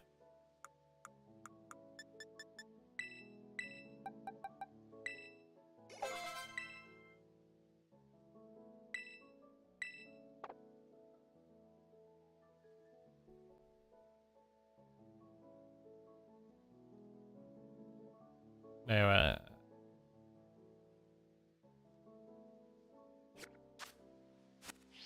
have to have a move used on the Pokemon to evolve? What move is it? Oh shit, is it Stomp?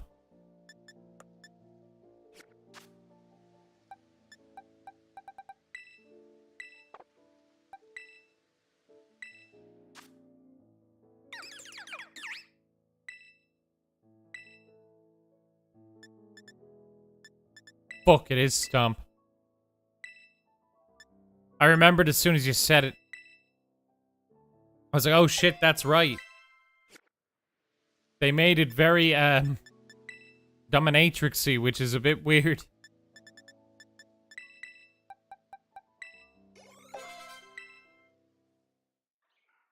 It has to learn Stomp, and then it evolves into something with large latex leggings.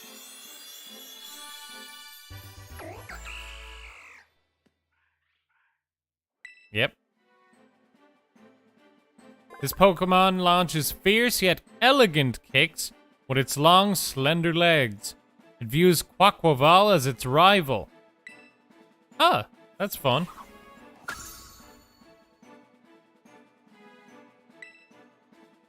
Drop kick. Legs for days, you're right, Ivy.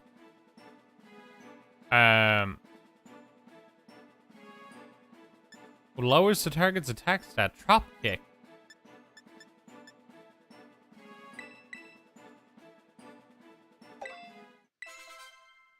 There we go. Alright, now to dump them back out. Not the serene or whatever it's called. Look. But need to make space for the Ditto.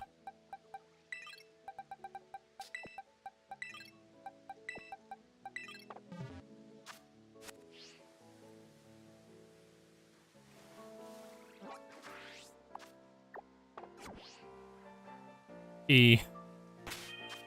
Now. Picnic.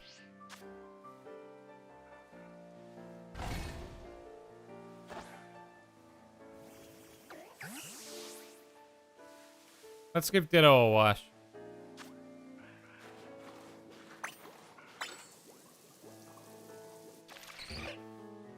The Paradox Pokemon, the past and future forms, unfortunately can't make eggs.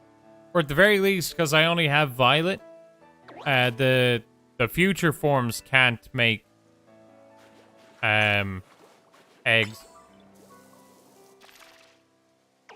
A weird mini game.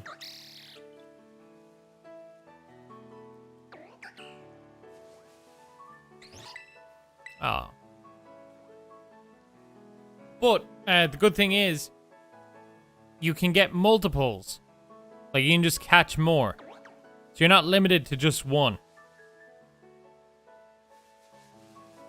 Yeah, that's the thing. It would be too complicated to be like, oh, if the egg hatches and they have like a first baby form, does the baby form, is that a paradox form, or does it just turn right into its big form? But yeah, no, they just don't make eggs. I did say weird minigame because it's weird to give the Pokemon like this a bath with it. Oh, Ditto wants another bath.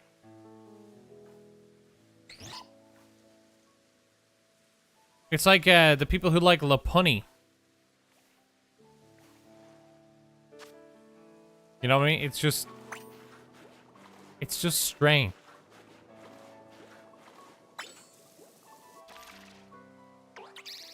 I'm waiting for the home update so I can send shinies to Violet and Scarlet. Hell yeah. I can't wait. I want to bring my shinies over as well. What was that?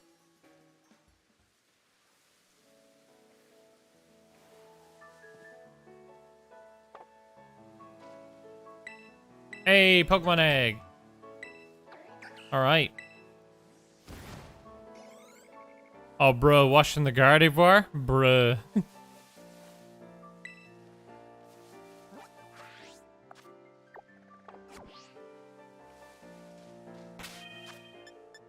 True, though. True.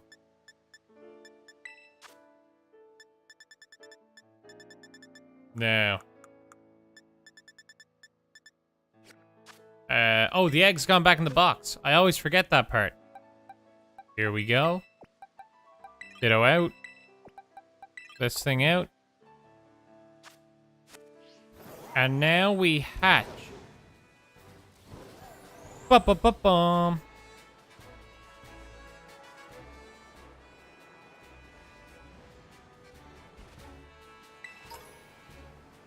Hey, we got a quick ball.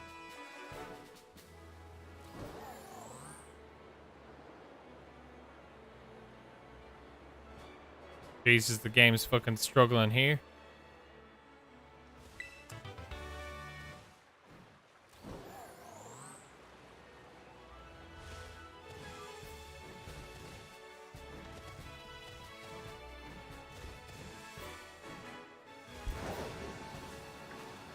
Let's try to hatch that Bond Sweet. Now I remember. Hey, Tamako, welcome in. How you doing? Doing well. Hope you've had a good day.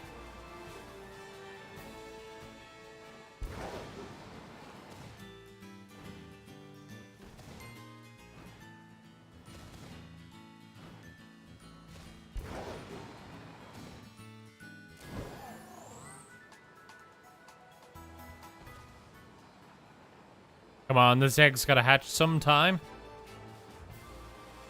We've got, God, what's it called? Ceruledge. It has Flame Body. Which has a nice little, I woke him up. It has a nice little, additional effect that any Pokemon with the ability Flame Body puts the distance required to hatch eggs in half. It's very useful for hatching eggs. It's been a pretty good day. It'll be better when Amazon makes their delivery. Hell yeah, get that new stuff. Got anything cool coming?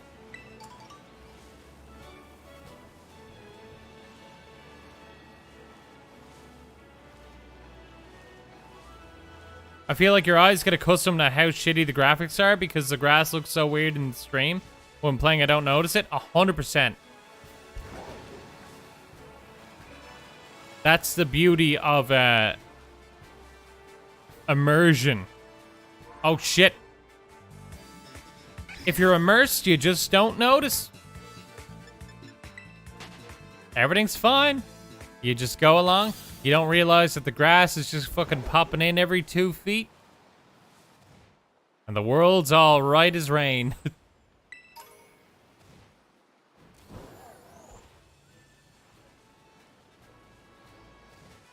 Now, oh, like their Flame Body's warming the egg. Makes sense. Yeah, exactly. I think Flame Body and also Flash Fire. Both of those abilities have the same effect on eggs, which is that it halves the amount of distance required. And it's been, that has been a thing since Generation 3.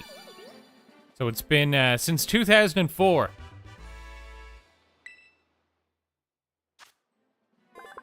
Agreed and drawn in by the sweet scent of these Pokemon will tuck the Bonsweet in among the berries in its tail and carry them all away. Well. My XLR cable and pop filter. Hell yeah. That's great, Tamako. My cheese is clipping through my bread. Oh, that's standard. The plates clip through the table as well, which I find strange. I like that Lechonk is just staring me out. Hello.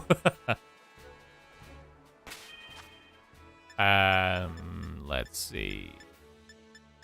Ooh, my voice is a bit tired.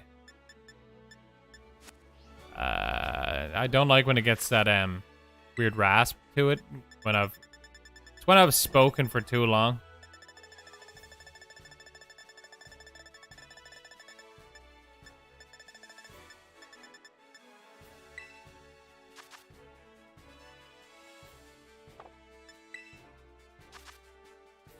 Oh, shit. Carcoal.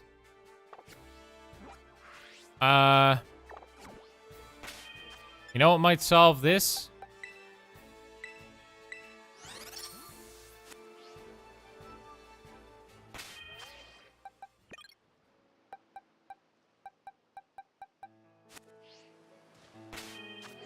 Bringing out Miraidon and going for an old raid search. Tired? It's only been 5 hours. Hello, Bonnie. Welcome in. Yeah, it's only been 5 hours. Those are rookie numbers. I mean, hey, I've logged in 70 hours into this game. Huh? How's that? Also rookie numbers. Terra Raid battles. I feel like one of the things that truly clicked about the game was released in beta is that they retained that recenter character when it's stuck to the geometry. I clipped through a fence after a couple seconds. I got warped to solid ground. Oh, thank God that the falling through the floor, you just get brought back. Thank God that's still in it. Jesus. God damn, there's still all the Eevee raids, which is a good thing. But I wanted there to be a Carcoal. What's it called? The big Big monster coal thing. How's the stream been? Good. Just trying to fill out the Pokédex, because as soon as I get the Pokédex filled out, I can get a shiny charm. And getting a shiny charm means that I can start to shiny hunt properly. Oh, God.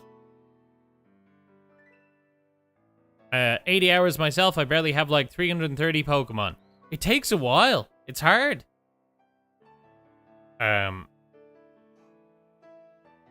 What about 5,443 hours in a game? Oh, they will. Well, we're just talking about this game. I've got fucking thousands of hours in the other Pokemon games. What game do you have 5,443 hours in, Tamako? What is it? Elder Scrolls? Is it Skyrim? Fate Grand Order, a Fate game. I've heard about Fate.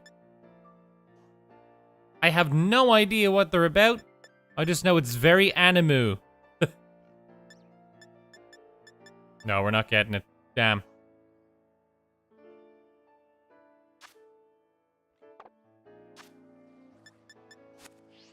Okay, let's see. Let's go to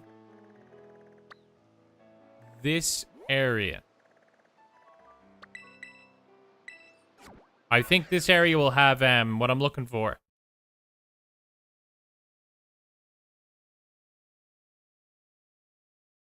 I probably have that many hours in something. Probably Fate Grand Order.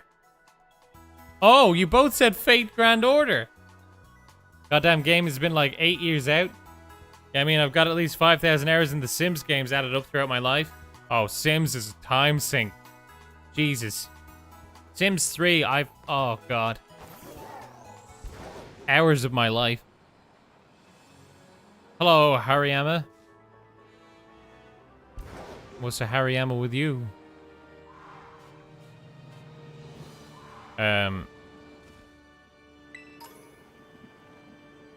Yeah, I think I played Fallout New Vegas and beat it 20 times when I was a kid. New Vegas is solid. Sims for sure. Minecraft. Oh, Christ. This is the hours spent well conversation.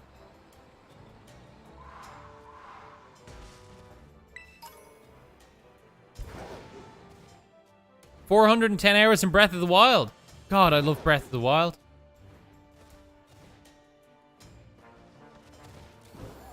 The, did you get all the Deku nuts? What is this? A random bin.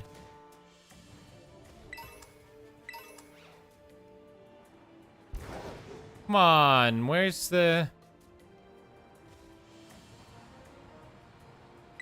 coal monsters? Gotta be some coal monsters, right? Just going in the wrong place. Let me pop this up.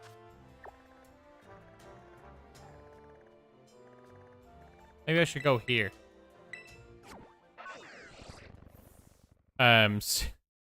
Years and years. Sims 3, oh god, I've literally never heard something so accurate. The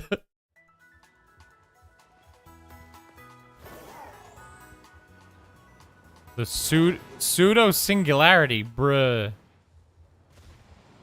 What does this fate speak?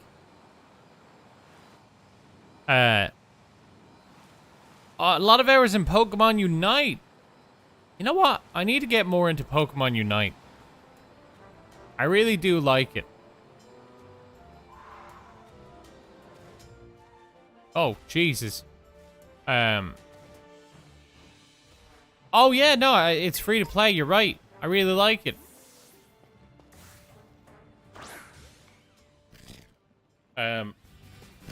I've never played a Zelda game. Jesus. Bunny, please. You've never played Zelda?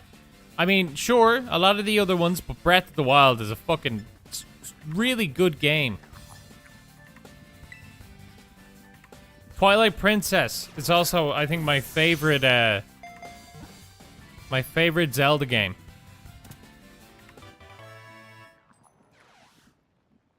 Um, lost track of how much time I've put into Minecraft. I've been playing since an alpha build. Bruh. I remember back when I was in secondary school, when I was about 14, 15, people put Minecraft on the computers in the technical graphics class. Kind of like technical graphics would be like,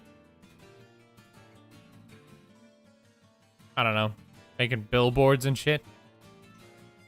But yeah, that was the first time I played Minecraft, and it was just this shit like stuck in creative mode version where nothing really worked properly. Since that's when I first played Minecraft, and that was what, 12 years ago. What's a Zelda? I think Zelda's the main character. You play Zelda, right? Bait's just too much. The Nasu verse is like Warhammer 40k levels of obscure lore for weebs. Oh Christ! Is it the same level of Grimdark where most of the characters need to be like thrown into an engine to fuel anything? From classic Warhammer. The last Zelda game you played was Ocarina of Time. Have you Tamako, have you ever played Twilight Princess? I think I've been playing since just after that, but I can't be sure. I had the illegal version when I was younger. Gotta be at least 2011. I'll pop my Zelda cherry eventually, hopefully. Oh, you have to. Don't play the first two. Like, they have their own charm to them. But, they are just old games. Completely, it's from the era where most of your value came from not having anything explained. And wasting most of your life trying to fucking find out how to play the game.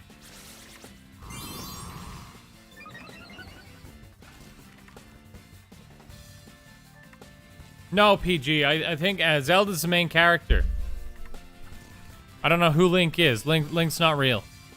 That's fake. Why am I fighting with a Bond Suite? That's the one where you play as the man in red armor, right? Yeah, I think it's like a sequel to Doom.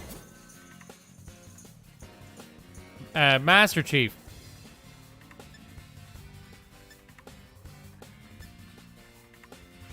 Diamond Sword and go mining. Oh, Terraria. The Nasuverse isn't Grimdark like that? Oh, no.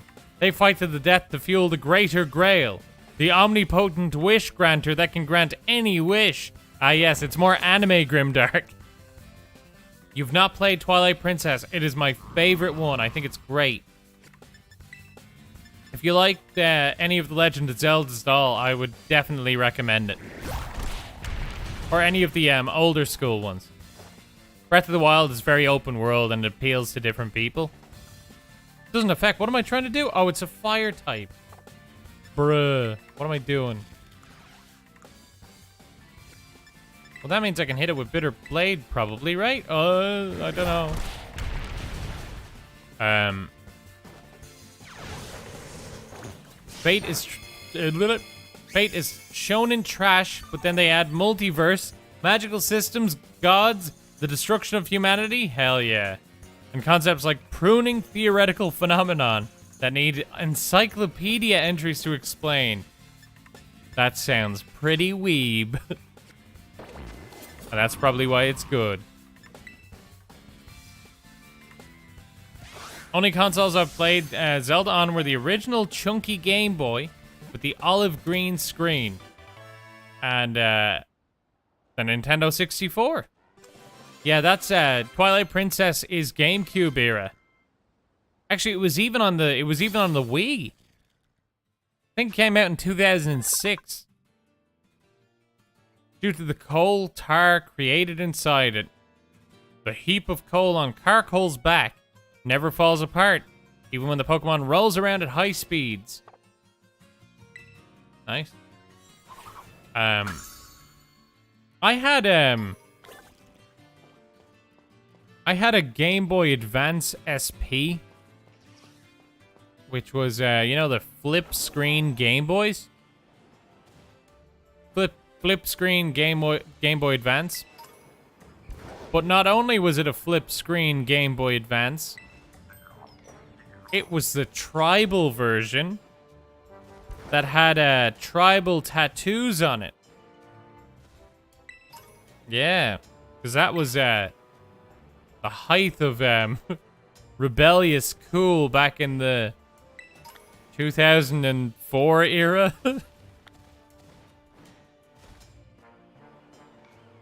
The ads for that are so weird. Like, there's magazine ads for the tribal Game Boy, and it's just Mario rocking a tribal tattoo. It's the weirdest fucking advertisement. It's very early 2000s.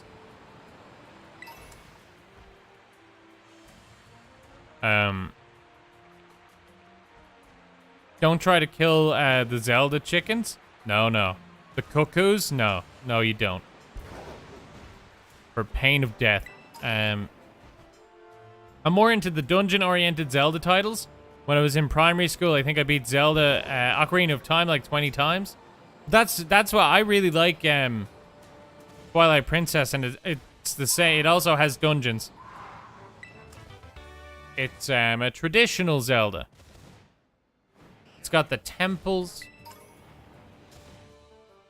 It's got a solid story. You've got the going around getting the different tools to be able to progress through all the different dungeons. The hook shot.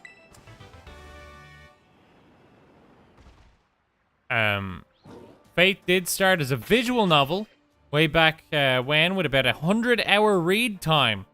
The entire Nasuverse is probably a year's worth of reading straight to get it all at this point. That's fucking insanity. Jesus Christ. Oh, the Ocarina of Time and Link to the Past can be very scary. Too spooky for me.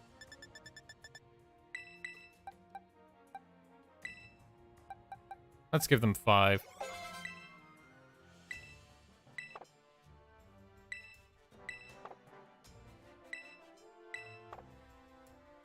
Yeah, there it is. I'm almost caught up on all of the Nasuverse too. Hell yeah. So you've got that year worth of reading nearly finished.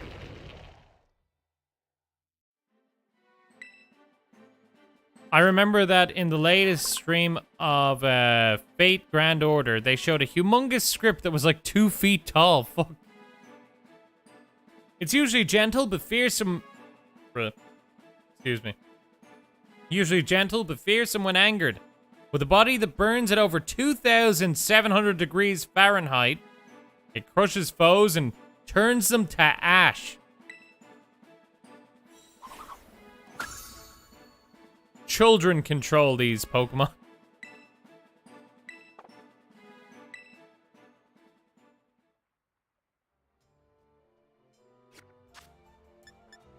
Now, let's go into the boxes.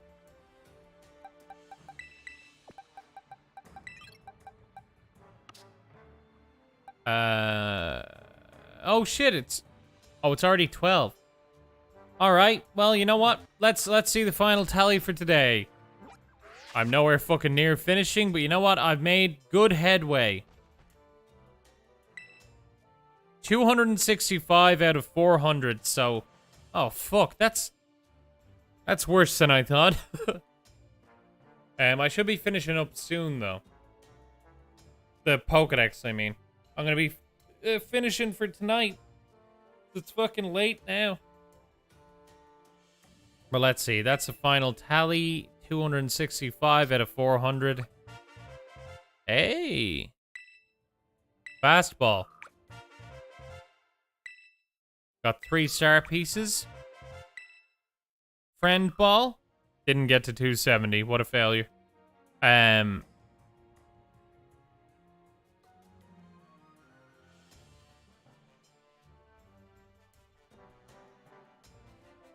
Wait, my Pokemon facts are coming through?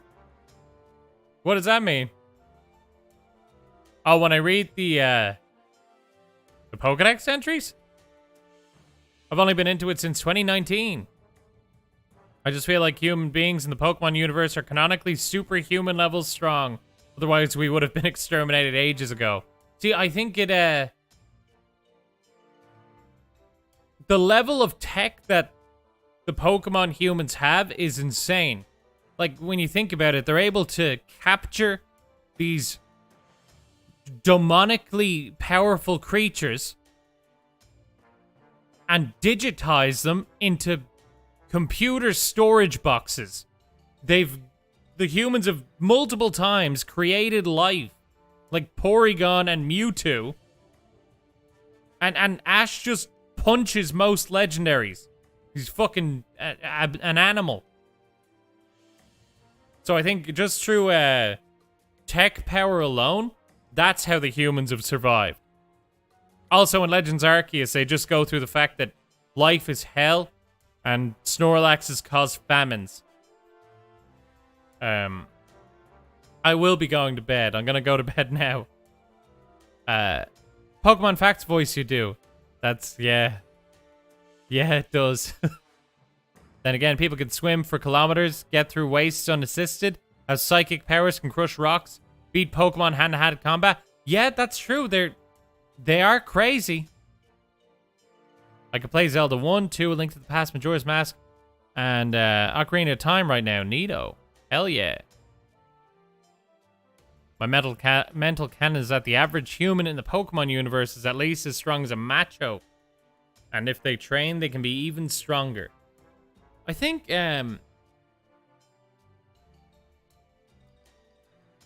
rather than strength, I think it's durability. The durability feats in the Pokemon universe are insane. But strength-wise, I think humans still get absolutely clapped. But you're onto something. There is that weird stuff in Gen 4 where it says that at one point humans and Pokemon were once the same thing. So in this universe, maybe humans are Pokemon. Have you never noticed that both the Pokemon series and Legend of Zelda series are both of the one of the most screwed up series Nintendo made? Oh, most series Nintendo make have something weird with them. For example, fucking Metroid. I love Metroid, but it's fucked. Thanks for a lot of the stream. Had lots of fun. Thanks for the fight, Coco. No problem, Zero. Thanks for coming in, Bonnie. You gotta go. I'm gonna be ending now anyway. Thanks, everybody, for coming to the stream. Tomorrow's fucking Monday. I'll be streaming again at 7 p.m. GMT again. So thanks for popping in. I'll see you again tomorrow. Hope you had a good time. Anyway, adios. Pop into the Discord if you want to keep trading and battling and everything like that. But thank you. Thanks for